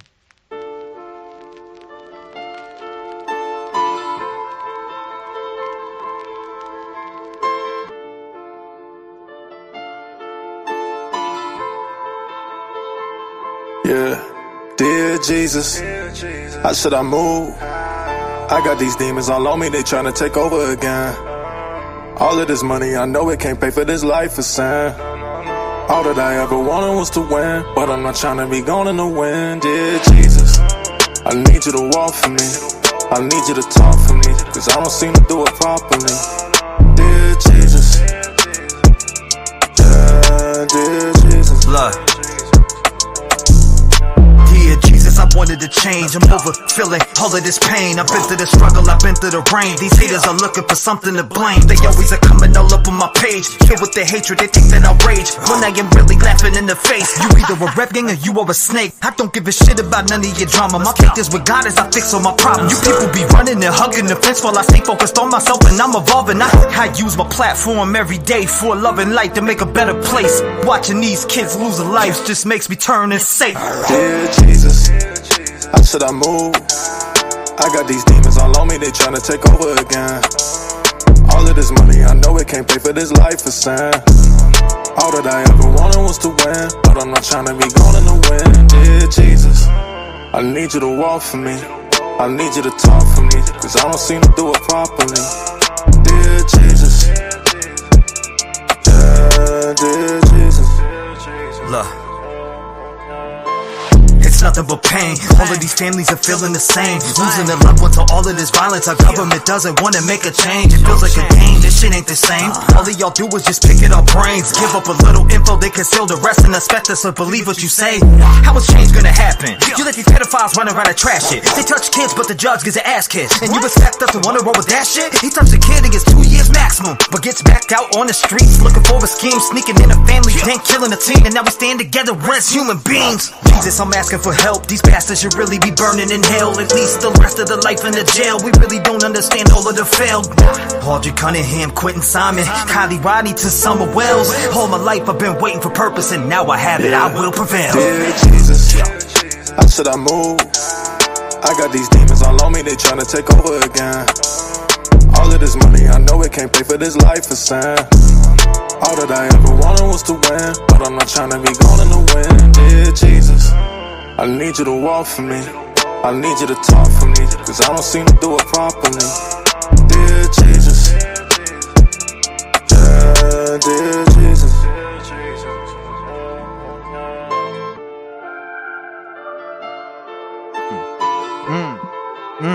All right. Well, if you just made it, you made it to this is the after show. We ended the stream. I appreciate everybody who came by. We are not done. We still got a couple more jams we could rock out to. I appreciate everybody. I like to hang out at the end, play a couple tunes, relax, check the comments, see what people are talking about. Scorpio, I see you. The new email is revgangtruecrime@gmail.com. As far as text messages, I get hundreds and hundreds and hundreds of text messages when I'm live. Hundreds. So they do get buried and piled up, and there's still thousands of voicemails that I'm going through. They do get piled up from how many people are calling in. I appreciate you, Scorpio. If you could be patient with me, there's like I said, hundreds and hundreds, if not thousands. Actually, there is thousands. I don't know who I'm trying to fool. Thousands. So I promise you, Scorpio, you're not being overlooked, and we love you. The Rev Gang family does love you, and trust me. But that brings me around to this, Scorpio. Just think of this song when you're thinking of those other things that you're saying.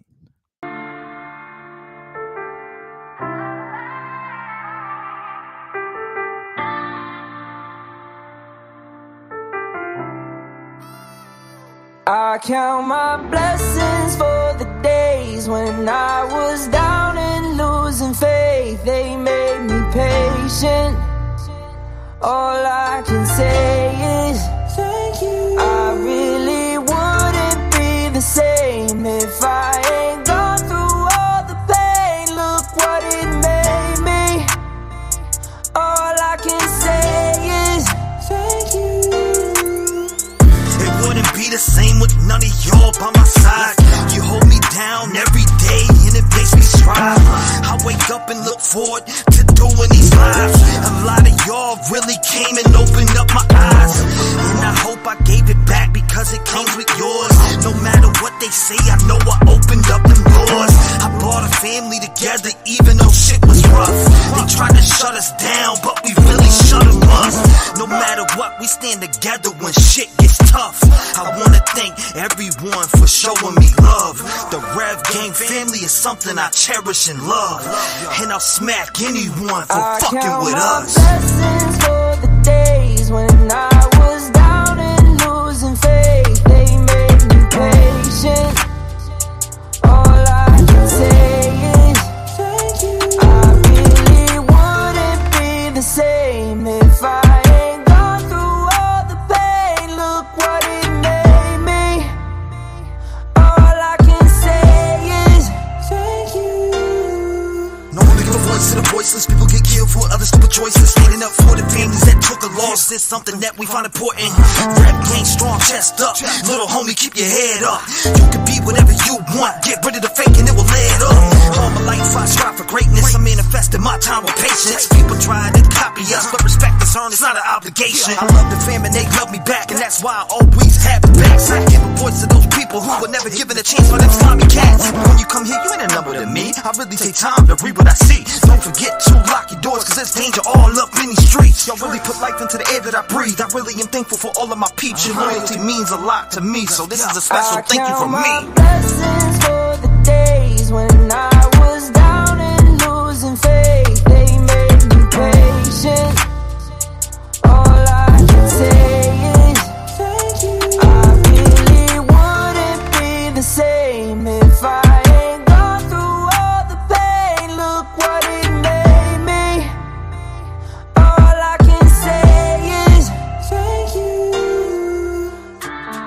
All that negativity out your life. Walk into the light. Stop listening to the haters to the left that always got something to say about everything that you do. Stop paying attention to them and start putting your energy into the light. See, a lot of people got it fucked up and confused. They stick into this darkness and stick around these people that are always nabbing and crying about shit. And you always have this certain dark negativity over your life, and it's absolutely bullshit, right? Got to get rid of those people and walk into the light so you can see a little more clearly and get that fog out your eyes. Got to get it out your eyes, because, ladies and gentlemen, as long as you live around negativity, that's what you'll become. And I'm not trying to preach to nobody. I'm just trying to tell people what's worked for me, because people go, well, how have you been? How are you so kind all the time? And how do you have patience to listen to all these people? Well, I love listening to people. As long as I'm treated with respect, I love people. I love people just in general. I'm a people person, always have been, even though, I've had my problems with people. I love people. I love good-hearted folks. And every one of you that I talk to, 98%, 99% of you are good-hearted folks with great intentions. And that's what I love. I love the fact that we built up such a great community of good-hearted folks that are like family to me, more than my own blood. And that's a fact. But man, that brings us, let's get to this next one. I mean, this is old, obviously. It's different, but what is it? Hold up, let's bring this one first. You gotta stop doing this. Kylie Rodney, she still needs justice. We're going to continue to use our voice in the true crime community to make noise, not with just music and docuseries. Look, all my life has been neglection, so now I pick up the pen and use it as a weapon. Yeah, you can see that I'm affected. People getting killed for nothing but obsession. You need to look at your reflection and decide who you are. Stop acting disconnected. Got mothers killing kids. People kill to live. Well, I be on the mic, speaking how I live. Every day I wake up, it's another person that's dead, and YouTube has to solve it because the law is filling kids. I'm disgusted at the evil in the end, and if you connect the dots, you'll see the vision in your head. Why do people die as victim to the streets? They wonder why I'm up all night and can't sleep.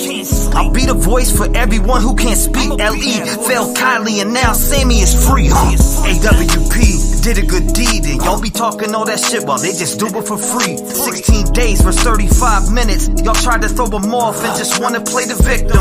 Reaching out to YouTube channels for clout. I wouldn't check it. TV if I went in your house. And NSF investigate, stay sending out the hate. Why you mad at Doug and Nick for finding Kylie in a lake? Make it make sense. You're a fake bitch. You were there for money and now you're mad over fake shit. And that's something I can't relate with. Zero emotion from the mom on the statements. All I seen was the devil in her eyes. Tony died, you're a fake. I can see it through your lies. God send me on your stream like the FBI. You've been grooming little kids. I can see your whole disguise. It get Mel calling Ronnie up on the line. Why you lie to the people and say you gon' do it live?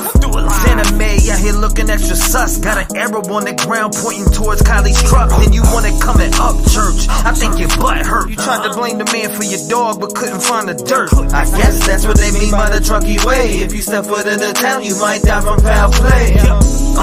And I don't know what to say, but I can feel it through my soul. She didn't drive in LA. So y'all can try to go convince somebody else, cause I'm not falling for that shit. The autopsy really smells.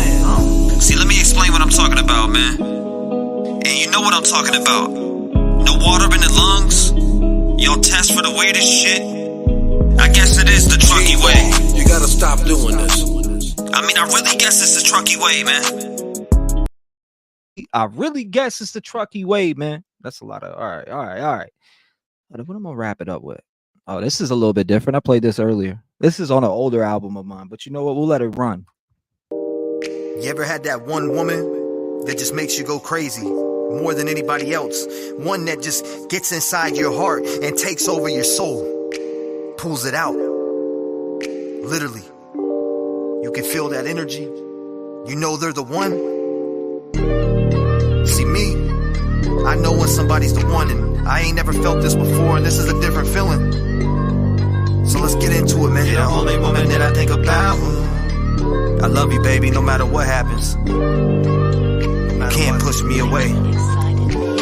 You're the only woman that I think about. I don't ever need nobody else by my side. You're the best that I ever had, baby, you're my life. I just wanna take you down that aisle and make you my wife. I've been through a lot, I know you have too. I know it's scarred in our hearts like a tattoo. But we're about to put an end to this taboo, cause I'ma prove to you that I ain't your last dude. We all make mistakes and I can heavily relate. That's why I put my heart on the plate, cause you're the best thing that I ever had in my face. And I would never replace you with anything, cause you're great. Cause I need you, baby girl, right by my side. This is what I'm gonna do for the rest of my life. Hold you in my arms and I'm gonna do it tight. I'm just really here, baby, I'm your armor, I'm your knight. If you ever got a problem and you feel like you are slipping, then you need to talk to me, cause you were everything I ever dreamed about when I lay my head down at night and I try to go to sleep. You make me weep, got me standing on my seat. Can't you hear the heart pumping out my chest like the beat? I don't ever wanna lose you, cause you're everything to me. You are not worth the price, you're the best you can be, baby. You lift my spirit up high, got me feeling crazy, thinking deep into my mind.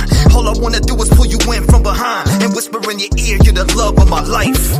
What you know about that real true love? The one to look down and pick you up when it's tough. The one to be there by your side through a rut. I am that man, I ain't there to bust a nut. Baby girl, I need to know if you're ready to ride with me, but taking over the globe. You got me shining, you can tell by the glow. The first time we talked, you shut down the show. You put down your sword and you got on your knees. You told me that you love me and you'll never let me leave. So I put my arms around you and I proceeded to squeeze. Got me kissing on your neck, then I go to tickle your feet. I don't ever wanna leave. Now I'm getting in the zone. Try to take it from me, homie, I'll run up on you with chrome. Put it to your head and blow a hole off in your dome. I don't ever play boy like a pussy on a pole. You can try to take what is mine, fuck what are mine, but I won't let it happen, cause you'll stop like a sign. When I leave you laying flat, this ripping out your spine like a CD player, got you pressing on rewind. Sit back, relax, listen to my vocals when I put them on a track. I'm all about this music, steady cooking up a rap. I bring that raw emotion and I kill them, it's a fact. I put my heart and my soul into anything I do. I wear my thoughts on my sleeve, cause I fell in love with you. You got me digging in the mud like an old pair of boots. I just want you to know what I say is the truth. Yeah, baby, yeah.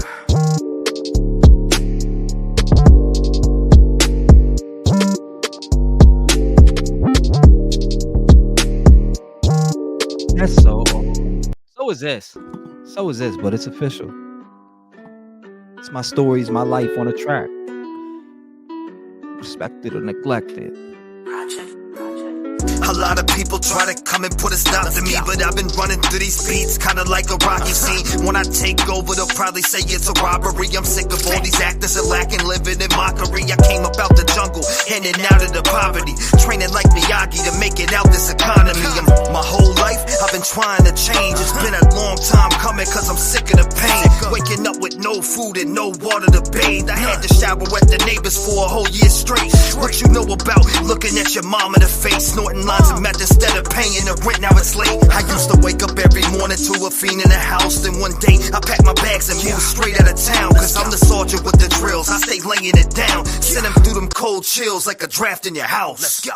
I'm in the field, I'm a sergeant with the drills. When I get up on the mic, they know I leave a cold chill. I'm like a storm when I spin the windmill. I'ma take off to the top, you try to stop me, yo, that can't be. I'm in the field, I'm a sergeant with the drills. When I get up on the mic, they know I leave a cold chill. I'm like a storm when I spin the windmill. I'ma take off to the top, you try to stop me, yo, I'm reaching for the top. Going through the struggle like I have as a kid is the reason why I get emotional when using my pen. I just wanna make it out and make a life for my kids and get married and just have a family, cause my heart's full of sin. I done did a lot of dirt, robbing grown adults since I was 13, taking stacks of money and disappearing within the streets. Going crazy back in heat, grab a pan, I'm cooking beef. I'm glad I left town, cause if I didn't, it was murder scenes. I was young and very toxic as a little teen, carrying around dope, selling it to a couple fiends. People coming to my window at night, phone ringing off the Richter for a ball of some white. I used to be that hustler, making moves on a bike. If anybody looked wrong, I was ready to fight. Don't get it twisted, cause I changed it, now I'm living my life. I'm the sergeant with the drill, sending chills to the mic. Let's go. I'm in the field, I'm a sergeant with the drills. When I get up on the mic, they know I leave a cold chill.